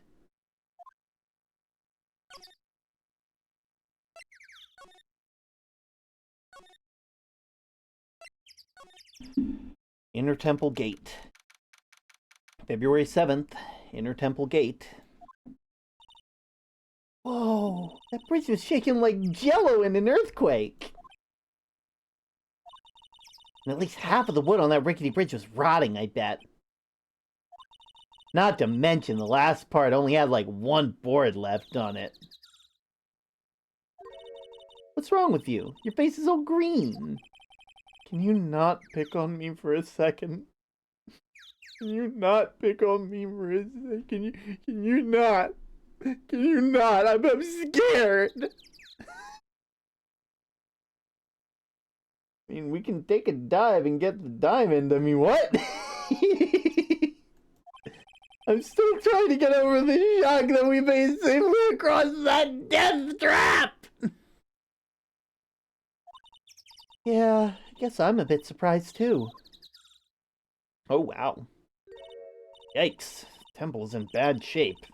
Looks like it could collapse at any moment. Guess people don't use it too often. Really where you're going to train tonight? This has to be it. It's kind of creepy around here, like a ghost might jump out at you or something. You're at medium afraid of ghosts? Isn't that ironic? No, you don't get to try and hide that. Looks like the bridge is suspended by 4 of these wires. They're real thin. Shouldn't they just be thicker? Oh, stop it. You're such a worrywart, Nick. If the bridge were really going to collapse, I'm pretty sure the boards would break before these wires ever did. What's wrong? You're turning an overripe avocado again. I don't care how much you pay me. I don't want to cross that bridge again. No worries, Nick. No one's offering you any money. That's because no reasonable person would call that pile of popsicle sticks a bridge! No matter how to do with something more than a few points of wood and some string! Hey, if we want to get back, we've got no choice but to cross it again, you know. Maybe I'll just stay. I've always dreamed of living in a little shack in the woods. Wow, you really are scared, aren't you?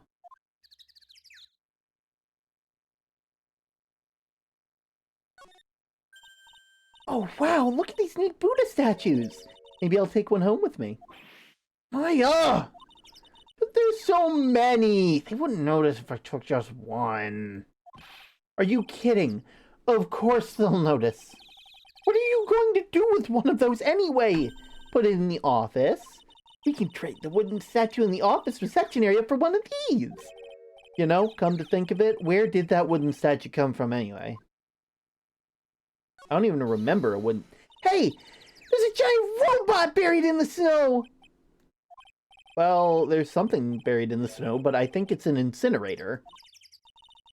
Oh, you gotta admit, it does look like a robot. Sure. Anyway, I don't think it gets much use out here. It's pretty... rusty. Hey, Nick, do you think this giant robo-incinerator can walk? I told you it's not a robot, and it's not especially big either.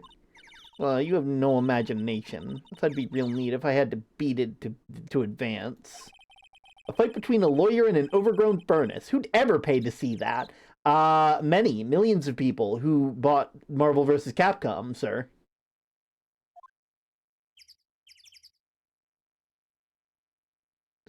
You really think it's like, I want to see that. Oh, no, I'm still examining.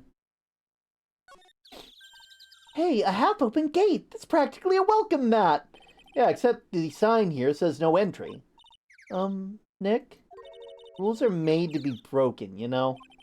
You expect a lawyer to go along with that? Oh, come on. You're such an old lady sometimes. Let's just go! Don't blame it on me when Sister Bikini puts a curse on you. That could be a Daredevil comic plot. You know, you're not wrong. No, you've got me scared. Let's just forget about it, okay? Looks like there's something written on it. I can't read it, but if I had to take a good guess, I'd say it says Inner Temple. What's the point of a sign if you can't read it?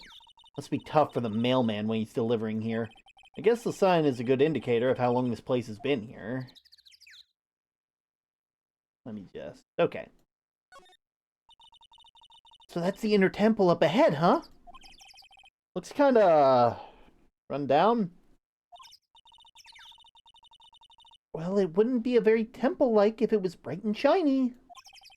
So you're training here tonight, huh? Yep! Then everyone will see my spiritual power! Sounds like your stomach wants to show off its digestive power instead. Wonder if that roast is ready yet. You know, it might be, actually. Because we've kind of looked everywhere now. Oh no, there's still the training hall. Oh, I don't like the look of this place. I really don't like the look of this place. Inner Temple Training Hall, February 7th. Man, look at this place. It's tiny. It's a freezing cold room. This is where you'll both be training, huh? Huh? What do you mean both? I'm the only one. Really? But I thought... Riley's just a little kid. You couldn't handle this kind of intense training. So says the girl who can barely hear over her teeth chattering. Anyway, the real training room must be beyond that door over there. Yep, definitely getting the feeling that's back there. Even I can sense there's something supernatural about that cavern behind the door. You sure this isn't a trap? It looks like it.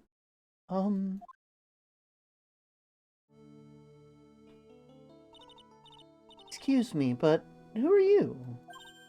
Ah! You're... Hi there! We're just looking around since we're gonna be staying here tonight. Is something wrong? No. It's nothing. I wonder why she's spaced out like that, don't you, Nick? Did you say something, Maya? Not you too, Nick. My name is Iris. I'm one of the nuns in the temple. I'm Maya Fey. Pleasure to meet you. The pleasure's mine. Oh, please, excuse me. I have some, chores to do.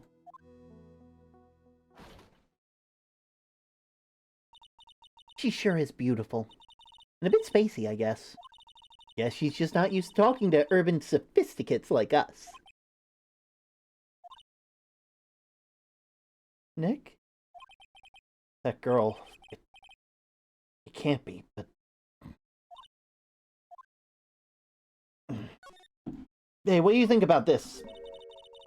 Look at that antique dresser. I wonder if there's anything valuable inside. Let's have a look.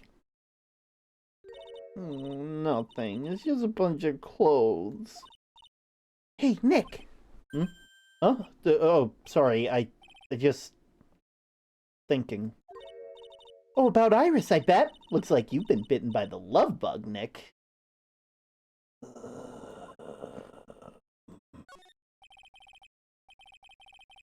A hanging scroll. Ah! Ah! What is it? What do you scream like that for? This scroll. It's my mother. What?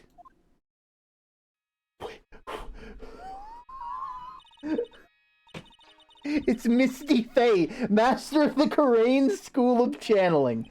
Are you sure? Yes.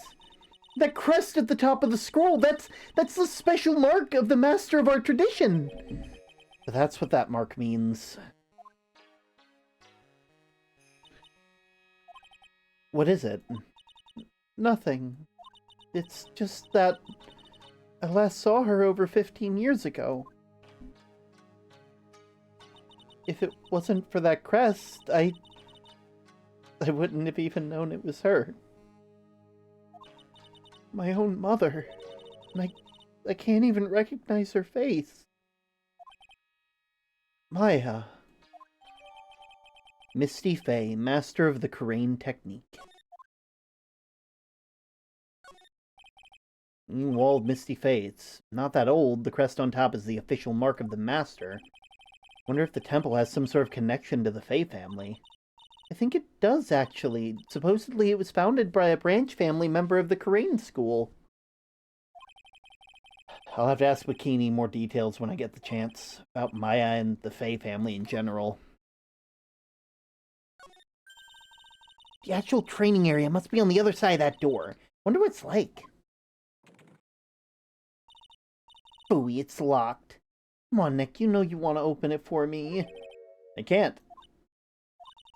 You've been in a kind of bad mood lately, haven't you, Nick? Sorry, I know what it is. IRIS. Sorry, I almost spelled IRS and scared myself. Iris and Nick sitting in a tree. KISSING. How about I open that up and just... There are a bunch of musty-looking blankets and bedding set piled up here. Wonder why they're even here in the first place. It's because all spiritual training is done under the supervision of a nun. I wonder if Sister Bikini's planning on sleeping here while I train. But if they sleep, what's the point of having them here in the first place?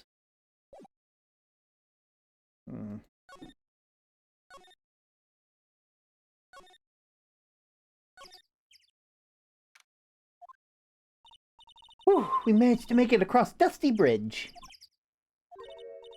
Nick, you look green. Are you feeling all right? Hey, what's wrong with you? Ever since we met Sister Iris in the training hall, you've been really quiet. Huh? Oh, sorry. Hey, you, wait up! You think he's yelling at us? Must be. No one else around. Would you mind moving? You're standing right in my way! I fucking called it! Ah! Hey, I know you. You're... Whoa, sorry, gotta run! Yeah.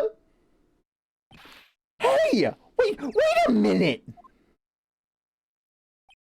Oh, nice to meet you. I am Loris Donum. Liar, you're Larry. Your clothes may change, but you're still the butts. Shut up! I'm Loris! I'm here to do a sketch of Dusky Bridge. No, he really is our Larry. Not that I get why he's pretending to be someone else. Hey, so first off, my badge. Hey, I know I may not look like it, but I'm an artist. I refuse to look at anything that doesn't have a radiant beauty or beautiful motif. Picky, aren't you? Hey, what about this? Hey, you're... Actually, you know what?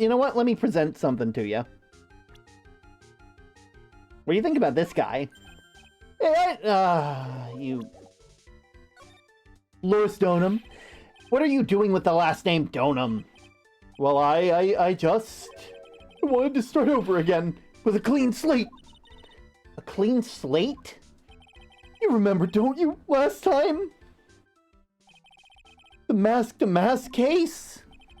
After that, I started to realize I don't like this guy known as Larry Butts. And that's when I came across it, the Book of Destiny!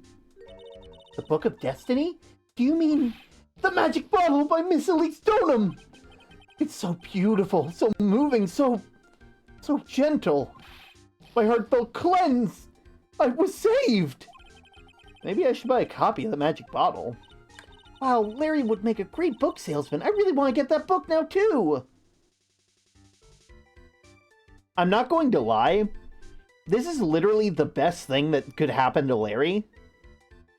Because, like, in the first game, like, the murder weapon, the thinker clock, was made by him. He's a damn good artist. And the fact that he is now pursuing a passion in art is kind of sick. And I think it's even implied that he was an art student in college. Him actually getting to do that. That's kind of cool. The most wonderful person I've ever met. I'll follow her anywhere. Well, she certainly is a very elegant lady. You see? Here's a photo I took of her in secret. Oh, that is a beautiful photo. You want a copy, don't you? It's okay, I just happen to have an extra print. And picture books? Still, it's kind of hard to imagine you as a picture book illustrator. So, tell the truth. You must have some kind of ulterior motive, right?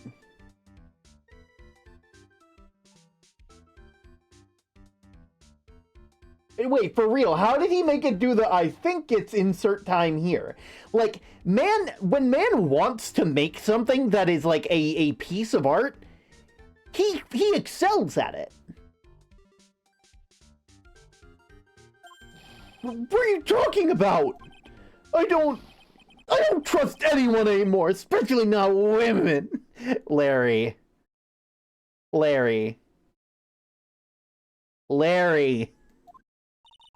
Talk about a bad case of denial. Anyway, can you even draw well enough to make a... Yes! Art isn't only about technical skill, you know. It's about having a pure heart. And that's why I'm asking, can you draw well enough to make a whole book? Now that you mention it, I wonder... Looks like you still have some doubt in your heart. It's true, I do, but... I first saw her, I felt it! Something inside me ended and something else began. Oh, Larry, you sound like you've fallen in love with Miss Elise Donham. No, you're wrong. It's not her. It's the other girl. No, Larry, no, Larry, please, Larry, please, Larry, please tell me you don't mean this one.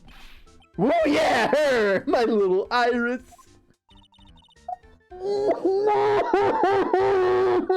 What is with you and wanting to date the murderers?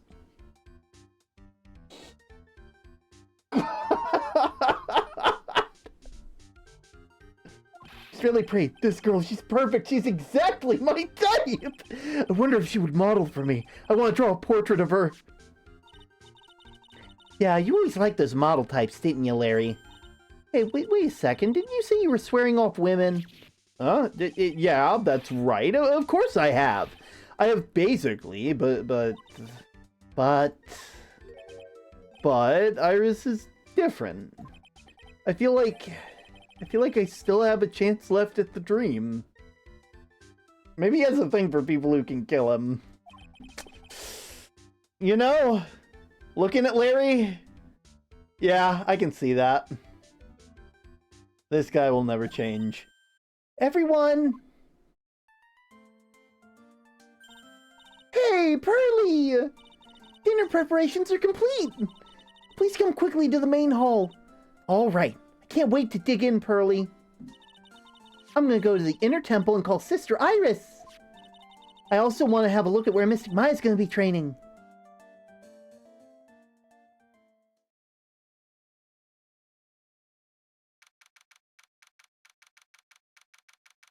February 7th, 7:46 p.m., Hazakura Main Temple.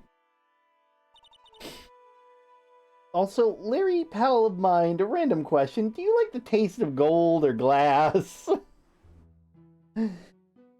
Boy, am I stuffed.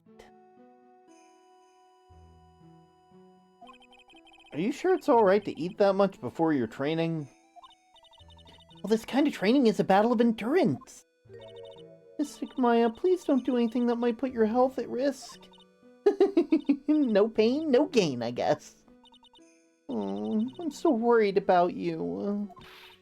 Well, let's not dilly-dally, shilly-shally. You must be ready for tonight. Good luck, Maya.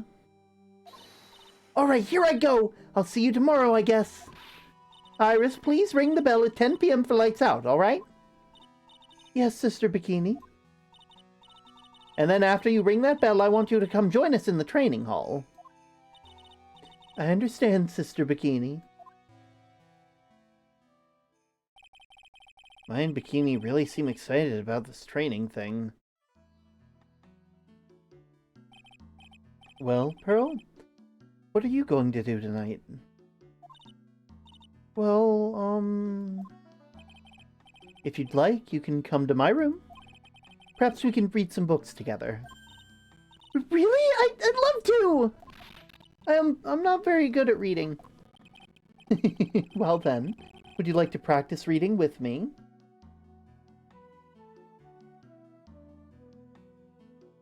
Seriously, how did you get out, Iris?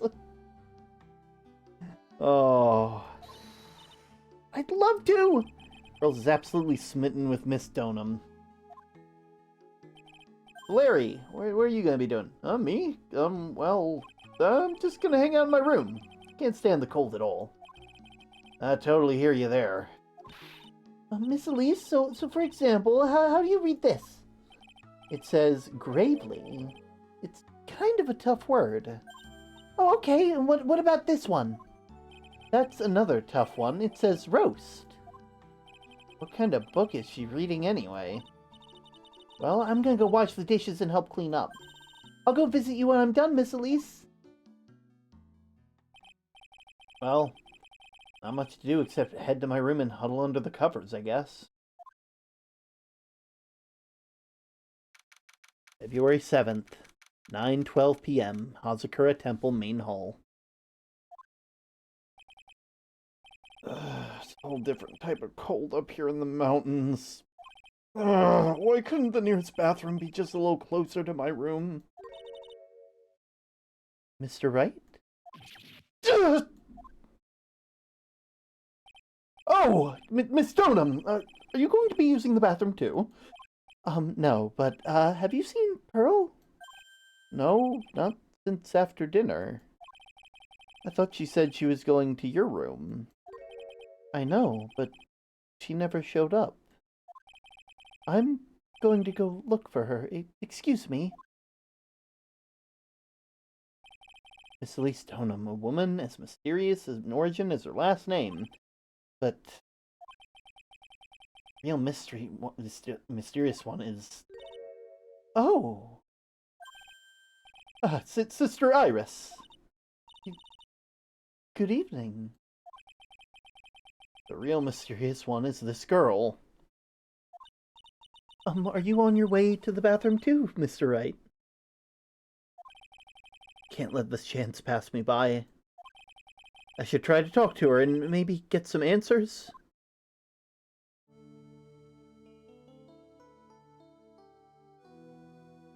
It's literally them, just with a different hair color.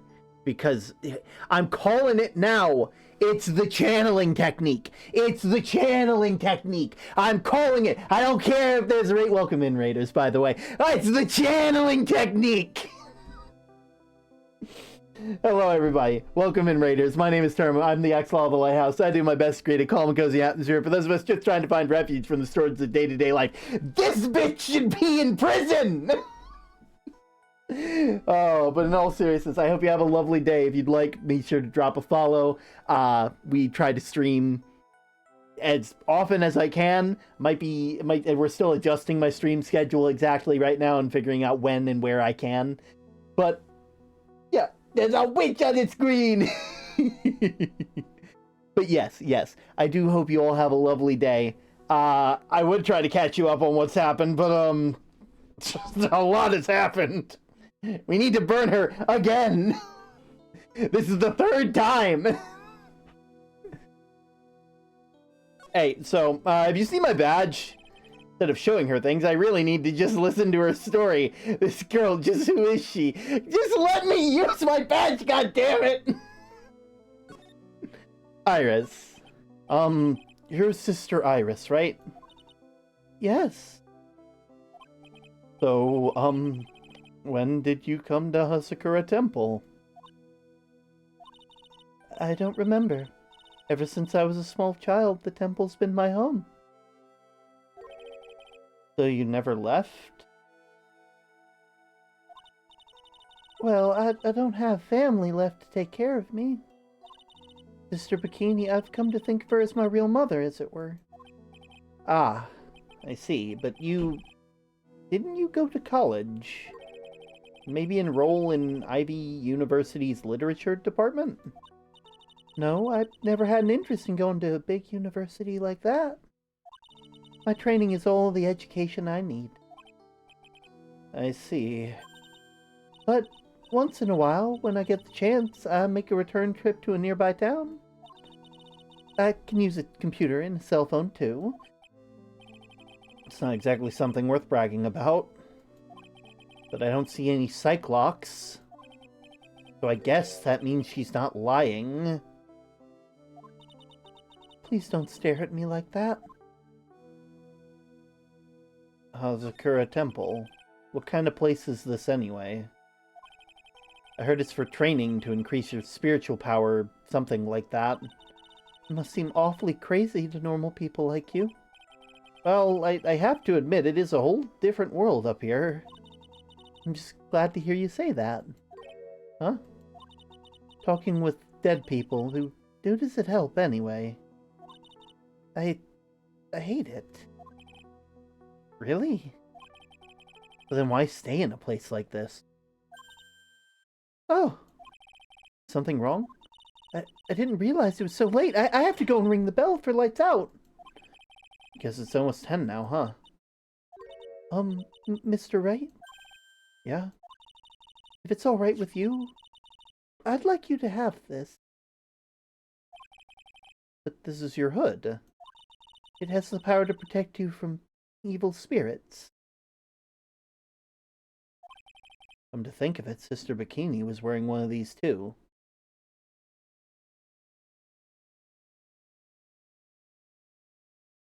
Wait.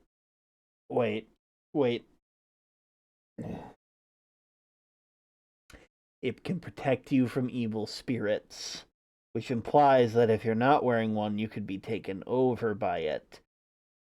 But also, it might be a way of sealing them in. Why would someone want to keep Dahlia in a place?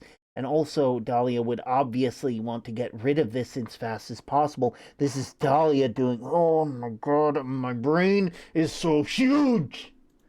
I'm calling it! I pray for your safety on this dark, cold night.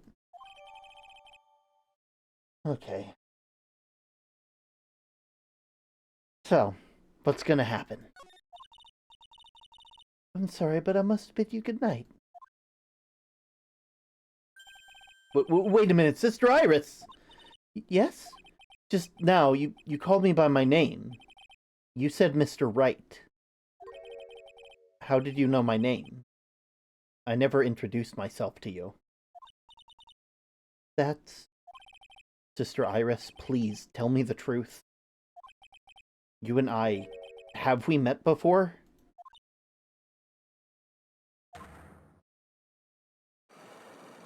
Cyclops!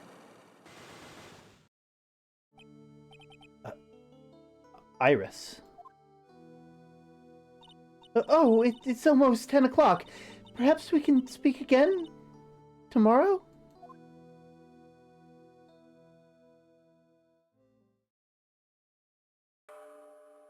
Gung, gung, gung. But my hunch was correct. She does know me. I'll have to try and talk to her again tomorrow.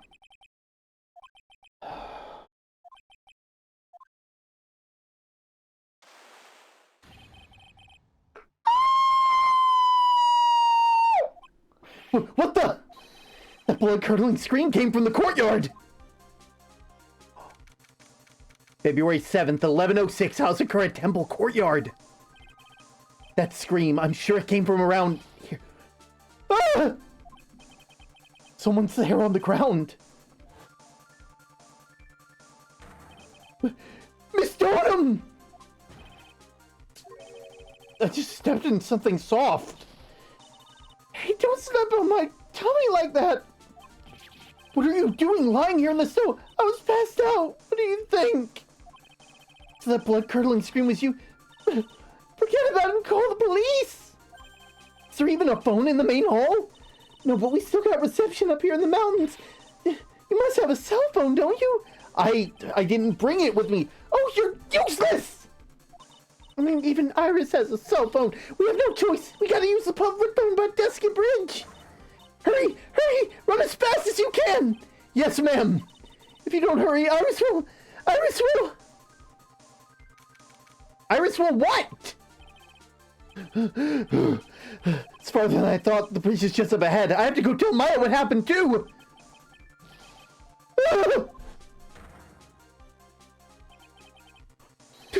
It's burning down! What the heck happened? What are you doing here? Huh? What is it? Is it me? Don't scare me like this, Larry. I almost had a heart attack! My name isn't Larry. It's Dolores! Hurry up and call the police! I'm gonna go to the inner temple! Don't be stupid! The bridge is nothing but a burning wreck right now! Listen to me, there's been a murder here in Hasakura Temple! What? The murderer might have fled across that bridge! I have to make sure Maya's safe! But... Police! Call the police! I've gotta go! Get out of my way, Larry! It's too dangerous! Nick, wait! I must have been crazy. I knew how dangerous it was, but I still went for it. Oh, Nick! Weakened even more by the fire, the rickety old bridge's plank snapped and gave way. And as I was swallowed by the eternal darkness that surrounded me, a final terrified scream rose up and pierced the frozen air in the harrowing night.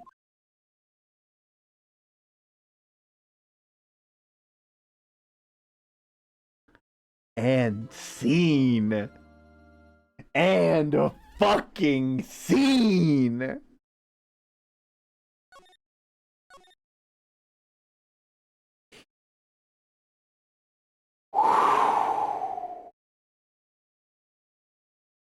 Now that's something. I don't know what they mean by investigation. The only thing I'm investigating is how the fuck Phoenix isn't dead right now. Okay. So, I think we all agree that we really want to see what happens, right? We all want to know? We all want to know? I think we all want to know. Am I right? Am I right in thinking that we all want to know? Because I want to know. I think that it is very important that someone knows. You know? I think it's very, very important. So I'm gonna quickly do a thing. I'm gonna run an ad, and I'm going to also do a thing where I'm gonna run an ad and a poll at the same time, like we always do around this point in time. And we're just gonna see what happens. Well, I'm gonna let you guys decide if we continue, because Jesus Christ. I wanna.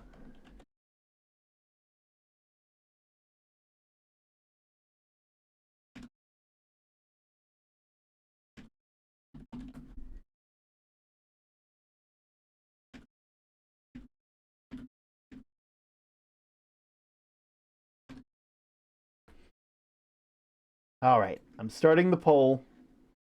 We're doing the thing. We're doing the stuff. And I will be right back after this break. I will see you guys momentarily.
I am returning. I have tortilla chip and a thing, and we will see how much we have and how much we have to gain. Ooh. Hello, I'm back. Ooh, okay. There we go. Let's see what the poll came out as. Oh, is it still going? Oh no, view results. 1-1. Vote breakdown. Yeah, one voter, one voter. Wow. Wow, you guys are kind of divided on that, huh? You guys are divided on that. That's a new one. Usually it's very much like let's go, like let's keep going. Huh.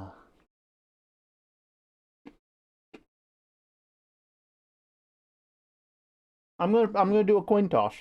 I'm gonna leave it up to chance.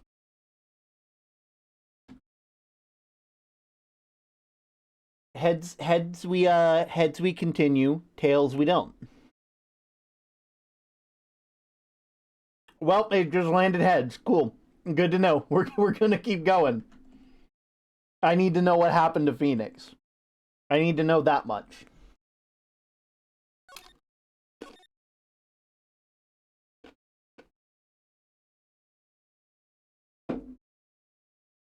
All right. Just gonna finish off this.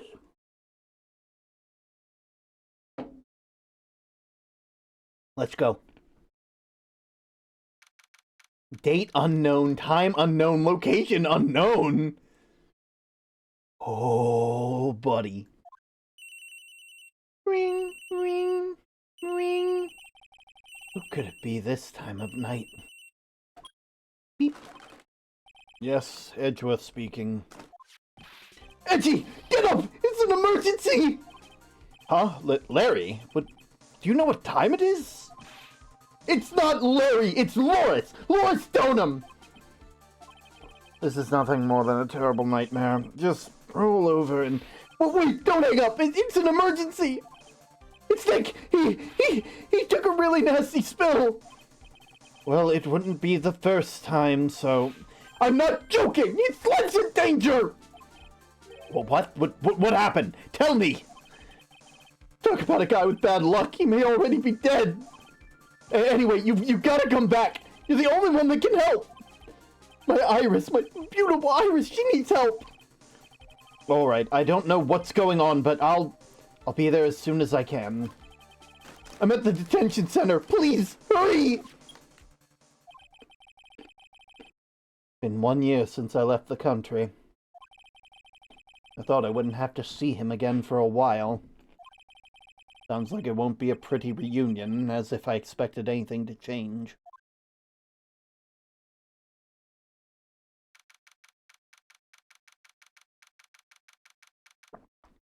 Wait a fucking minute, are we playing as Edgeworth? You're late, Edgy! What took you so long?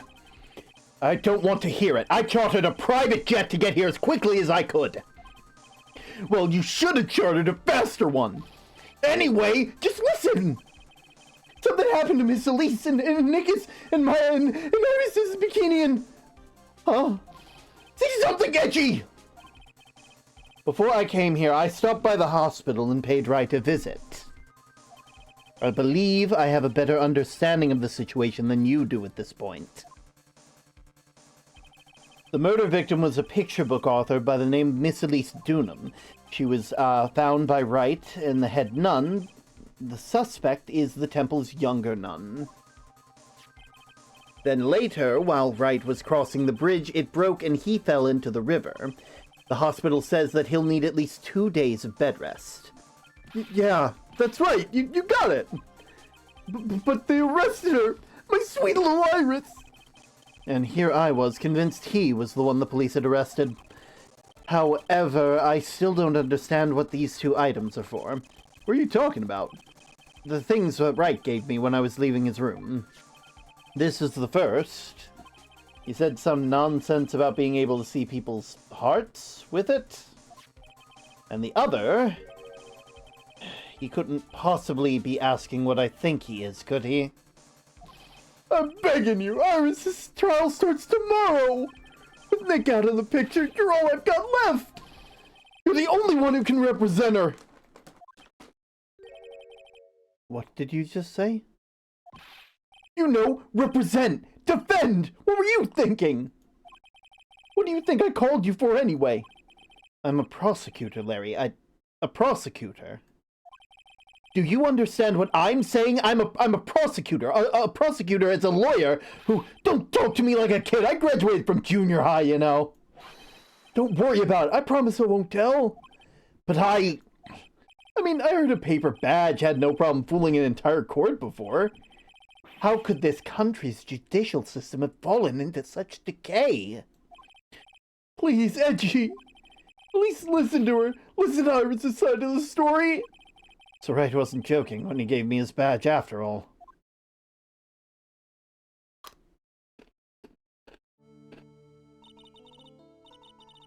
Thank you for coming. My name is Iris.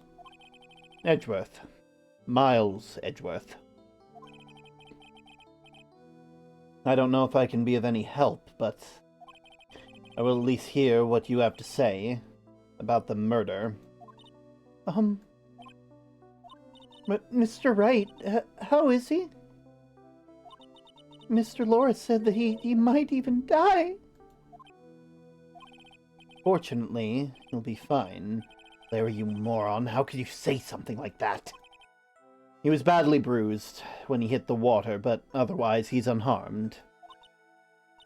Thank goodness. But he caught some kind of nasty cold. A cold? He's running a high fever and drifting in and out of consciousness. I must be imagining things. This woman, I feel like I've met her before. Anyway, here's my badge. Well, his badge. Is that an attorney's badge? Yes, this belongs to Wright. Really? I'm actually a prosecutor. Oh, then why do you have a defense attorney's badge pinned to your lapel? Well, you see, I borrowed it.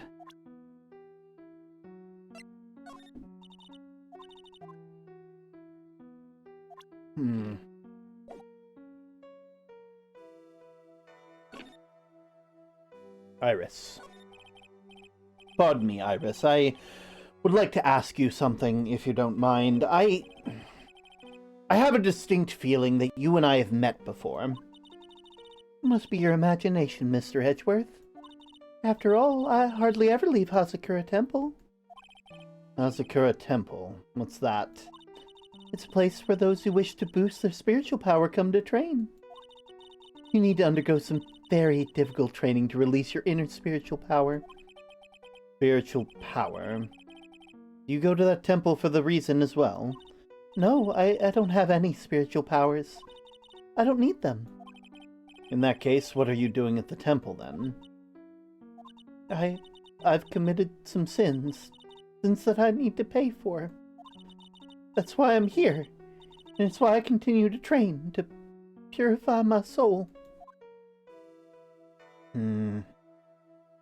Night of the crime? I want to ask you about last night, the night of the crime. All right. I helped to clean up after dinner and then went back to my room at around 8. Later, I left my room to ring the lights out bell at 10. Bell? We ring it at the same time each night. I see, and then? And then I was told to go to the training hall, but I went back to my room and stayed there. Why didn't you go to the training hall like you were asked to? I was frightened. Frightened? So I just stayed in my room and meditated until the murder happened. There's more to her story, I just know there is. Maybe I should dig a little deeper. Frightened? You were asked to go to the training hall on the night of the murder. Yes. However, you didn't go. Because you say you were frightened. What exactly were you so frightened of?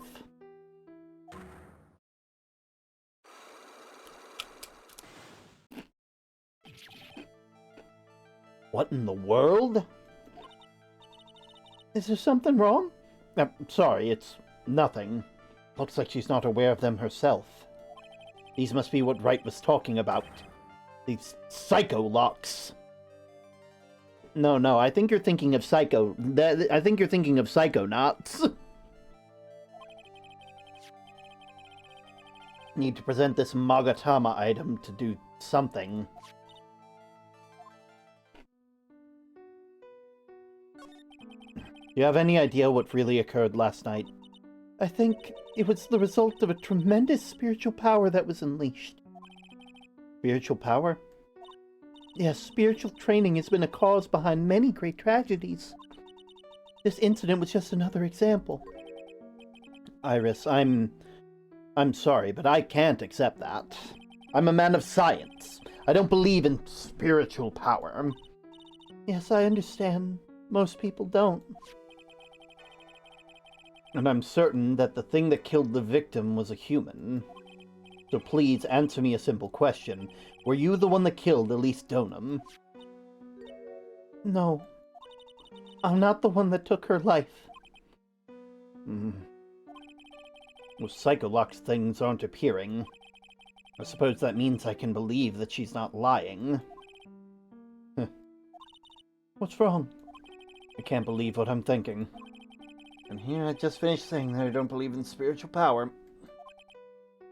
It appears that's about all that you can tell me. Thank you very much for listening to my story. I visited right after the hospital before coming here. He asked me to take care of you. Me? Yes, at the trial tomorrow, he asked me to defend you. If Mr. Wright has that much faith in you, Mr. Edgeworth, then I'll gladly entrust my fate in your capable hands. Why does Phoenix want to defend this person? I'm confusion. But before that, I have one question. Yes? Do you know Wright? Why would you ask that? Well, whenever you came up in our conversation, he would begin to act a little strange. Mr. Edgeworth? What is Mr. Wright to you? He's a very dear and indispensable friend. It was 5 years ago. That's when I deceived him. You deceived him? I heard that he was in a lot of pain afterwards because of what happened. I know what a weak person I am. That's why I thought it would be best if we never saw me again. I wanted him to just forget about me without learning the truth. Well, if you ask me, Wright is still suffering. Until he learns the truth, I don't think he'll ever be able to truly recover. Iris, it's not too late. You should go to him. Tell him the truth. I'll defend you, but only if you agree to that one condition. All right, Mr. Edgeworth. I promise. Very well. I'll do everything in my power to get you an acquittal.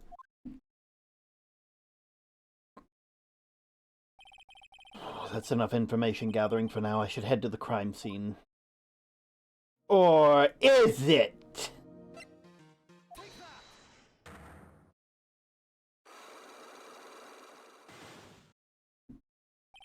I was frightened. Since I've been handed this case, it is my duty to dig up all answers. Understand? Yes, sir. The smallest flame can sometimes bathe a case in a whole new light. In my years of court, I've seen it happen over and over again. That's why I'm committed to searching until I have those answers. Now then, is it really true that you didn't go to the inner temple last night? Yes, I swear, I already told you that. Yes, you said you didn't go because you were frightened. That's right. If that's the case, then the obvious question is, what were you so afraid of? Iris, I wonder, is this what frightened you so much that you couldn't even leave your own room?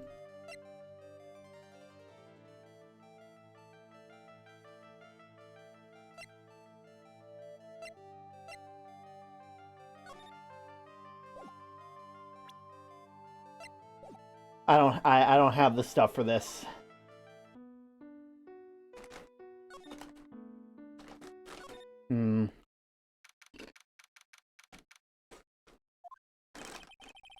Sure is cold, all right.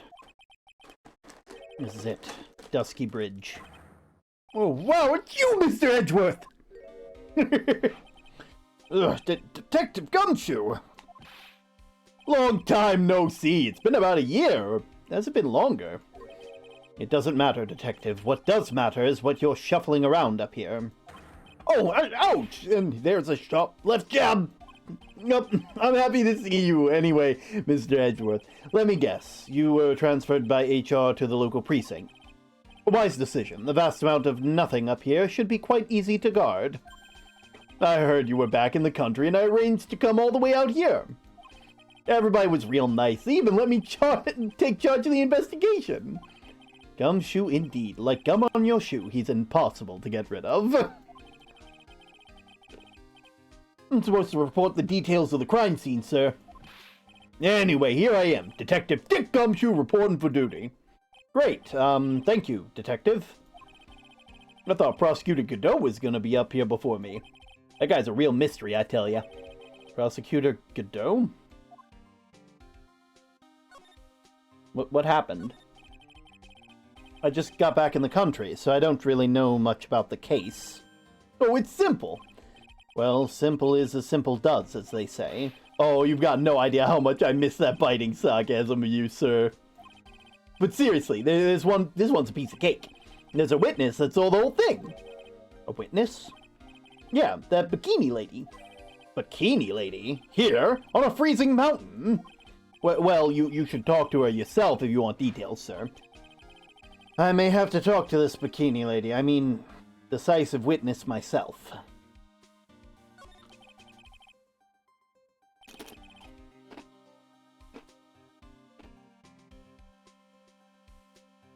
You'll have to excuse me. I'm very hungry.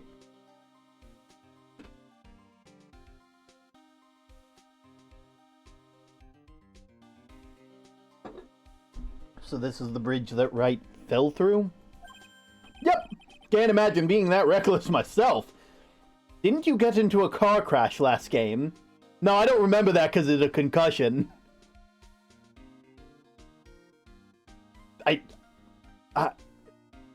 Anyway, look before you cross is how it goes, right? Or was it that leap?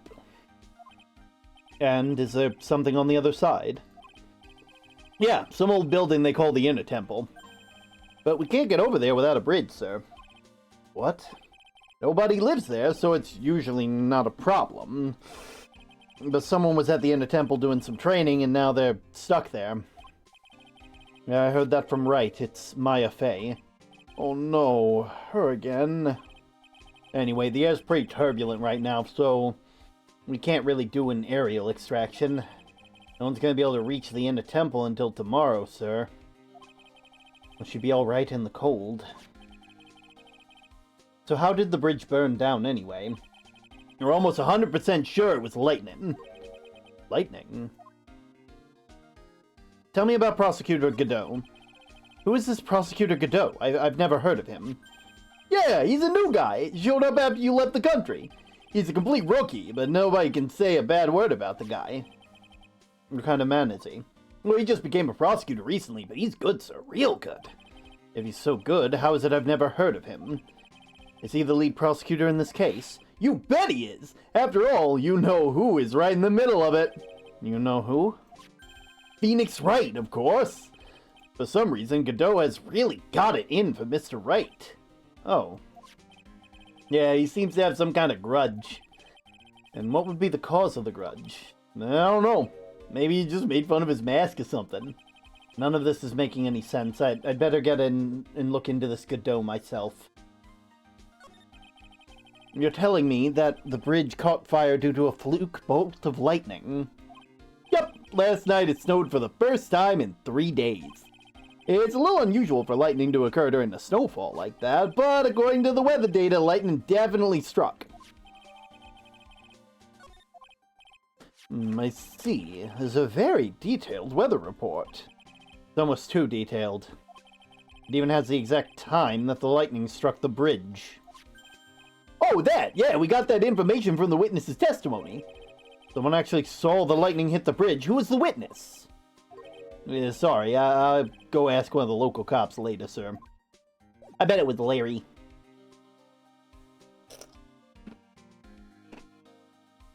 I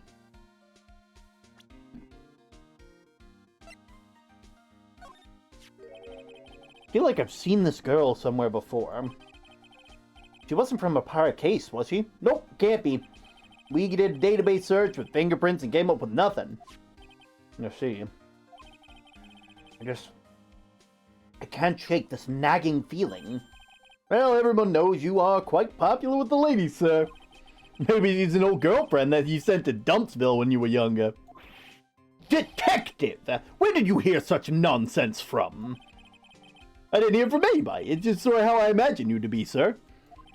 Do I really inspire this sort of frothing desire from the female masses? Edgeworth? Edgeworth.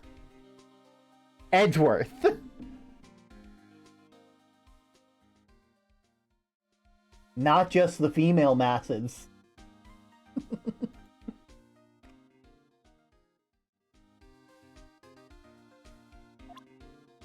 What about this guy? He's supposed to be Miss Elise Dunham's apprentice or something. I see. Yeah, he drew a nice portrait of me. That's nice. But he made me pay him 50 cents for it. I'm sorry about that. You don't seem very interested in him, Mr. Edgeworth. I really don't want to talk about him, that's why. Alright. Wait.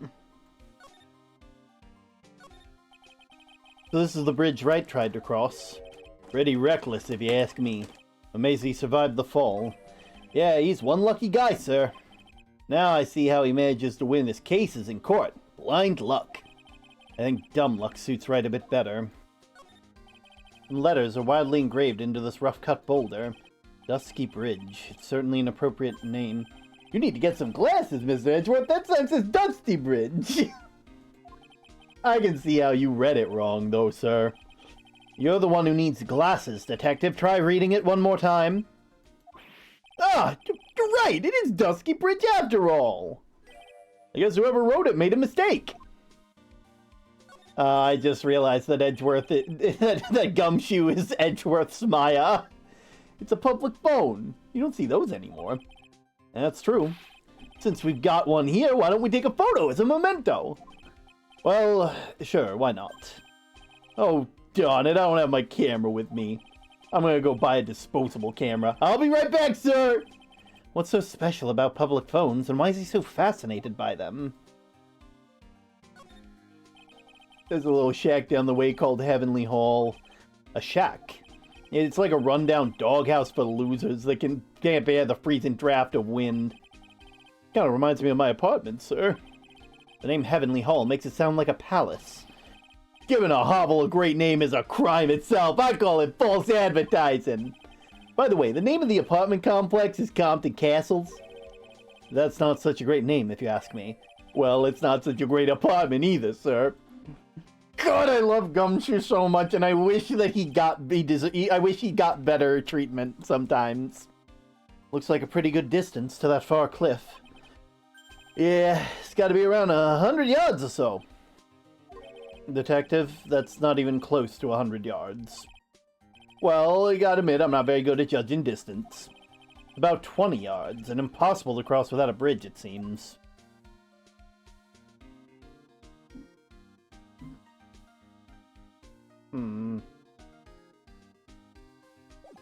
Well...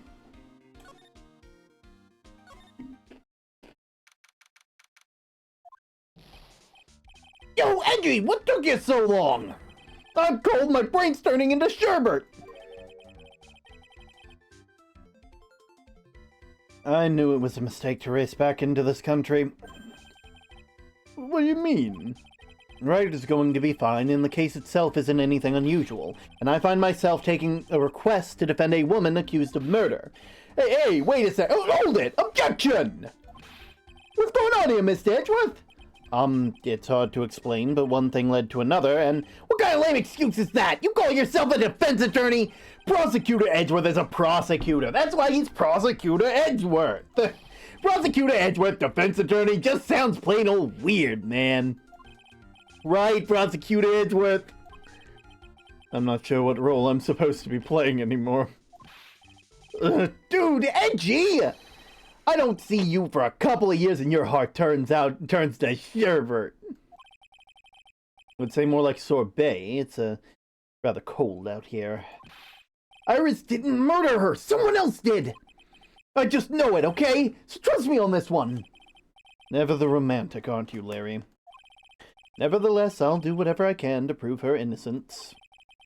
At least until I pass the baton off to Wright, that is.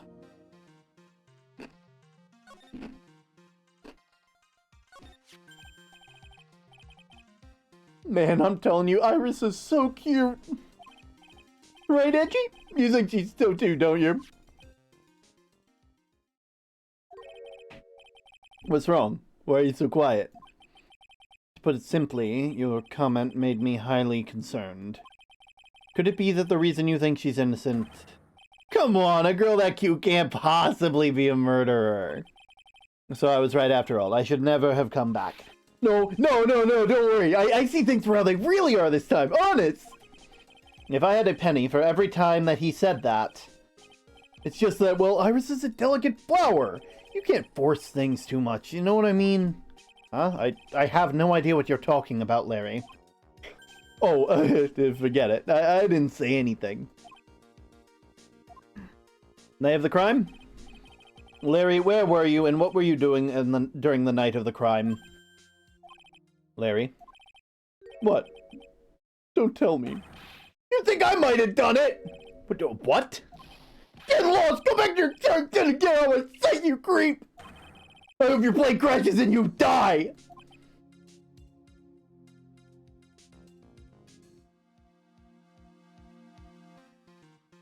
Jesus, Larry. I'll ask you one more time. On the night of the murder, where were you and what were you doing? Oh, God damn it, Larry! As I suspected, Psycho Locks. Sorry, man, you know me, I just don't remember. My short-term memory's a wreck, dude. I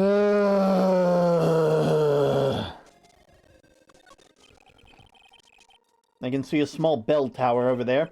Hey, that just reminded me. There's something I've always wondered about. Something tells me he's about to tell me what's on his mind, whether I like it or not. We call a person who tells a liar, right? So why don't we call a person who rings a bell a beller? Or a truer for a guy who tells the truth. Oh man, I'm not gonna get any sleep tonight. I had no idea he was such a deep thinker. Suppose the type of thing is necessary in the mountains? That just gave me a great idea. Something tells me he's going to tell me what's on his... okay. A brand new invention might even make me rich. An invention? Yeah, a car that can travel on snow. Call it the snow car. So what do you think, sir? Would you go for a ride on something like that? Only after you take the first 1,000 test rides. Gate looks quite old, strong enough to resist the weight of time. That's the Mr. Edgeworth I know. You got real flair for words, sir. I have always appreciated the kind and old, timeless elegance. That's exactly how I feel, too. Take the Coke, for example. Like a fine wine, it gets better with age. Even a fine wine turns to vinegar if it begins to stink at some point. I suggest you wash that atrocious rag you call a coat, detective. That must be the main hall.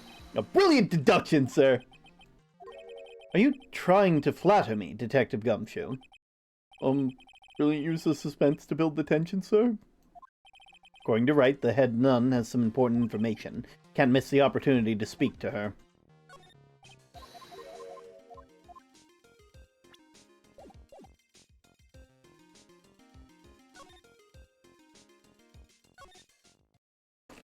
February 8th.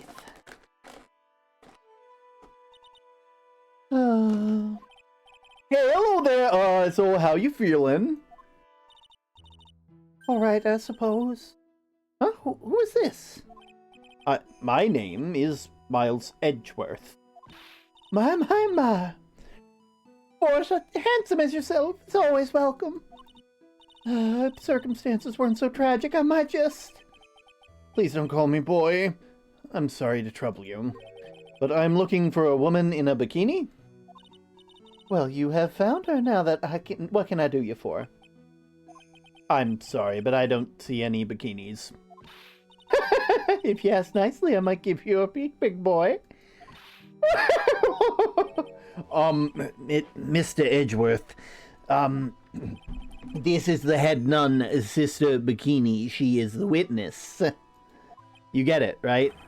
Why didn't you tell me that earlier? This is exactly why your salary keeps getting cut. You think I want you to live in poverty? No! My stomach's already growling in protest. So, what's the latest about my beloved Iris?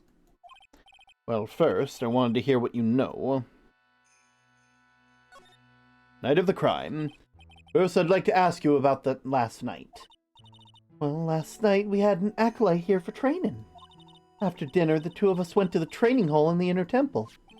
She must be talking about Maya. Approximately what time was that? I suppose it was around 9 p.m. when we left here. Training lasts all night long, so it's extremely exhausting. Channeling Dojo's head nun must be in attendance at all times to keep watch.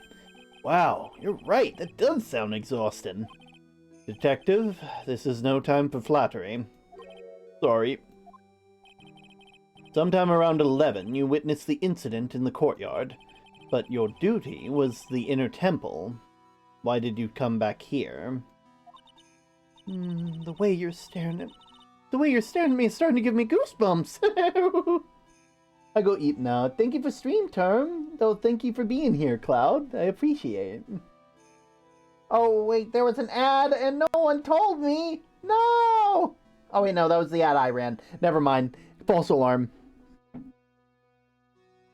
I'm starting to get goosebumps myself, but for a decidedly different reason. Oh, you get chills pretty easily, don't you, Mr. Edgeworth?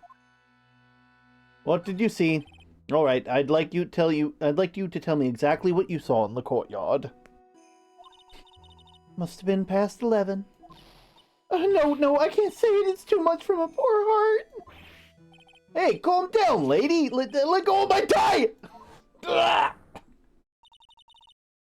I saw two people. One of them was lying on the ground, and the other one was stabbing her from the back with a sword. You see this criminal with your own eyes?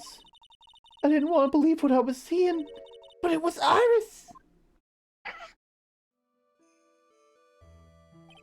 You must have been quite shocked. Of course she was. Try putting yourself in her shoes. It'd be like if you were here stabbing Mr. Wright smack in the middle of the courtroom. And I happen to witness it for the witness stand. You'd be pretty shocked, too.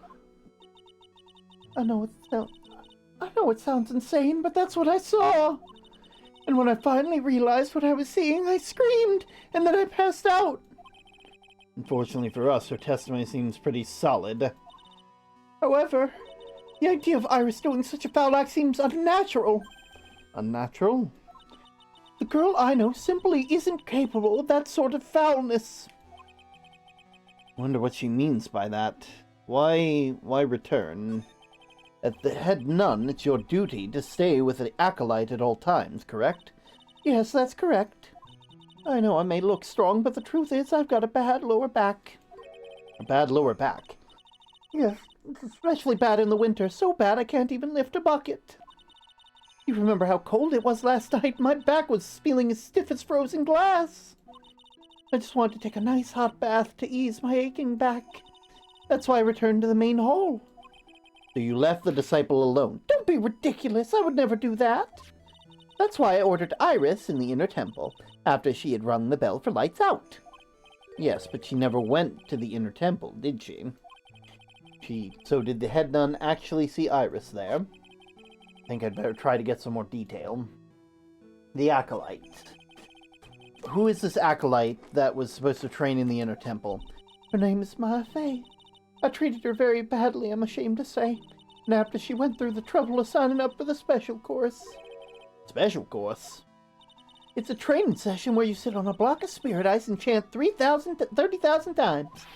I don't mean to tell me that she's doing that over in the inner temple, do you? No, of course not. I don't have to worry about that one little bit. Last night, we still hadn't started the training session itself. Well, that's good to hear. Oh, dear. There's one thing I forgot to tell you. Uh-oh, don't think I like the sound of this. Do you know the small girl? I believe it's Mystic Maya's little sister. Maya has a little sister. Oh, you mean Pearl? Yeah, that's Maya Faye's cousin. Little Pearl? I thought she was going to visit Mystic Elise after we finished with our dinner cleanup. But I haven't seen her at all since late last night. She's nowhere to be found. You mean she was with the victim? It's all my fault, my stupid, creaky old back!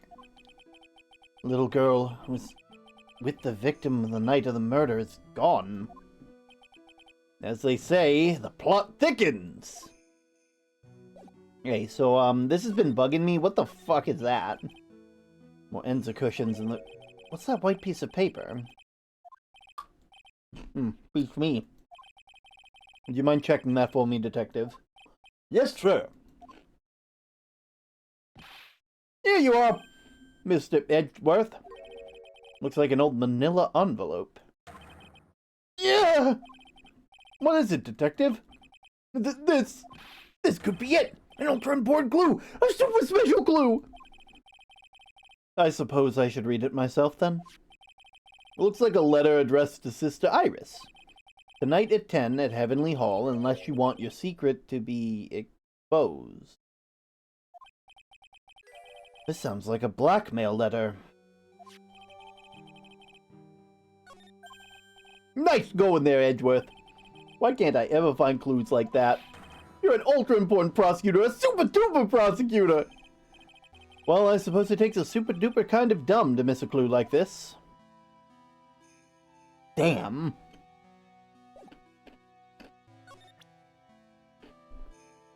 Hey, so what's this? Well, it's a demon warden hood. Acolytes are highly susceptible to possession by evil spirits, you know.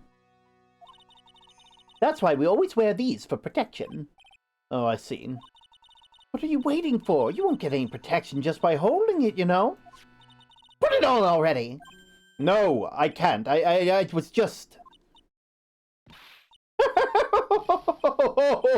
Oh, it's like it was made just for you, Mr. Edgeworth. What do you mean by that, Detective? It looks absolutely marvelous. You've got to keep it on for a while. Is this some sort of divine retribution? What about this? Huh? Oh, well, you found a scroll. That is the master of the crane channeling technique, Mystic Misty Faye. Hey. It's been nearly 20 years since Mystic Misty's disappearance. Apparently, she intended to pass on the master title to her daughter. Who is this daughter? Well, I myself am part of a branch family of the Fae clan, but even I'm not privy to the information concerning the main family.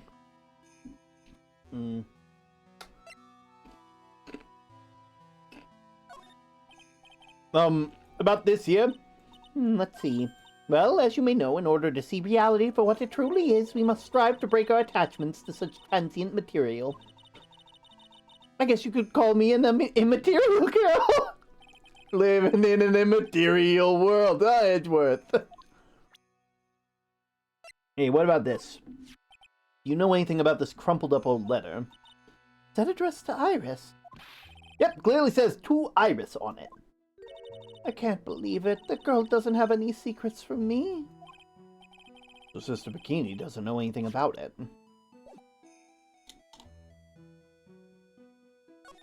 And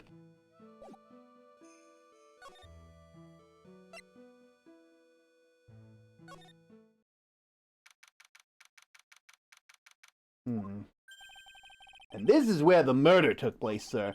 Other than removing the body, we left everything untouched. Thanks, Detective. I'll have a look around. Looks like the police are still investigating.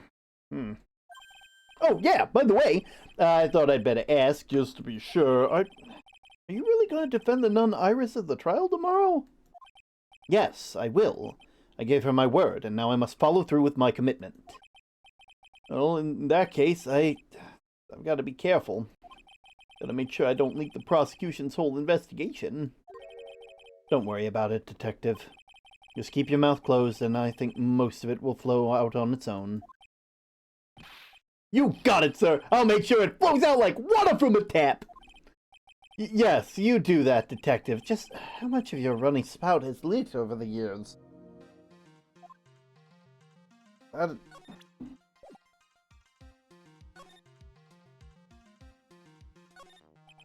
main gate must be just over that stone wall. Ah, stone walls! I jumped over a few of those in my time. Most of them are good memories, but not all. Detective, perhaps someone should introduce you to a concept of paucity of words.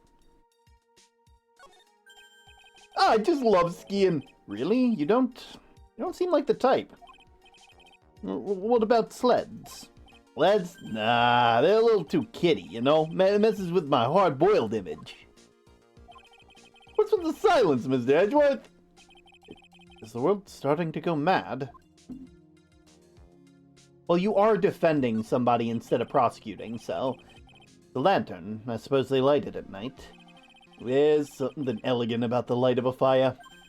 At the end of each month, I always like to relax in my room by candlelight. Detective, can you not afford to pay the electricity bill? How did you know? It was obvious, Detective. Very, very obvious.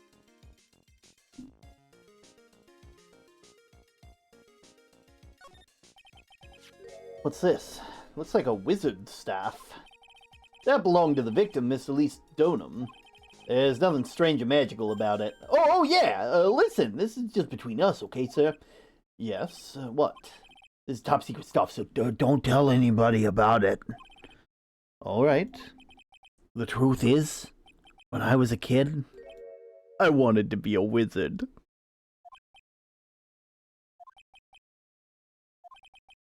That's it? That's all you wanted to tell me? That's it! This staff was made from a very strong kind of wood. What about fingerprints? Were there any on it? Just the victims.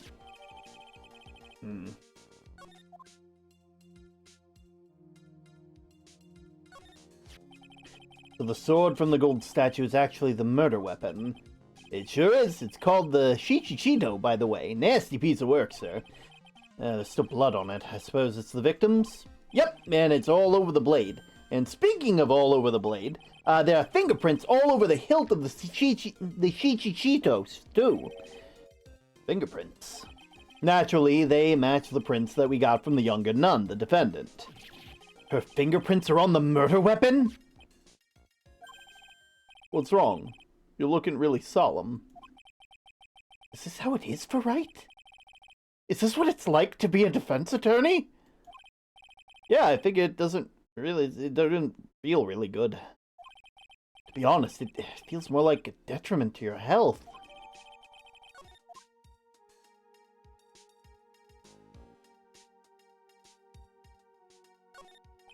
The main hall of Hasakura Temple is above us.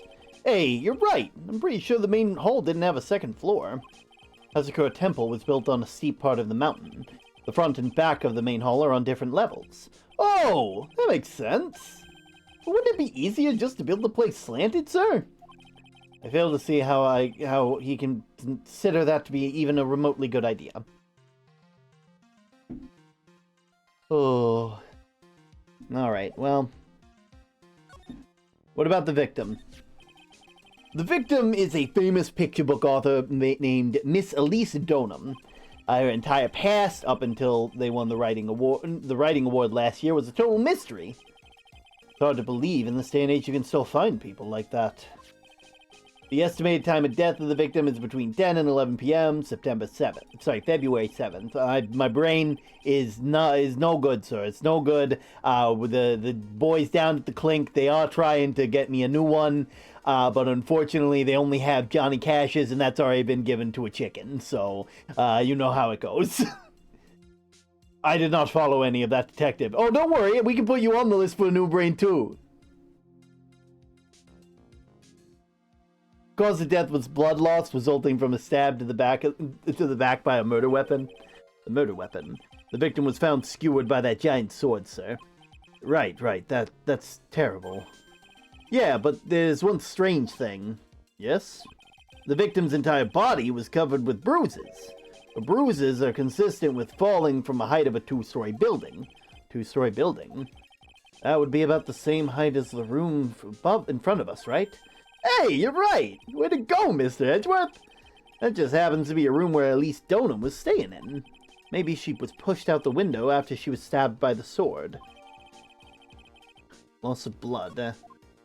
What happened? Now then, Detective, let's see if we can summarize what we've learned so far. Okay, so let's take a look at this map. According to the testimony of Sister Bikini, the head nun here, right after they'd finished dinner, she and Maya Fey headed to the inner temple.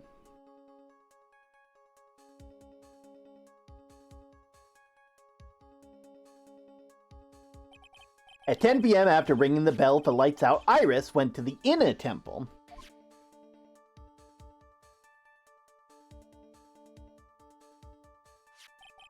When she got there, Bikini had to take over while she went out to Hazakura Temple.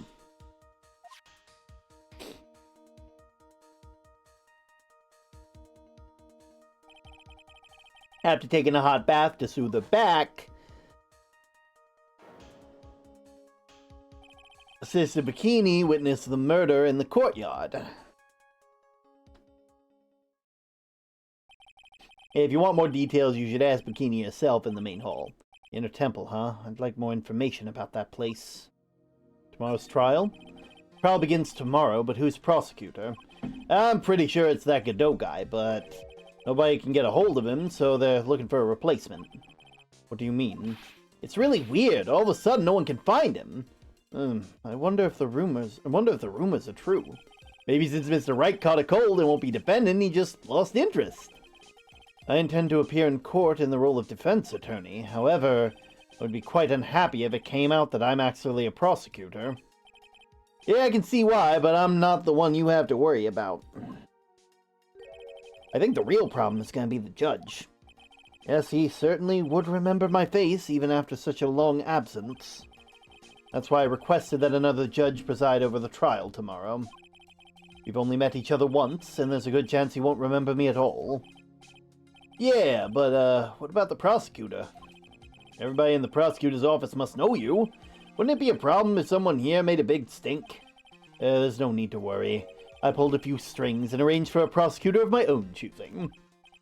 Wow, Mr. Edgeworth, I had no idea you had such powerful strings to pull. The inner temple. What is this inner temple that Maya was supposedly training in? According to Bikini, it's the old building that they used to train acolytes. It's on the other side of Dusky Bridge. The bridge that burned down. Is there anything else on the other side of that bridge besides the inner temple? Nope, not a thing. Nothing. The other side is surrounded by cliffs on all sides. In a way, it's kind of like a little island out there. So the only thing there is the inner temple. I heard it's not the kind of place a person would survive in. Please be alright, Maya.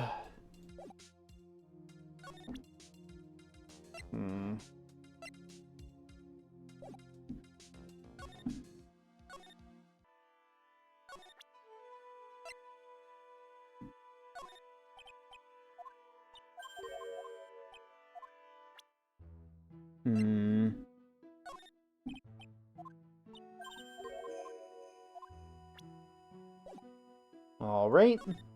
We'll move off to the main gate. February 8th, Hazakura Temple. I don't see Larry anywhere. Maybe we scared the poor kid away. His heart was shut tight with a number of psycho locks. Guess I'll have to look for him now. What a thorn in my side.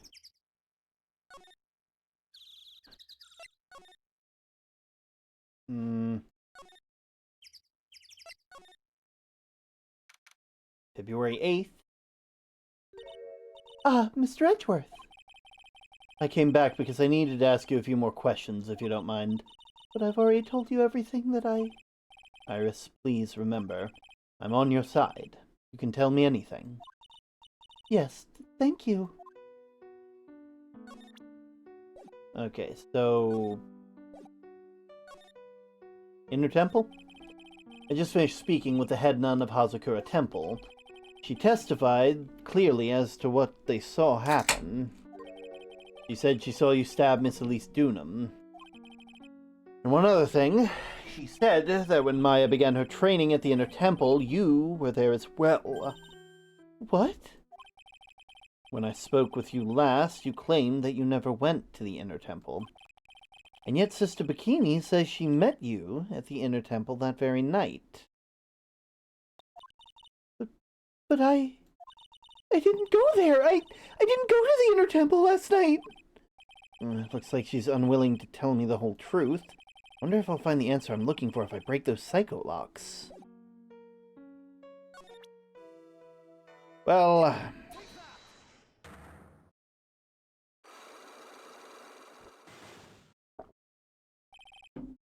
I was frightened. Since I've been handed this case, it's my duty to dig up all answers, understand? Yes, sir. The smallest flame... Okay, yes. That's why I'm committed. Now then, is it really true you didn't go to the Inner Temple last night? I swear, I already told you. Yes, you said you didn't go because you were frightened. That's right. In that case... And the obvious question is, what were you so afraid of? Iris, I wonder, is this what frightened you so much you couldn't even leave your own room?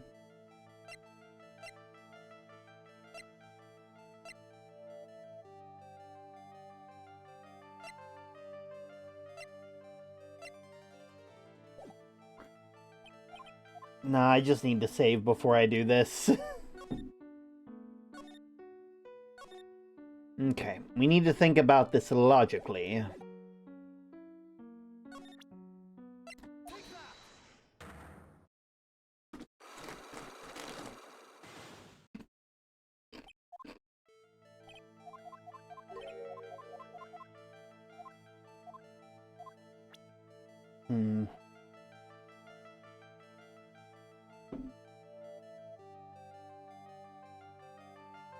Is this what frightened you so much that you couldn't even leave your own room? I found this in the main hall. It's addressed to you. That's... Well, Iris...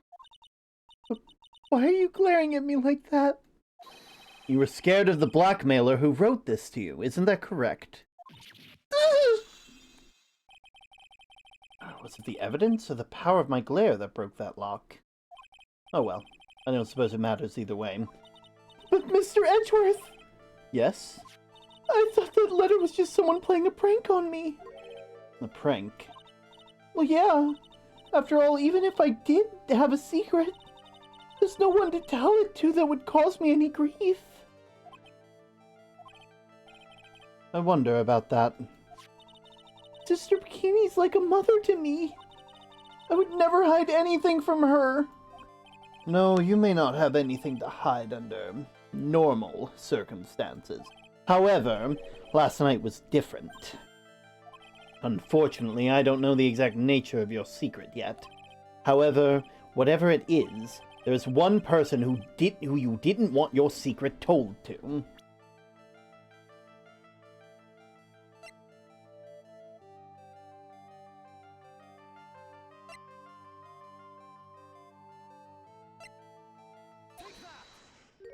Phoenix Wright. You mean something to Wright, it seems. And I can tell he holds a special place in your heart as well. That's why you didn't want him, of all people, to know your deep, dark secret. Well, what do you have to say? I should have expected as much, especially from a friend of his. See, I still want to know, because I still don't trust you. After dinner, the letter was waiting for me in my room. As it said, I'm frightened by it. What is this heavenly hall the letter recommends? The small mountain shack at the base of Dusty Bridge. Small shack, huh? It's more like a broken down shack that no one would ever want to go near. Where is it on the map? It's around here. To get here, you must follow a small path down from Dusty Bridge. The reality is, to get to the inner temple, I had no choice but to cross the bridge. The thought of such a terrible criminal could be lurking in Heavenly Hall. I was so scared by the whole affair that I didn't even want to think about it. But this is a secret you had locked away in your heart. Yes. It looks as though I may have to visit this Heavenly Hall now. Maybe I'll find some sign of a mystery blackmailer. In any case, you can still claim to have never left your room last night. Yes, that's exactly right. The trial starts tomorrow, and I promise you I will win. I'm going to win so that you and Phoenix Wright can see each other again. But when I do, you must promise me that you will tell him your secret. But it's pointless. Why would you say that? Because I may know who Phoenix Wright is, but he has no idea who I am. What the fuck does that mean? What does that mean? No! You tell me what that means, you... God damn it! Just be like... Okay, fine. Heavenly Hall. Excuse you? Wait. Why does it look like this? Buddy. Whoa, not much of a view down here, huh? It's still better than the view from my apartment, though. Someone's here. Hide yourself, detective. Oh, why does this always happen? Whenever I find a girl I like, they always run away. I even chased one of them to Japan. Next it's gonna be prison, I guess. I'll steal that detective's wallet, and then they'll get me locked up for sure. Nah, can't do that to someone who looks so down on his luck. He's just talking to himself. Shh, be quiet and listen. I knew it. I shouldn't have done that. I blew it again. Done that? What did he do, I wonder? Hey, you! About what you said! I got an objection! What the? Edgy, you dirty rat! Crumshoe, you oaf! I'm sorry, sir. Before I knew it, I was shouting out objection! And in a loud, commanding voice, too. I even pointed my pointed finger. You've watched too many trials. I'm sorry. Okay, Larry, the jig is up. What have you got to say for yourself? Oh. Okay. Heavenly Hall? What is this little shack, anyway? Well, I discovered it myself yesterday. And why were you down here in the first place? Oh, come on, I'm an artist. I was looking for a place to sketch. This is a great little place. It's artistic. It's quiet, it's cold, it's got no power, and it looks like it's about to collapse. Sounds a lot like my apartment there, pal. One thing's for sure, no one is likely to show up to disturb you here. So can I get something to drink? Some hot water, maybe? He's getting all buddy-buddy on us, sir. Iris, listen to me, Edgy. You gotta do this. You gotta save Iris. Why are you so sure she's innocent? Because she's cute. Tarmo, Ben Rose! Wonderful to have you here, Ben. I hope you're having a lovely time. Because she's cute? Watch your mouth! Anyway, I've made up my mind to talk about it. I'm going to marry that girl. Mr. Edgeworth is pretending he didn't hear you, so I'm going to ask him. Have you found your daily pebbles? Pitchfork, your timing is immaculate. I'm going to ask him for you. Have you found your daily pebbles? Have you already asked this girl to marry you? No, not yet, but I can tell how she feels by the look in her eyes. She's got this I really want that man to carry me over the threshold look. You okay? Yeah, I'm doing good. It was just a really funny moment for Mr. Man. Oh god. We having a fun time. We having a good fun time. I'm sure Nick would be surprised. Oh yeah, happy December! Happy December! We're having a fun. I'm all bundled up. I got a little reindeer plushie with me. Pitchfork is totally not jealous of the fact that I'm hugging this little guy. Like this is all you know. Everything's all cool. I'm sure Pitchfork would be. He'd never imagine I could marry such a beautiful girl like that. Something tells me he would be shocked indeed. That's why I didn't want her to do anything dangerous. I mean, what am I gonna do if she gets hurt? What is this guy trying to say? He lost me about a mile back. If we really want the answer to that, we're going to have to drag him onto the witness stand. Either the crime? Come to think of it, you still haven't answered my question. Where were you, and what were you doing the night of the crime? Oh man, don't you have anything else to talk about? Some kind of attitude? You'll never be a ladies' man like me. Okay, chill out with those scary eyes, I get it. If you really want to know, last night I saw something incredible. Something incredible? Oh, great. Yeah, but let's not talk about that now. Let's talk about the good old days. What do you say? Come on, I'll pour you a nice cup of hot water. Why hasn't he realized that I absolutely despise talking about the good old days, especially with him? Okay, let me just examine. What's this festive-looking ornament? Oh, it reminds me of the art class in grade school. We used to have a lot of decorating classrooming origami, remember? Well, Oh, yeah, you were never really good at it. Really? Yeah, this guy was so bad he couldn't even fold $1, let alone a crane. Everyone tried to comfort him, but he wouldn't just sit there sobbing. Really? I never would Be quiet already! I never forget the shame of that day. You want a crane? I can make a perfect quarter-inch crane without a single flaw now! You know, Edgy. Nothing for nothing, but quarter-inch crane without a single flaw is not easy. Yeah, that's quite a feat, Prosecutor Edgeworth. That's exactly why I hate childhood friends. This is a little far, but I have a pretty clear view of Dusky Bridge from here. Yeah, I still can't believe it. I mean, really. What is it, Larry? Huh? Nothing. It's nothing. Sounds pretty suspicious to me. Something about that statement smells, and you know what they say. This is Eagle River, sir.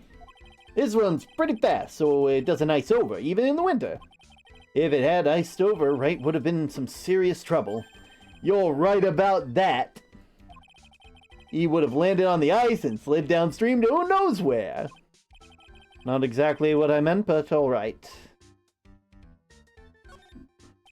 That's some horrible graffiti problem you got there, pal. You don't know anything, Detective. This is art. It's an expression of my bittersweet love for Iris. Larry, do you know what the difference between graffiti and true art is? It's how the artist himself defines it, right? I should have seen that one coming.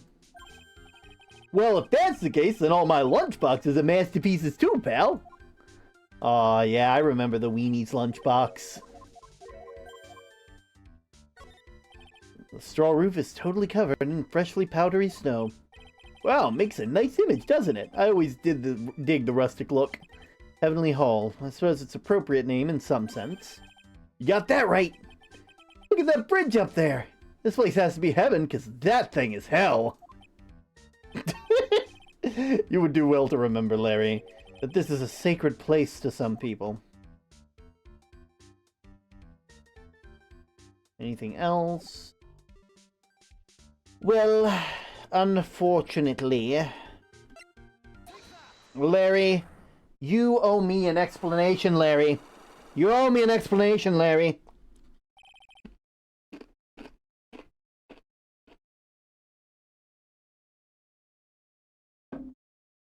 The Night of the Crim. All right, now you're going to tell me what you really saw that night. Oh, you're really upset, aren't you, Edgy? Okay, I'll talk. Huh? That was a bit too easy. Yeah, anyway, it was awesome. Never seen anything like it. Around 10 o'clock last night, it started thundering. I'd been sleeping, and I'm not sure for how long, and then suddenly, zing! The world in front of me went white! Just like I'd been slapped in the face by my old girlfriend, Naomi. And then, it was on fire! The bridge was on fire! Dusky Bridge was on fire, but are you saying you saw it with your very own eyes? Hey, were you giving me the evil eye? I'm telling the truth! There's still 3 Psycho Locks remaining. I mean, you're still trying to hide something. By the way, Larry, where were you when you saw that happen? Where, you say? What do you mean? What do you mean, what do I mean? Just answer the question. I was in my own room at the main hall. Where else would I be? Hey, Tom, guess what? I got myself a copy of... What'd you get yourself a copy of, Universe? What'd you get? Was it an original copy of Earthbound? Because I heard that those sell for like for like a lot. Ooh. The Fitness Gram Pacers test is a multi-stage aerobic capacity test that progressively gets more difficult as it continues. The 20-meter pacer test will begin in 30 seconds. Line up at the start. The running speed starts slowly, but gets faster after each minute until you hear the signal. Beep! A single lap should be completed each time you hear the sound. Ding! Remember to run in a straight line, and run for as long as possible. The second time you fail to complete a lap before the sound... Oh, God, that's good. That's good. Your test is over. The test will begin when the words start. On your mark, get ready, start! Where else would I be? As usual, you're as transparent as an empty jelly jar. The problem, I suspect, lies there. There? What do you mean, there? It's impossible for you to have seen the lightning strike from Dusky Bridge from your room. Right here. Yeah, I have to match power when I have TT. I have too much power when I have TTS. It's not even TTS. My man, that was just me talking, my man. Oh, and that's going to be starting in 5 minutes. 5 minutes. 5 minutes. This is a map of the area. Take a look in the vicinity of Hazakura Temple. What am I looking for? I think it should be fairly obvious. The main hall is surrounded by trees. It's impossible to see the bridge from there. What didn't you tell me that before? I know, but as soon as I get TTS, you know, there is. Oh yeah, you know, true. It's like, how much is it for TTS now that I think about it? I know it's like, for like channel points, it's like 1,000, I think, or maybe it's 500. I think it's 500. Yeah, it's 500 channel points for TTS, which is TTS pull pitchfork string. And then it's also, if you don't want to have to wait on channel points, you can also do like 100 bits, I believe. Don't quote me on that. I'm not sure. I haven't checked the settings in a while, and a lot of things have been breaking, and I don't want people to use money that then feel like they got scammed, because that would not be fair to them, and I don't know how to refund them. So fun. Why didn't you tell me that before? Well, how about it? About what? Do you feel like talking now? I'm too broke for 100 bits. I would just save up. That's valid, honestly. I want everybody to know, never, ever, ever let anybody, especially me, but anybody, try to make you feel bad for not, like you being here at all is more than any, you being in someone's chat is more than a streamer could ever ask of you, because you are giving them the goddamn time of day. You are giving them time, and that is a very precious resource. A resource that you cannot get more of. So thank you once again, everybody. Before an ad ends up playing, I want to thank you, because you guys are what makes this worth doing. Also, I got the push-up section too. Down. Nice. Gonna be fun. You feel like talking now? About what? Looks like it won't be easy after all. Now we'll begin the push-up section. Ready? Begin. Down. Up. 1. Down. Up. 2. Down. Up. I'm not, the bit ends there. I'm cutting the bit off. You leave me no choice. I'll have to move to the next step. You weren't in your room at the temple, so then where were you? You don't know that I wasn't in my room. So where were you, Larry? Why was he there? If I've read the situation up to that point correctly, the answer is fairly obvious. Very well then, let's test my theory. The place you witnessed the lightning strike from Dusky Bridge was in fact... here. The place you saw the lightning strike was here, in Heavenly Hall. It goes all the way up to 75. The danger. Oh. Is bro reciting the damn pacer test? Oh. Why would I be hanging in that old shack? It's freezing cold, there's no electricity, it could fall apart at any minute. It has your face on it, it has the person you're trying to woo's face on it, it has a bunch of other decorations on it. You are here right now? Need I go on? Larry, how do you know that anyway? How do you know that there's no electricity? After all, it's not that dark yet. Oh, no. In other words, you have just provided evidence to prove my theory. The theory that you've at least once in your life visited Heavenly Hall after sunset. I have to admit, I'm impressed, Edgy. You're a totally different league from Nick. That's nice. Now tell me, what were you doing in this cold little shack last night? That's what you might call a fair decor. I think you mean a fair decor. Could it be that you were waiting for someone? Oh no, you're a really scary guy, you know. I believe that last night you were waiting for this person to come meet you. Yes, you were waiting for Iris. There's only one person you'd wait for in a horrible place like this, Larry. I told you before, don't call me Larry. The person you were waiting for was Iris. Oh, suddenly I feel cold all over, Edgy. No doubt because of my chilly glare. So you think I got the hots for Sister Iris, huh? Do you have some kind of evidence? You got something that proves I was waiting for, or you just guessing? This is where I draw the line in the ridiculous little game. Here's the evidence that proves that you were waiting for Iris.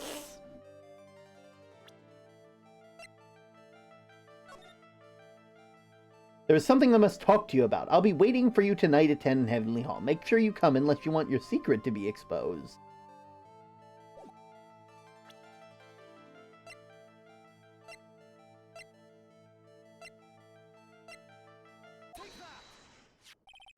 Here is your evidence. You called her to this spot with a pathetic blackmail letter. Oh, hey! Give that back! You're embarrassing me! Oh.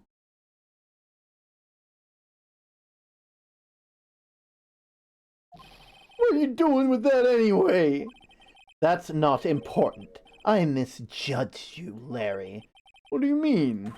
Taking advantage of a woman's frailty like that. You should be ashamed of yourself! Oh! First of all, this is the top of the letter here. It says, salutations here.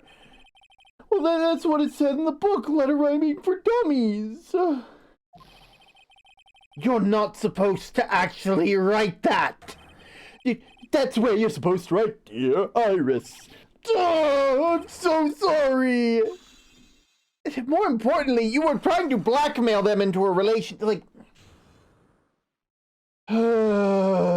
Just tell me about the night of the crime. Tell me about the night of the crime, Larry, before I wring that little neck of yours. So you were here at Heavenly Hall last night, weren't you? Is this what Nick deals with all the time? Does he just deal with your stupidity and impossible odds and every single little thing that could possibly, and I mean possibly, in the entire history of how this entire thing works, does he just deal with this on a daily basis? Because you all need to give him you need to all apologize if that's the case. You were here at Heavenly Hall last night, weren't you, Larry? And you saw the lightning that hit Dusky Bridge, didn't you? I'm sorry, Edgy. Sorry doesn't cut it, you scumbag, threatening a young lady like that. Wait, hold on. What now, pal? What are you talking about? What threatening stuff? I'll tell you what, you tried to expose Iris by threatening to expose her secret, pal. What do you mean threaten? When did I threaten her? Unless you want your secret to be exposed. That sure sounds like a threat to me, pal. Blackmail, in fact. Give me a break. It's a love letter. Haven't you ever been in love? That's not a love letter. That's blackmail. You should get... They better get a restraining order against you, my man. What did you just say? My love for her burned so hotly it could melt the snow in the mountains. Oh. Then what is the secret that you mentioned? Oh, come on, Edgy. Don't you get it? I'm talking about the secret love between her and me.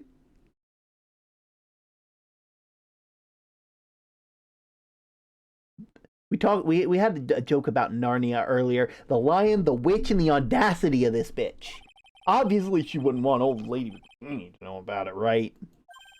About her hot and sour, bittersweet love affair. Alright.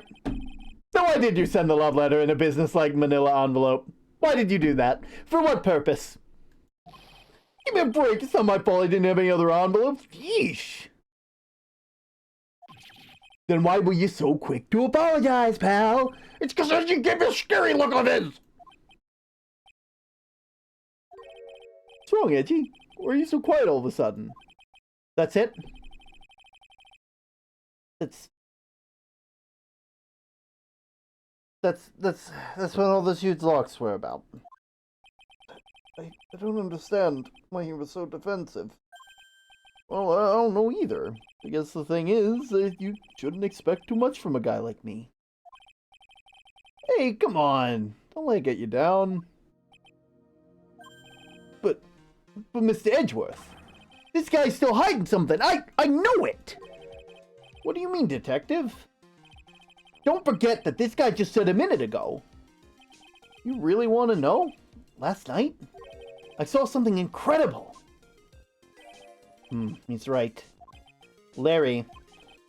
What? You're looking at me like a hungry dog that just found a bone. What is this something incredible you saw last night? You're going to tell me, Larry, one way or another. I already told you, didn't I? I saw lightning strike Dusky Bridge. Yes, and I believe that was an incredible sight you saw. But now that I think about it, something doesn't quite ring true. What doesn't?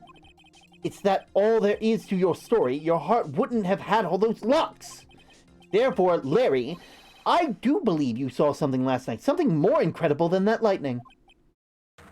What? When? Where? Why? How? Hey, what do you think you're doing? If you hide anything from Mr. Edgeworth, I'll arrest you on the spot, pal. Detective? Detective, please. I do not condone police brutality. You are one of the few police officers that I am willing to work with, because you seem to be a better sort, and you are willing to quit when the force is being unreasonable. But ACAB is still ACAB. Unroll the tadpole, unclog the frog, unload the toad, inhibit the rivet, unstick the lick, unimprison the amphibian, unmute the newt, unbench the kinch, permit the kermit, and defog the pollywog. I'd anything from Mr. Not again! Not again! God damn it! I'm through! I'm done! I'm done being a defense attorney! Phoenix can do this his goddamn self when he gets out of the goddamn hospital! I'm not doing this again! Fuck you! Goodbye, Larry! Okay, no, we're coming back. We're coming back. No! What's wrong, sir? Does this mean I have to do it all over again? Why are you glaring at me like I'm the next to be hit by a bolt of lightning? I just about had it with this Harlequin. If I really want to drag the truth out of him, I'll just have to drag him to the witness stand.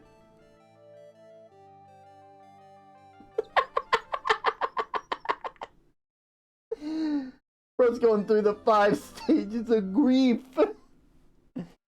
Oh my word, that is fucking brilliant. Okay. I'm gonna get through this part.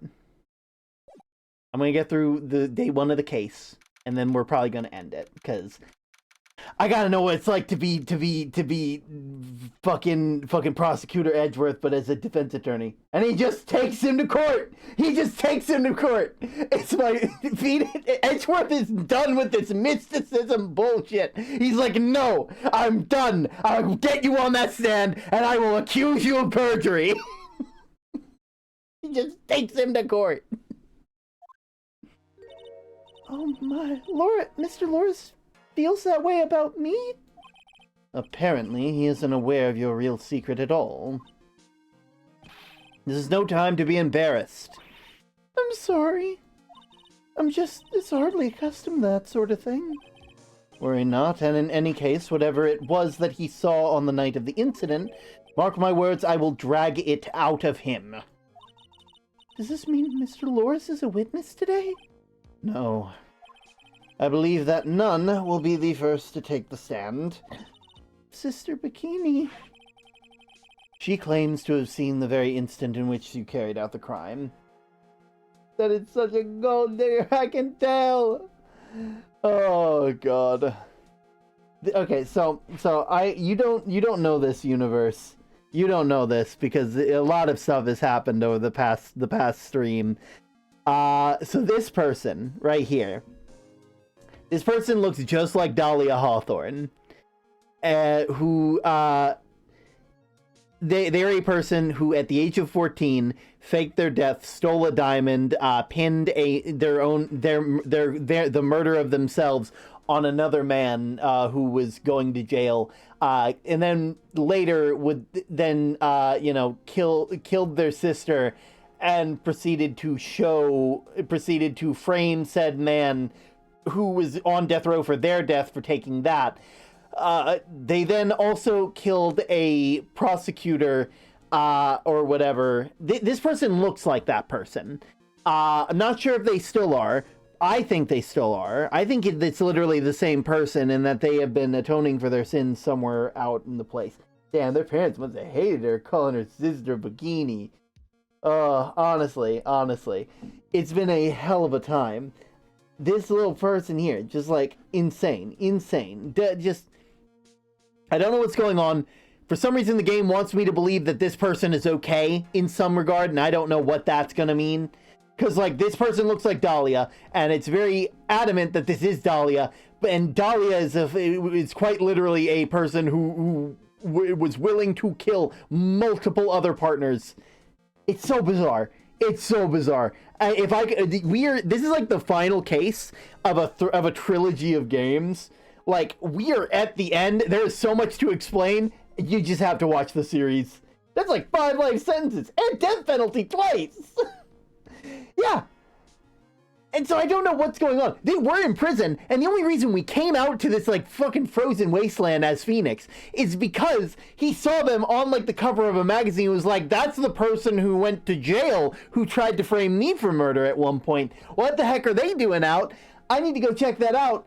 And it's insane. It's insane. It's just crazy. And I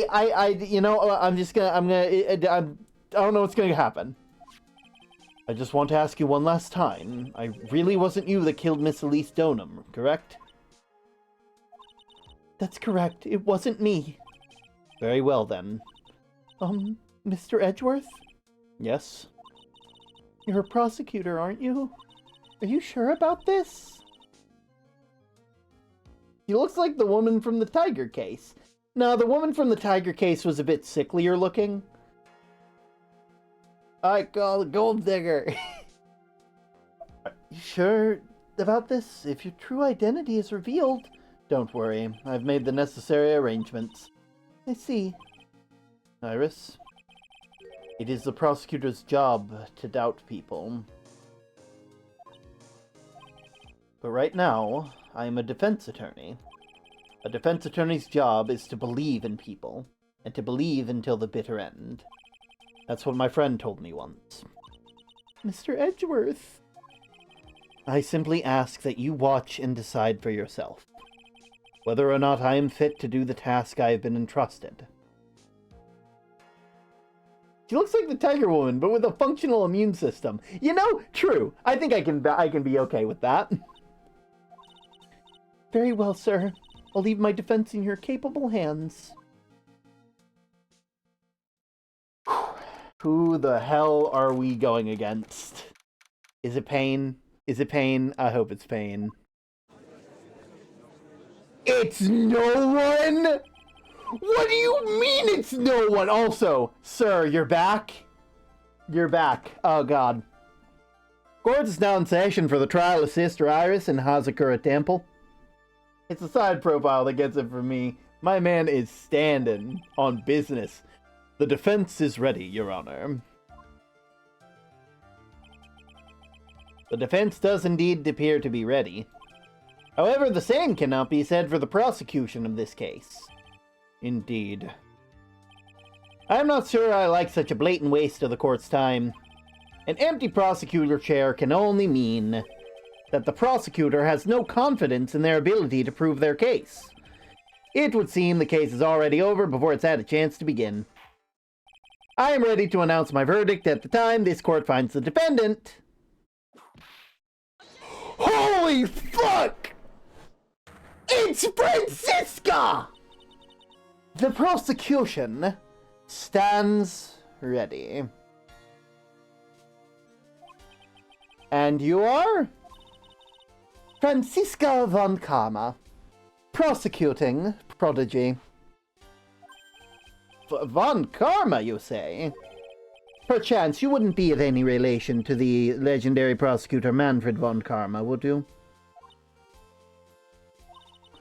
Legends are a thing of the past. I am a von Karma. That is all. It's the diva!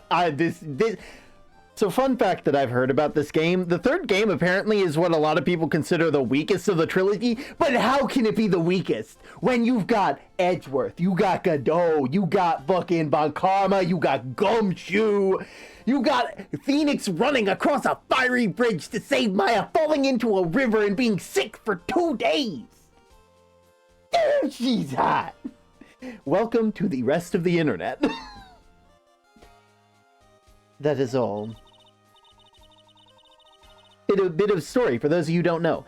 In the first game, the final case, we fight Von Karma to prove that Edgeworth is innocent of certain wrongdoings. Von Karma gets imprisoned. Their daughter decides to go after Phoenix in the second game because how dare you deface my family name. gets their ass handed to them a bunch of times. At some point, they end up losing to Phoenix, and they end up helping us in the final case. And they go travel abroad, and they promise Edgeworth that they'll keep prosecuting, because the whole point of prosecuting is not a perfect record like they initially thought, but it's actually meant to find the truth and to get rid of any foolish thoughts that may be existing. Von Karma the First was a bitch and evil. I can't tell if I'm gay or straight now. It's okay to be both. You can be bi. You can be both. It's true. Universe, I think she's a minor. What is the canon age of Franziska Von Karma? Because I'm pretty sure that they started prosecuting at the age of 14. How old is Franziska Von Karma? Let's see. Reckoned birth years are, they believe they were born in 1999. So within the games, they apparently are roughly 19. 18 in this case. Yeah. So like, still, that's kind of young. Like, that's probably just because I'm 25. But like, I feel like I cannot think of dating anybody if they're not at least 21, you know? And maybe that's just me. Then again, I'm also ace as fuck, so like, I really, and I'll be real, I'm not really looking for a relationship right now, so like, maybe that's why. But yeah, first Von Karma was a bitch. Second Von Karma was able to be talked to, and everything was all hunky-dory. And I guess now, they're helping Edgeworth, I guess, commit defense fraud, I guess, which I know is a weird thing to say, but it's good to know. It's good to know.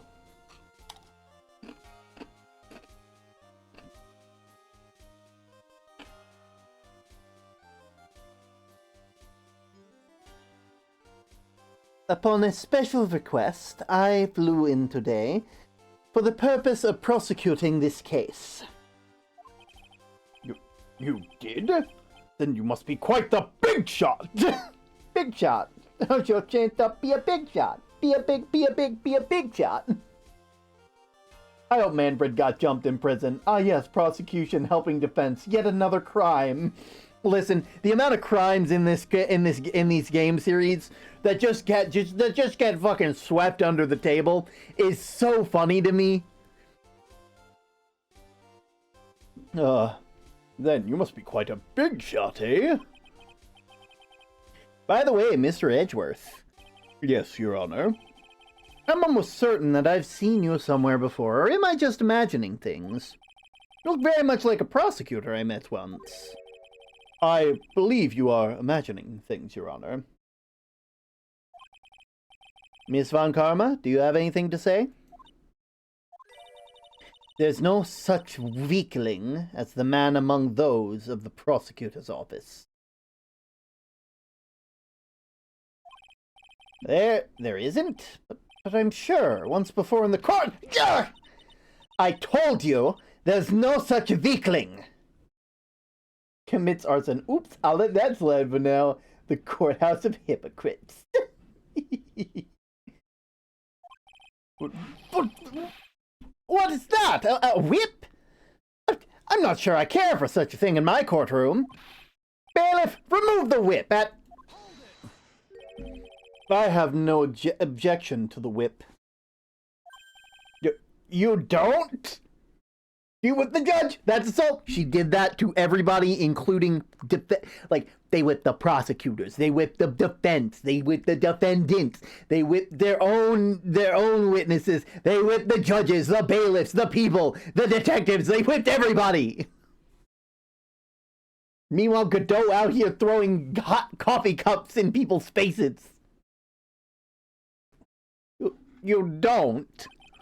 The prosecution can wield a whip or drink 17 cups of coffee, but there is still only one truth, and that is where I stand to prove today.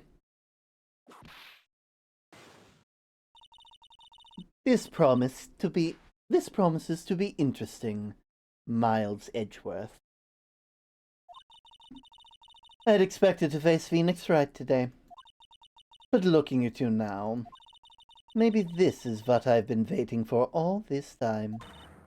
Miles Edgeworth, I will now allow the chance to crush your slip. I will not allow your chance to crush you to slip through my fingers. I see you brought out your flair for this histrionic. Allow me to add the things that I'm not sure about. People acting bizarrely in my court. The stage is set. Now continue with the proceedings, Your Honor. Very well, Miss Von Karma. Please give an outline of this case, with as little whipping as possible.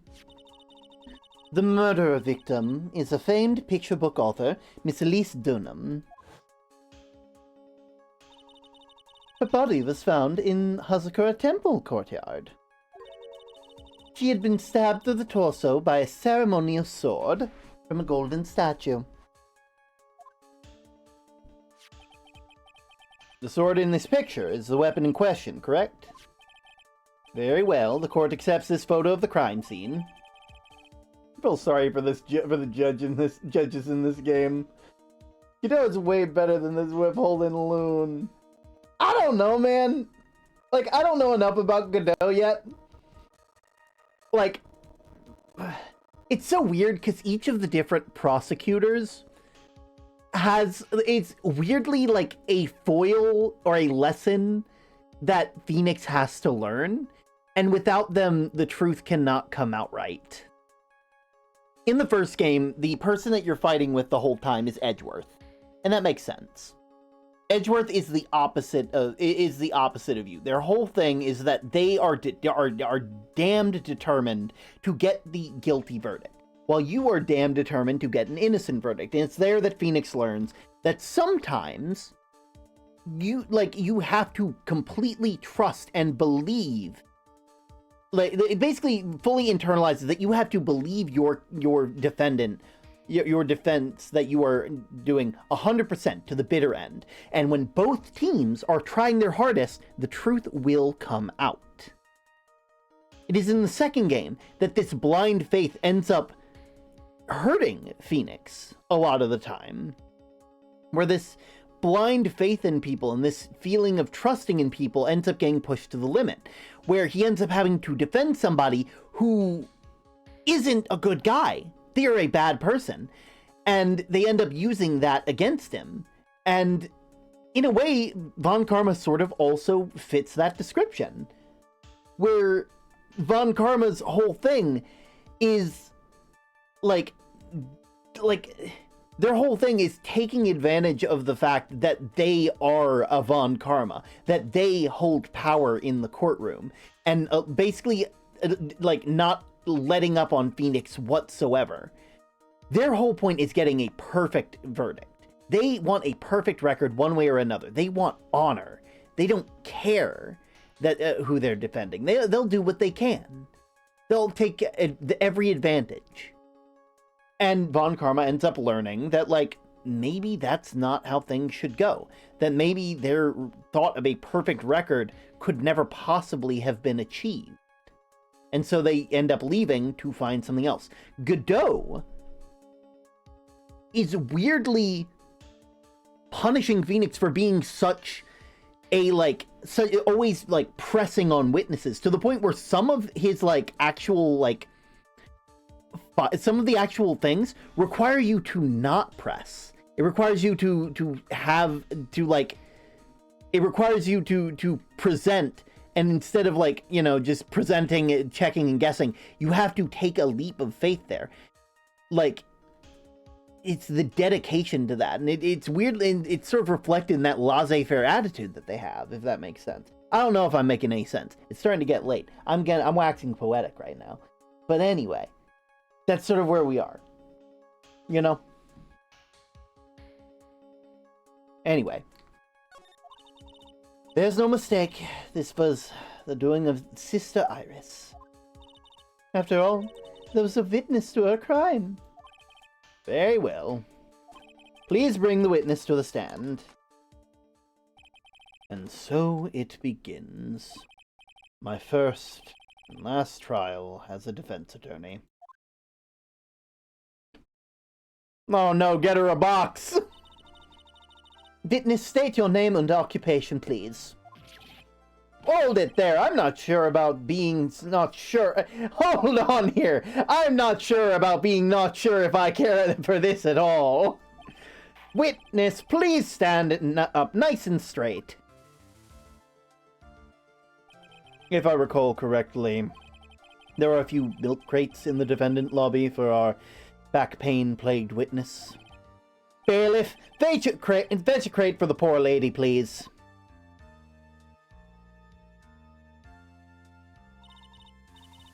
Once again, your name and occupation, please. Little me, well, I'm the head nun at Hazakura Temple on Eagle Mountain. My name is Bikini. You got that? Bikini! Nice to meet everyone. But you don't appear to be wearing a bikini right now. Ah! The courtroom is a garden for holy judgment. Those with lecherous in their hearts should leave the sanctuary at once. You want me to leave? No need to get your bikinis in a twist. Let's just tell you, I'm a sight to behold in summer.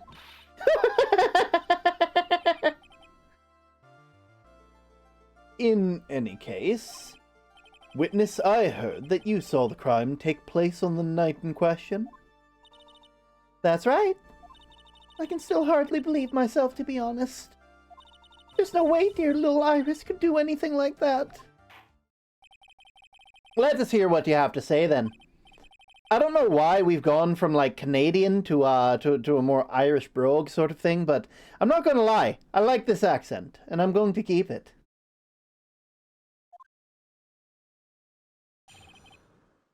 Don't you know? You know? That night I was helping an acolyte in the training in the inner temple, but, well, as you can see, my back likes to act up violently. So I left Iris to help the acolyte and returned to Hazakura Temple. There was no bath in the inner temple, you see, and I need a long hot soak. It was after I'd finished, just as I was heading back, that I saw it.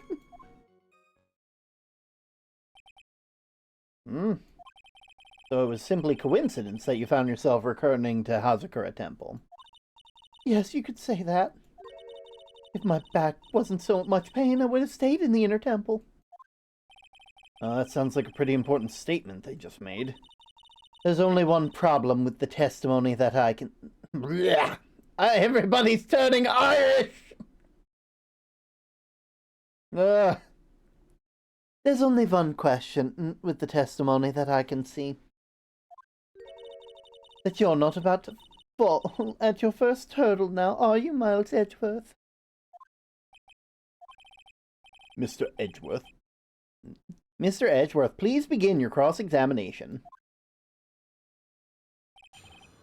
The night of the murder.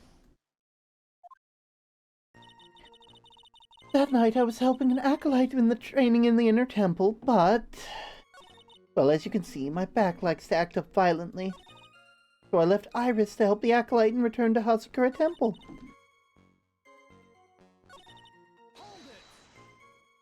You left Iris to help with what? What do you think? The acolyte's training, of course. It was just past 10 p.m., so we were all starting to enter the training exercises proper. Was it your place to remain with the disciple? Well, the job is simply to watch over the acolytes so they don't pass away. Just to confirm the point again, that night, you met Iris in the inner temple, correct? Yes, she was a gentle, honest girl. She's never once failed to follow directions.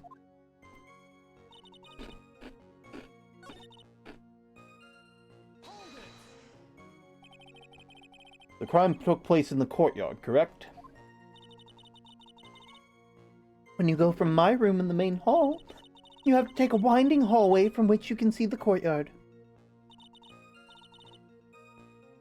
That's right. In other words, It was pure coincidence that the witness saw the crime taking place before her eyes. There's just no complicated setup in this case. That certainly does seem to be true. There's indeed only one problem with the testimony. If I can clearly point out what it is, then I can begin to quantify just how good this witness's memory and observation skills are.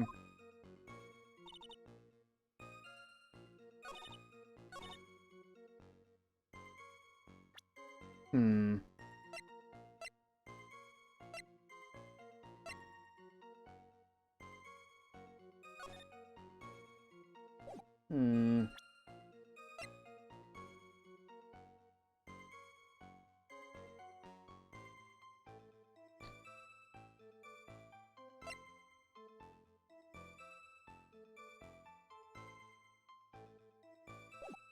Let me just save real quick. Because the timing doesn't work right. See, so I left Iris to help the Acolyte and returned to Hazura Temple. And they claim it was roughly around 10. But the thing is that can't be. Because the bell rang out at 10 p.m., which means they were not at the Inner Sanctum. They were at the temple. Okay, I'm a fucking idiot.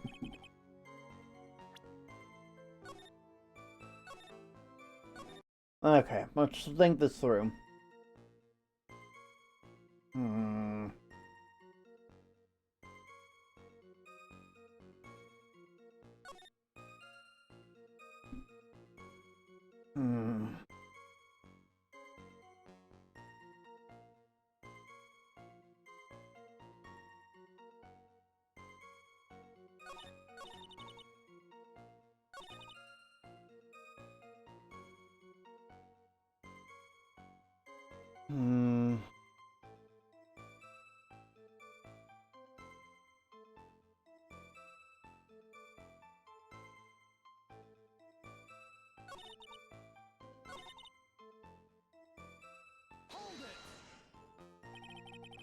So you left Iris to help.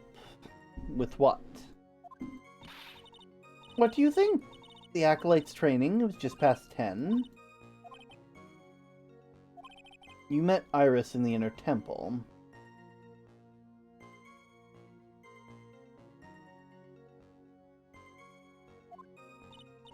Yes, she's a gentle, honest girl. I feel like...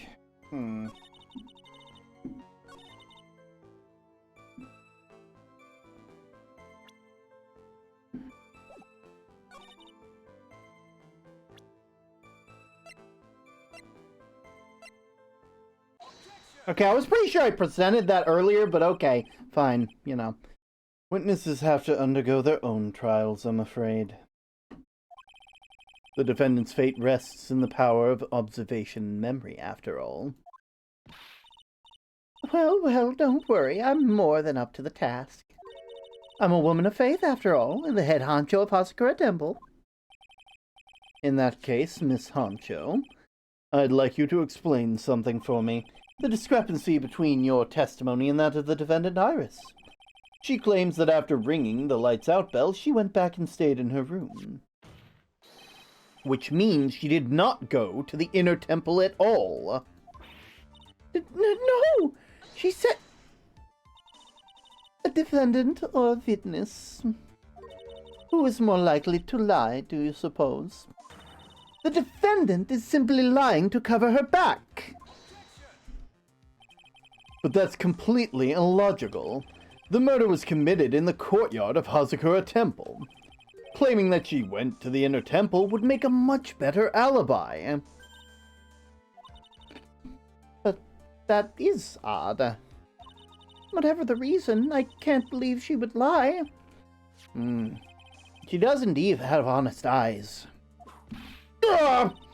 All people lie. That is my belief.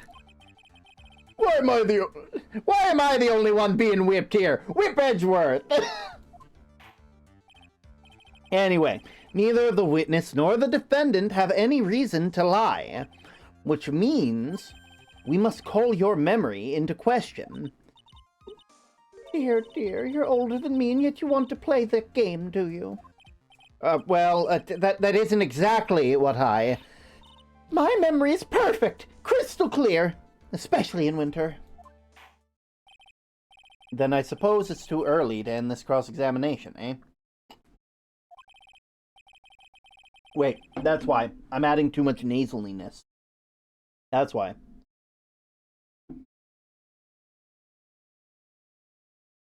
Mr. Edgeworth, eh? Okay, yeah, that's where it was going. If you're going to question the memory of the witness, you'll need to show a more decisive piece of evidence. Understood, Your Honor. I was naive to think that would do the trick. Then please add the comment about Iris in your testimony. And let us return to the cross-examination. They are Canadian. I was helping the acolyte in your training in the inner temple, but, well, as...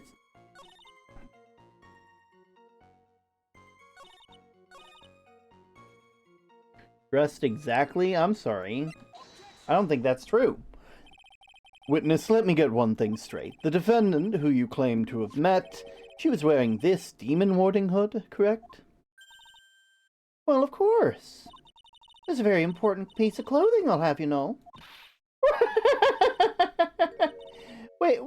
Wait a minute. Hold it right there. Why do you have that? That is the question of the day now, isn't it, Miss Von Karma? I'll have you know that this hood was given to someone as a gift that night, before the light-out bell was rung. What? You know where I'm going with this, don't you? If the witness had seen the defendant as she claims, then the iris she saw would have been missing that very hood. Well... Oh my god, look at her, so tiny! It's not a bad feeling at all, exposing contradictions like this. Now I understand that happy look on Wright's face every time he does it. Oh hey, we're consulting the tome. Why, sister! Where is the tome? Give me a sec, I had to go and get the book, because we did a different question instead of the tome today. Well, let's see, what is the tome question for the day?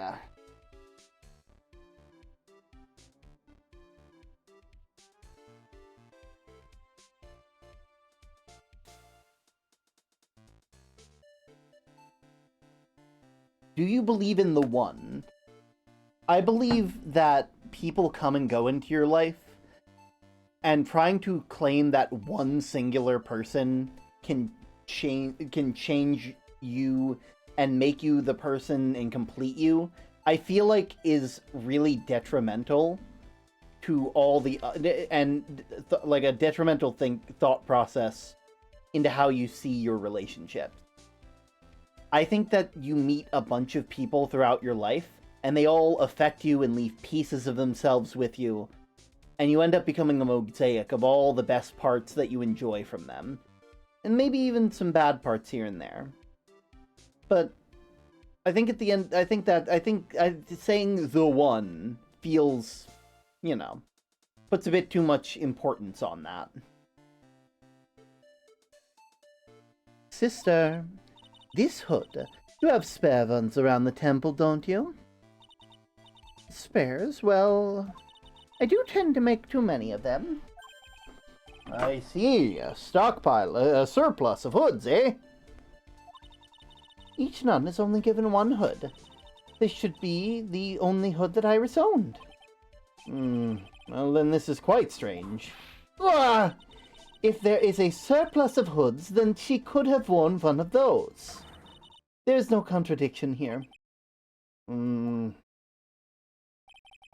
sorry to break this to you, Miss Von Karma, but you won't get away with from me that easily. Discrepancies such as this will sow seeds in the human heart. Seeds of doubt. Witness? While I do wish to call your testimony into doubt, you must give every detail with precision. I'm not sure I'm comfortable going along with this. Sister, you will continue your testimony. Tell us what you saw after finishing your bath on your way back to the inner temple. Those seeds of doubt are sprouting in the judge's heart. They just need a little more stimulation to bear fruit. Contradictory stimulation. After my bath. I finished my bath around 11, so I thought I should return to the inner temple. You are already bullshit! Maybe. As I was walking back, I hear a noise from the courtyard, and I go and look, and Iris was... Oh, Mr. Elise! Iris, with the sword of all things.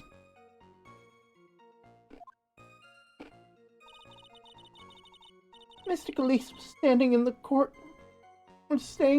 corner room which faces. Stabbing I saw must have occurred after she was pushed out of her window. You saw a truly terrible sight, didn't you? If I was in your place, then it would be much like Miss Von Karma whipping Mr. Edgeworth in court. And me sitting in this very chair. Well, something like that, anyway. This judge. His imagination is about as vivid and creative as Detective Gumshoe. I would look a fool if I commented on such foolishness. Anyway, this case is mine, Miles Edgeworth. Calling everyone by their full name, can't you do something about that habit of yours?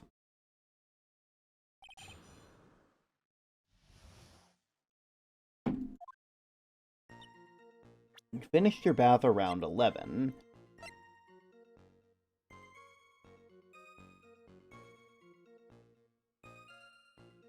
Wait. Body fell 10 feet after death. Oh, that's gonna come in.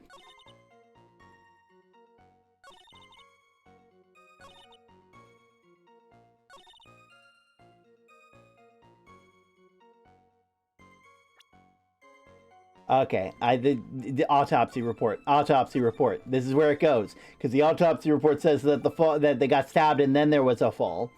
It was a stab and then a fall.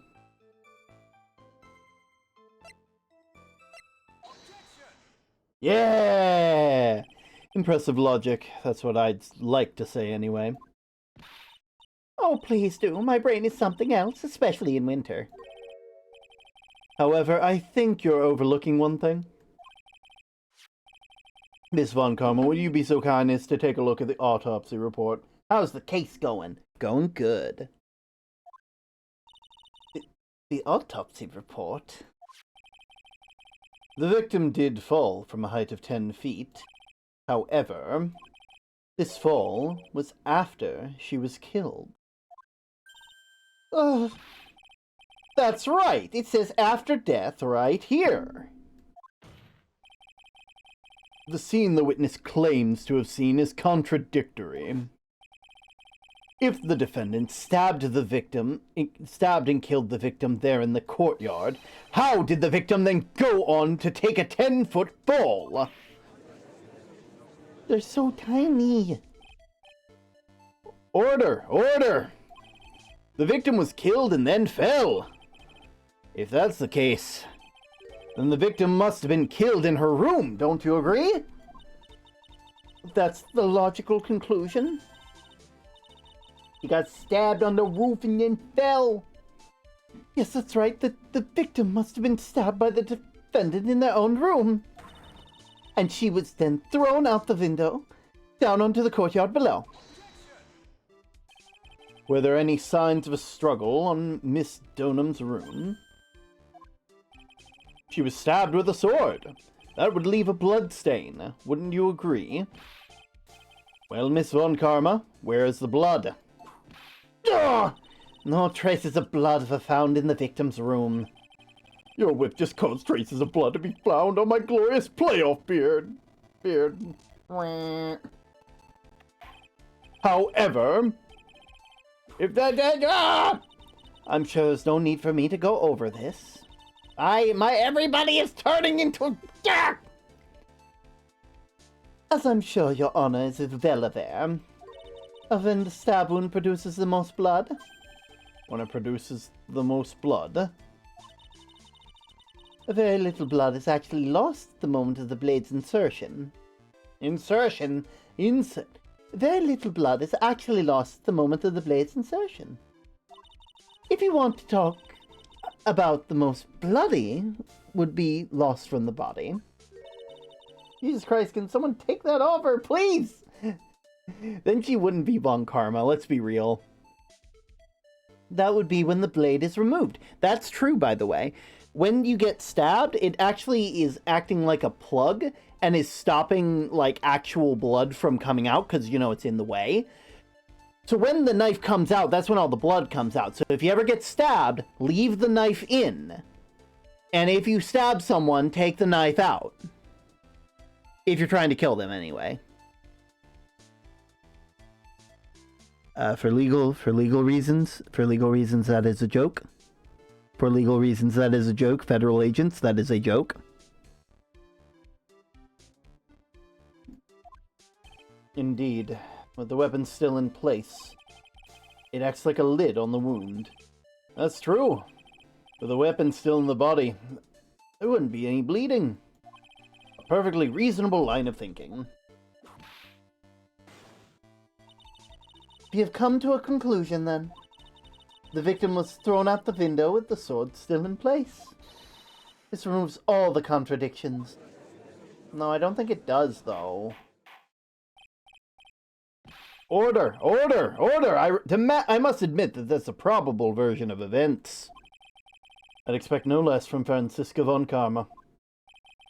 She locates and takes control of every vital point. It seems that we need a clearer testimony from the witness. Everybody's accents are melding together. I'm sorry. Remove all supposition on your part and tell us only the facts, please. Witness, please, remain standing on the crates. Don't go selling me short now. The weight of winter snow has bent me out of shape, especially my back and my mood. Sister, please, give us your testimony. I will give you a vigorous massage once we are finished here.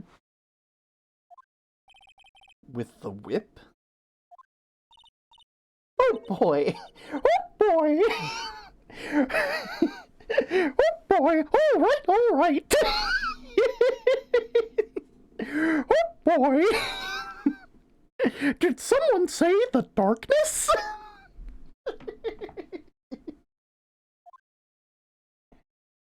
I'm sorry. I'm so sorry, honey. But you're Mickey now. You've been hit with the Mickey ray. Oh, Mickey, you so fine. You so fine, you blow my mind. Hey, Mickey. When I looked across the scene, the sword was already in place. The fog is coming. Thinking about it now, I didn't actually see her stab Miss Elise. I've never seen so much blood before. That's when I fainted. You can't blame me, can you? And when I awoke, Mr. Gami was stabbing Mr. Elise through the back. This all confirms Miss Von Karma's theory.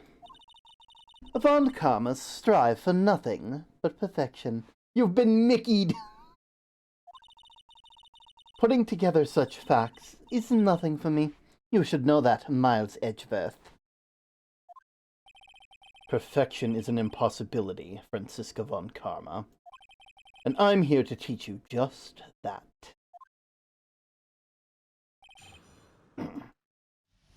Alright. When I looked across the scene, the sword was already in place. Thinking about now, I didn't actually see her stab Mystic Elise. I never seen so much blood before. That's when I fainted. You can't blame me, can you? And when I awoke, Mystic Ami was stabbing Mystic Elise through the back. Okay, okay.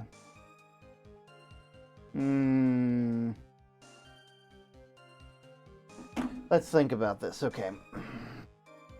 Where's the thing?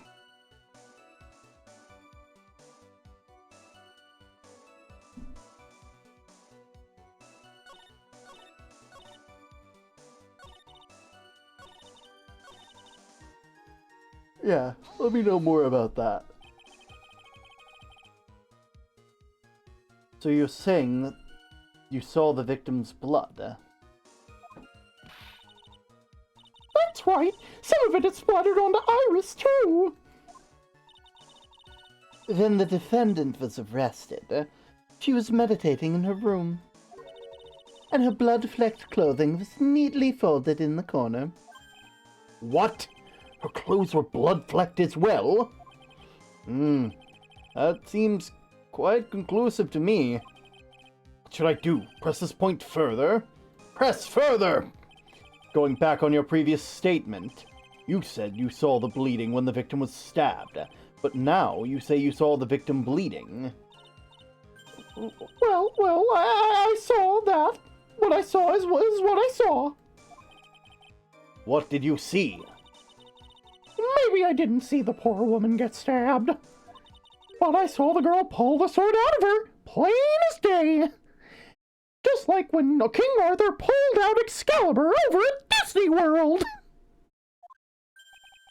Pulling the sword out? Well, it wasn't exactly pulling. It was, it's more like it just came out. Witness, you will add that statement to your testimony. Oh, was that important? Did I do that? More important than you can imagine. I saw the instant in which the blade plunged into the hilt. I saw the instant in which the blade plunged into the hilt was smoothly drawn out. Smoothly? Smoothly?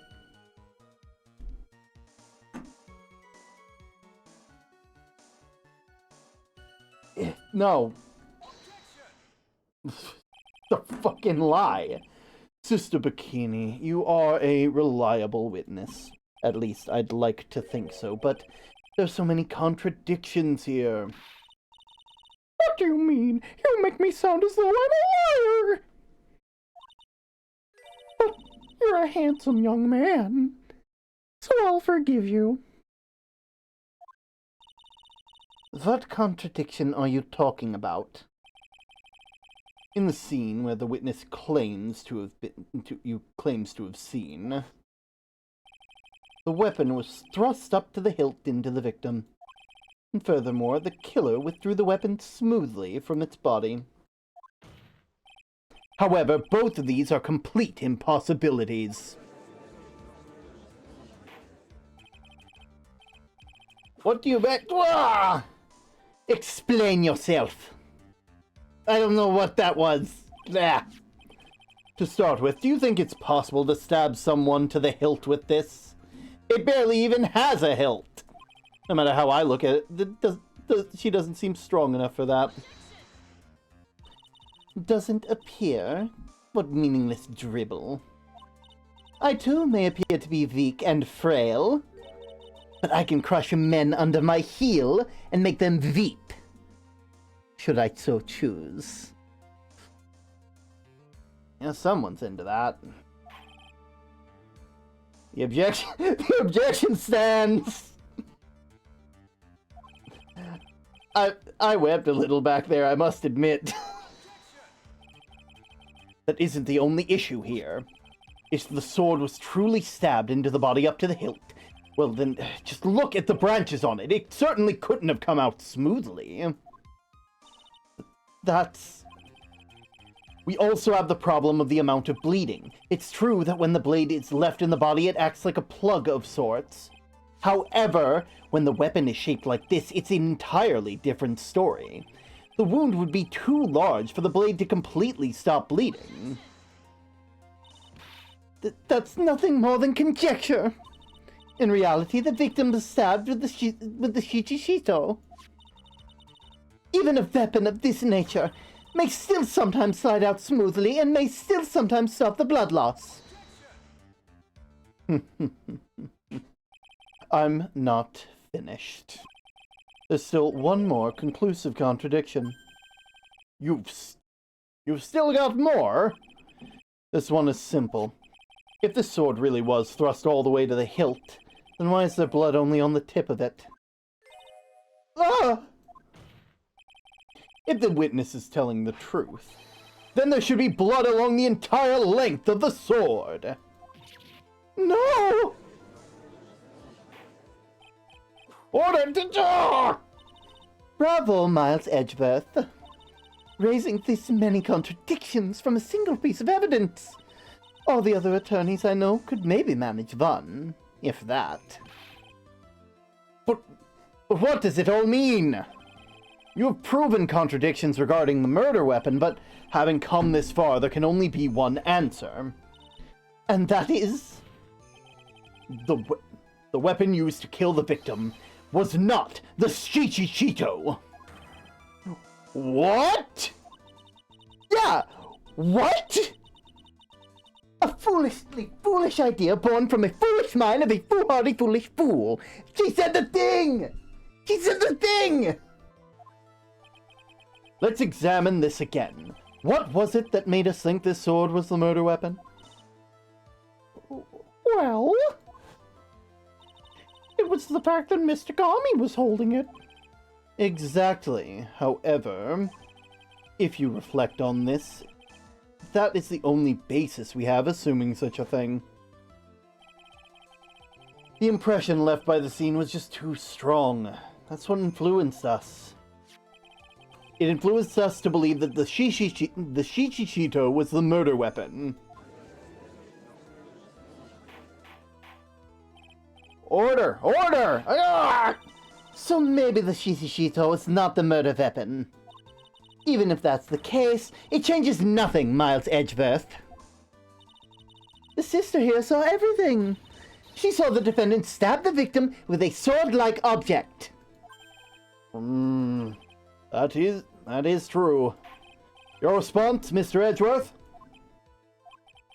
If that is so, I would like the prosecution to answer the obvious question it raises. The obvious question? Yes, namely, where did the real murder weapon disappear to?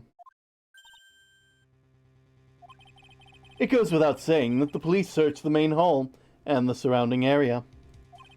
Perhaps the prosecution can enlighten us on this sword-like object that was found. Red mist. Red mist.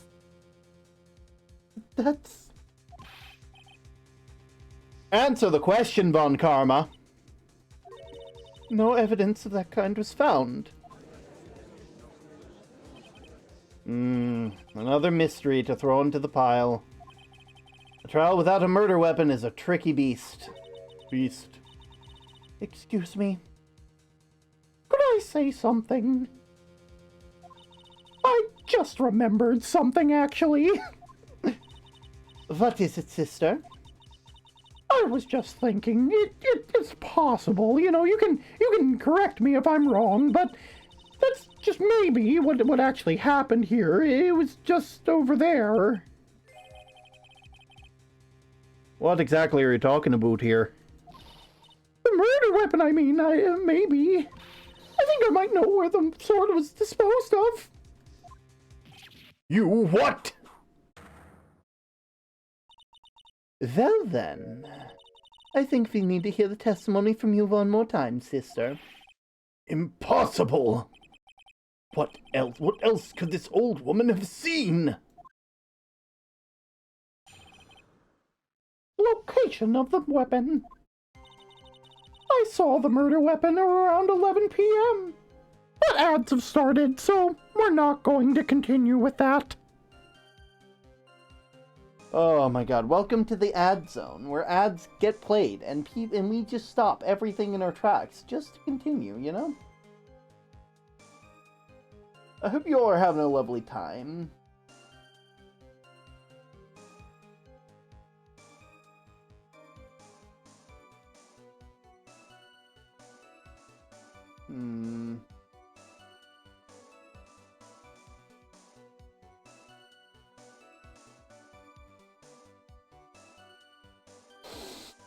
Oh. I'm also gonna check the court record while I got the chance. Snow with occasional lightning strikes. Snow 7 to approximately 10:50, lightning 10 to 11. Lightning struck Dusky Bridge at around 30 minutes past between the fires starting to go out. Alright. Ooh.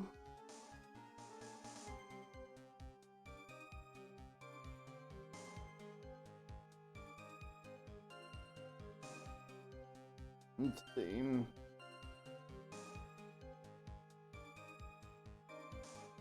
Are you giving the judge a Scottish accent? I don't know, man. I've been flipping between Scottish, Irish, Canadian. I'll be real. This judge, I can't get a read on him. I can't get a goddamn read on him. But I'll let you know that after the ads are over.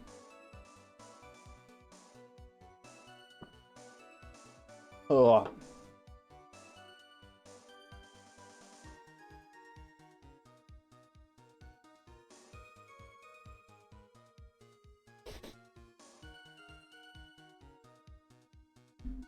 Bum, bum, bum, bum, bum, bum.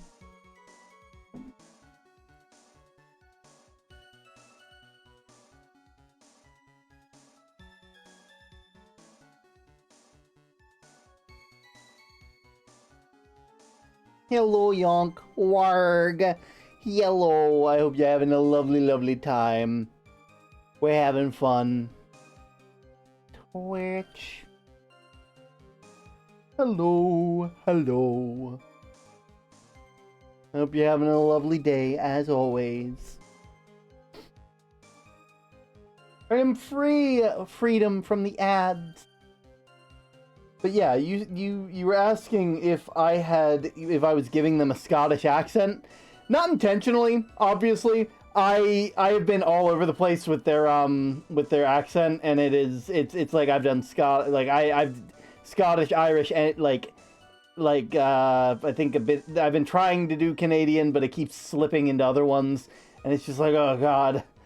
This is the downside of doing like a game with like a lot of different voices, because like at some point you start trying to change how other voices are, and then it's just like, well, that's just a completely different accent at that point. That's all it is. That's what you've done. Congratulations, you played yourself, you know? Alright. But we get back in. Also, hello, Yonk. I hope you're having a lovely day. I saw the murder at around 11 p.m., and after asking that it be reported, I went out to the main gate.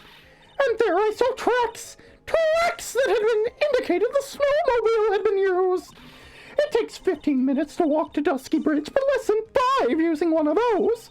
Maybe they threw the weapon into the Eagle River and came back while I was knocked out.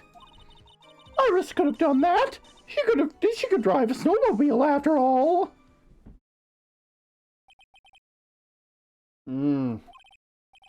Witness, please. Tell us everything you know right away. Well, I'm not the best of shape, what with my back and my age, you know. Quite. There were indeed snowmobile tracks in front of the main gate. Here's the photograph.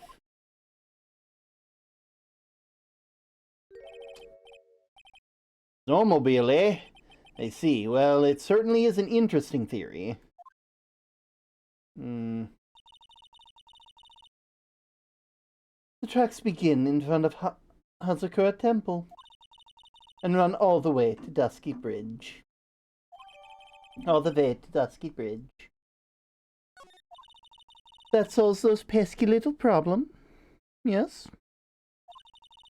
The Eagle River's current was quite swift, meaning that it doesn't freeze over in the winter. making it the perfect place to dispose of the murder weapon, as well as $2 million diamonds. Did she really go to the river to dispose of the murder weapon? I feel sorry for the little nun.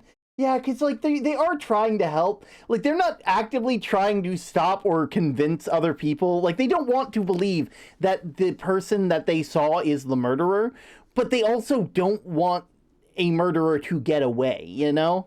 They're trying their best. Like, of all the witnesses we've had, this is one of the few where it's like, okay, you don't have a motive at the moment. Or maybe you don't. I don't know. Your cross-examination.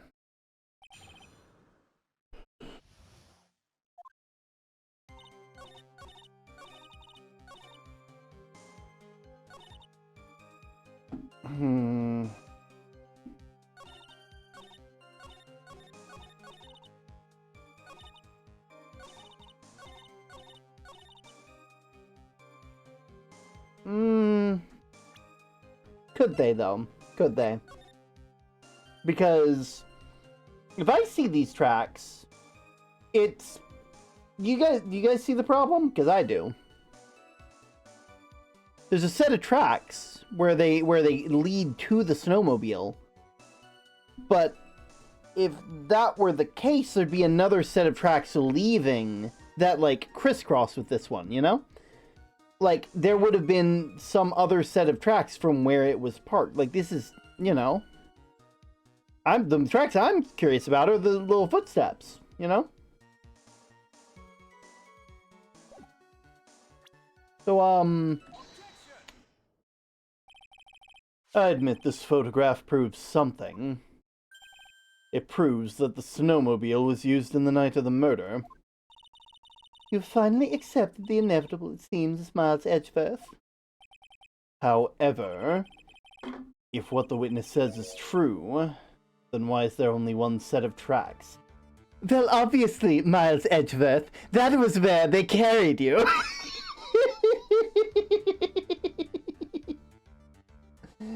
Oh, God.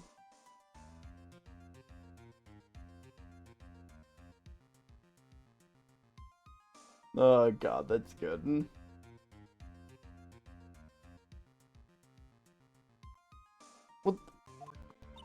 What do you mean?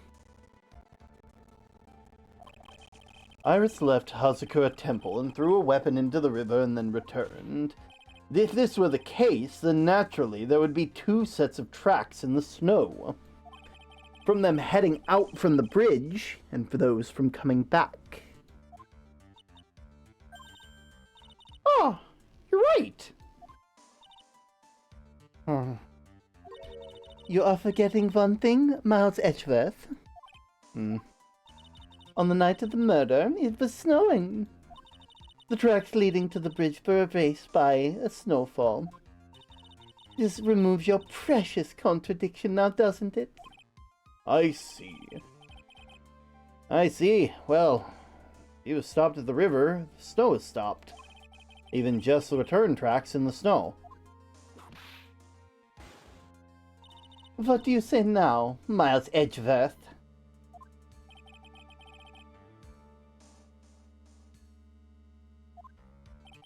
The idea that the snowfall covered one set of tracks.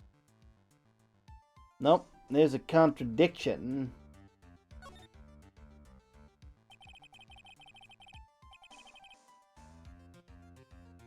The tracks to the river were covered by snow.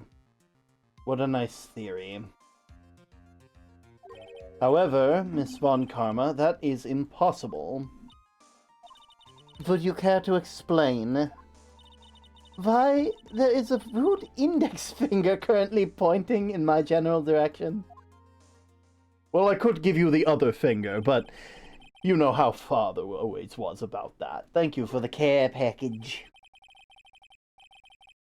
I'm gonna eat myself a tortilla chip. On the night of the murder, the killer went to and returned to Dusky Bridge. In order to dispose of the murder weapon, The ongoing tracks were erased by snow. Or so claims Miss Von Karma. Mr. Edgeworth, present the evidence to the contrary, eh? Check in. How is the body feeling? The body's feeling wonderful. I'm just going to be... I know in a little bit I'll probably be turning in. I'm going to be finishing this section of the case, getting to the next save point. And then I'll probably turn in for the night, raid somewhere. We've been having a good time, honestly. I'm pretty happy about it. I really like the new way that I have streams where I have a section of stream. I'm hoping I can start doing it from now on, where I can, because my schedule allows for some more morning streams. And while I didn't get to do that this week due to like ear infection stuff, I am very excited about getting to do it next week, which will be really, really fun. And evidence that's going tracks were not covered by snow. Weather data, obviously. Look at the weather data. Look, it was snow from approximately 10:15. Sorry, from 7 to 10:15. Lightning from 10 to 11. Yeah. Like, snow, 7 to approximately 10:50. Like, they wouldn't have been back. Like, this is it. Witness, please tell us again what time it was when you witnessed the crime. Like I said, it was around 11. Of course, this means the weapon was thrown away after that time, correct? On that note, please take a look at this data. It's the weather report from Eagle Mountain on the night of the murder. The weather report? Snow started to fall at 7 p.m. but stopped at around 10:50. Therefore, when the sisters witnessed the crime at 11 p.m., the snow had already stopped falling.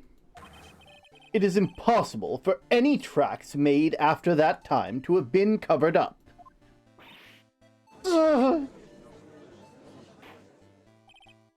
Order! Order! Very well then. It looks like Miss Von Karma's claim has been snowed in. It's too soon to be closing this trial due to snow. Miles Edgeworth, how pathetic of you to rely on weather of all things. Answer me this then. Then is the weather report ever correct? No, you've got it all wrong. You've got it all wrong. This isn't a forecast, it's actual data. Grr! Forecast data. All weather reports have some inaccuracies. Isn't this assault? Is she threatening assault? With her whip? Oh, you missed the entire second game, Yonk.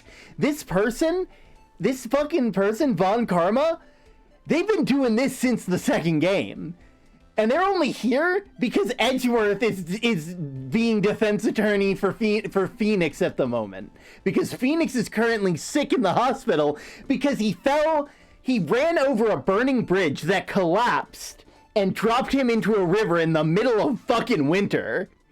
Like, man would be here on the stand, like, doing this stuff for us. Yeah, they've been doing this. They just let her do it. Listen, the other guy, Godot, the guy with, like, the white hair and the visor, he's thrown hot cups of coffee at Phoenix and it gets played for laughs. They just let the prosecution do whatever the fuck they want, man. That's assault! I know! I've been sitting here, and it's like, why do they let them get away with that? They should put them in contempt of court. But that's dead-ass assault, right? Right? It is! But no one calls them on it, because they're not the ones. It's like there's so many crimes that just get committed. Fuck the justice system. Fuck this justice system. Like, it's like, what the fuck, man? It may have been storing in the vicinity well past 11 p.m. Have you found your daily pebbles? I know that we found more people who agree that this is assault. It's true, we cannot be totally sure, eh? What? How did she pull that off? It had stopped snowing at Hazakura Temple when the murder took place. We need to provide conclusive evidence of this. I've come this far. There's no turning back now. Very well.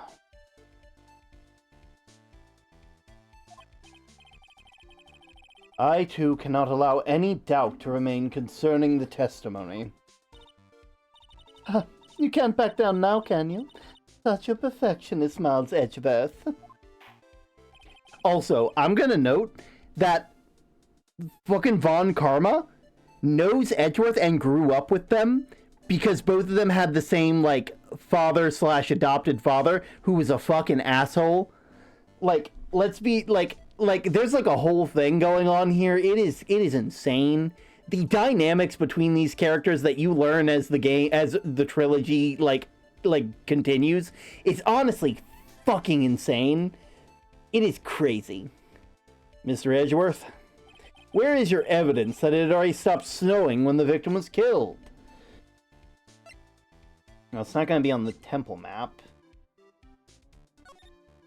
It's not going to be you.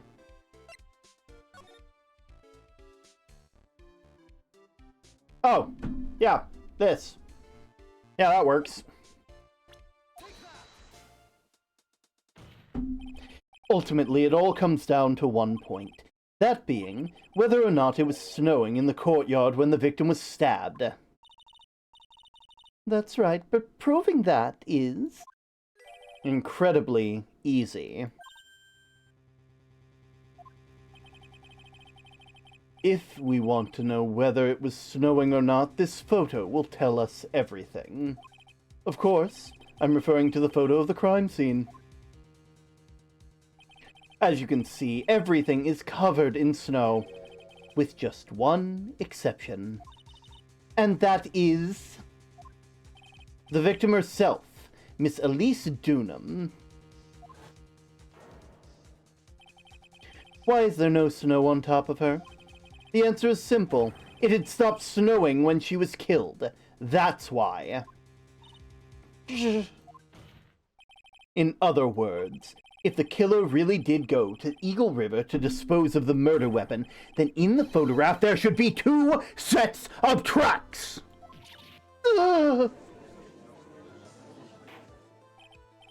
This game is the definition of the word nuh-uh. Yep. Just what are you suggesting, Miles Edgeworth?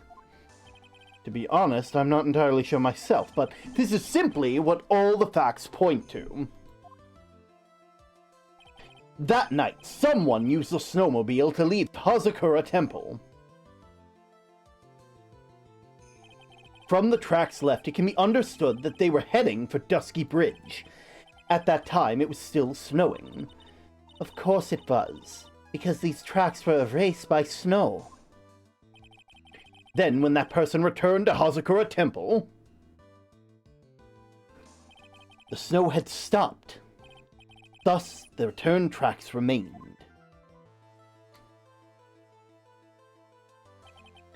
Can I say something?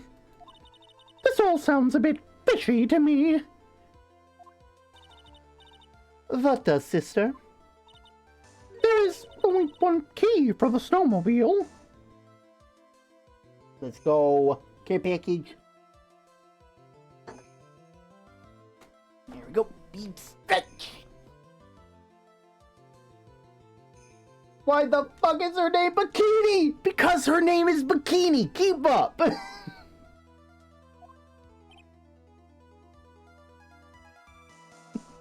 It's like, that's just her name, man. There's people whose names are like we got names like Miles Edgeworth, Detective Gumshoe, Phoenix Wright.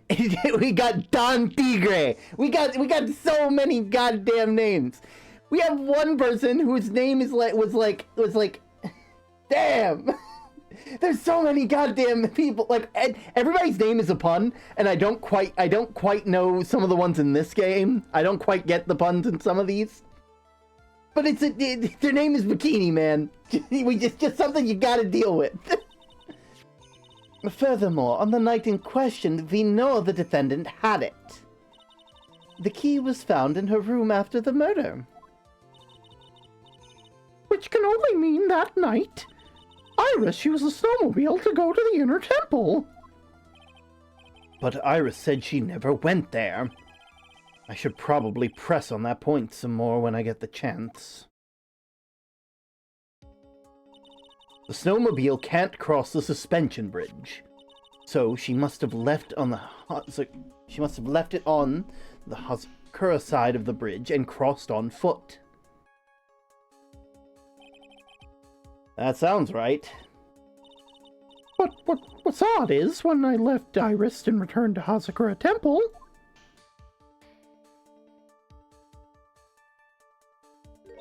I didn't see anything near Dusky Bridge. You must have failed to see it, sister. Maybe, but when I made it back to Hazakura Temple, it was there, by the main gate. The snowmobile, I mean. I know what I saw. It was covered in snow, too. But that is impossible.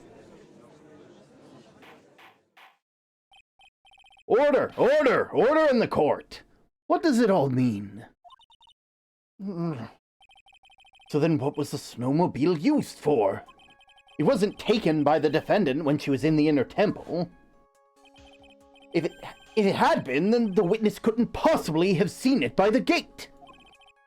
Furthermore, it wasn't used by the killer to dispose of a murder weapon. And if that's the case, there should be 2 sets of tracks in that photo. All we know is this. After it stopped snowing, someone used the snowmobile to return to Hazakura Temple. I never thought a simple snowmobile could cause such trouble. I think we've learned all we can from this witness. Yes, I've got nothing more to add. I've told you everything that I know. But then, it still leaves us with the same problem.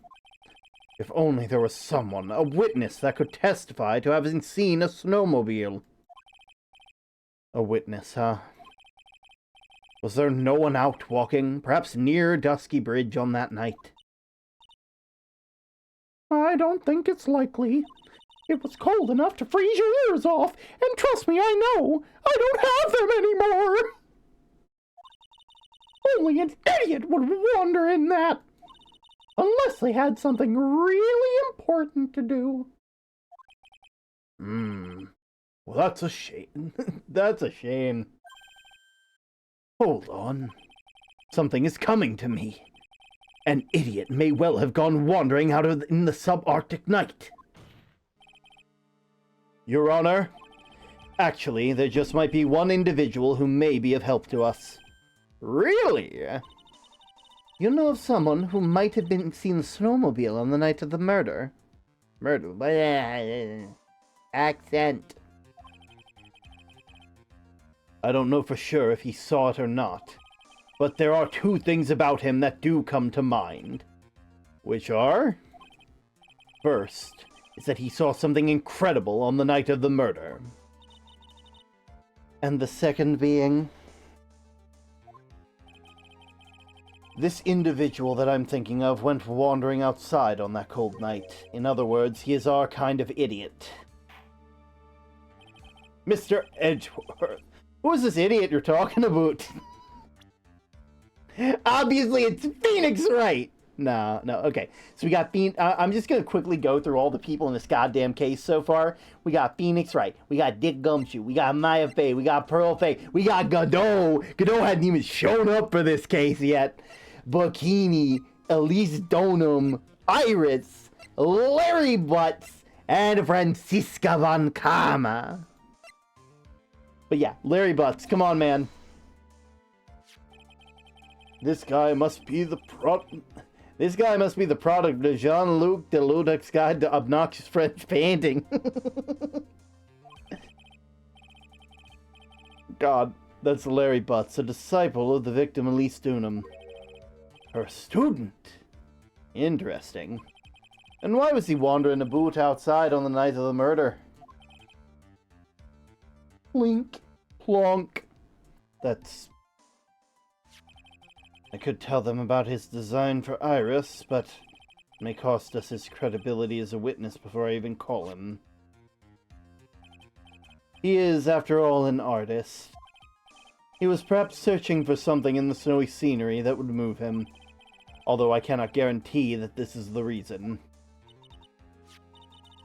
And so, this unfortunate, unreliable-looking man. What exactly was it that he saw? I intend to extract that from him right here in this courtroom. Summon the youth and witness immediately. I have no choice, do I? I believe he is in the gallery for this trial. It will not take long to summon him. Very well. Larry, you may have escaped me yesterday, but today I'm going to get everything out of you. The court will adjourn for a 20-minute break. Miss Von Karma, please see to preparing the next witness. Understood, Your Honor. Good. Well then, court is now in recess. Thank goodness. Even though this is like halfway through the first part of the day one trial, I think we're going to end it here, because I don't think that it would make sense to continue from this point forward, because I gotta take care of myself. Excuse you.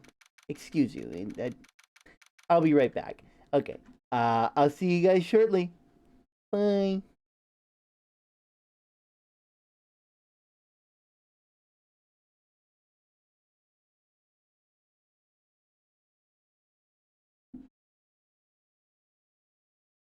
There we go.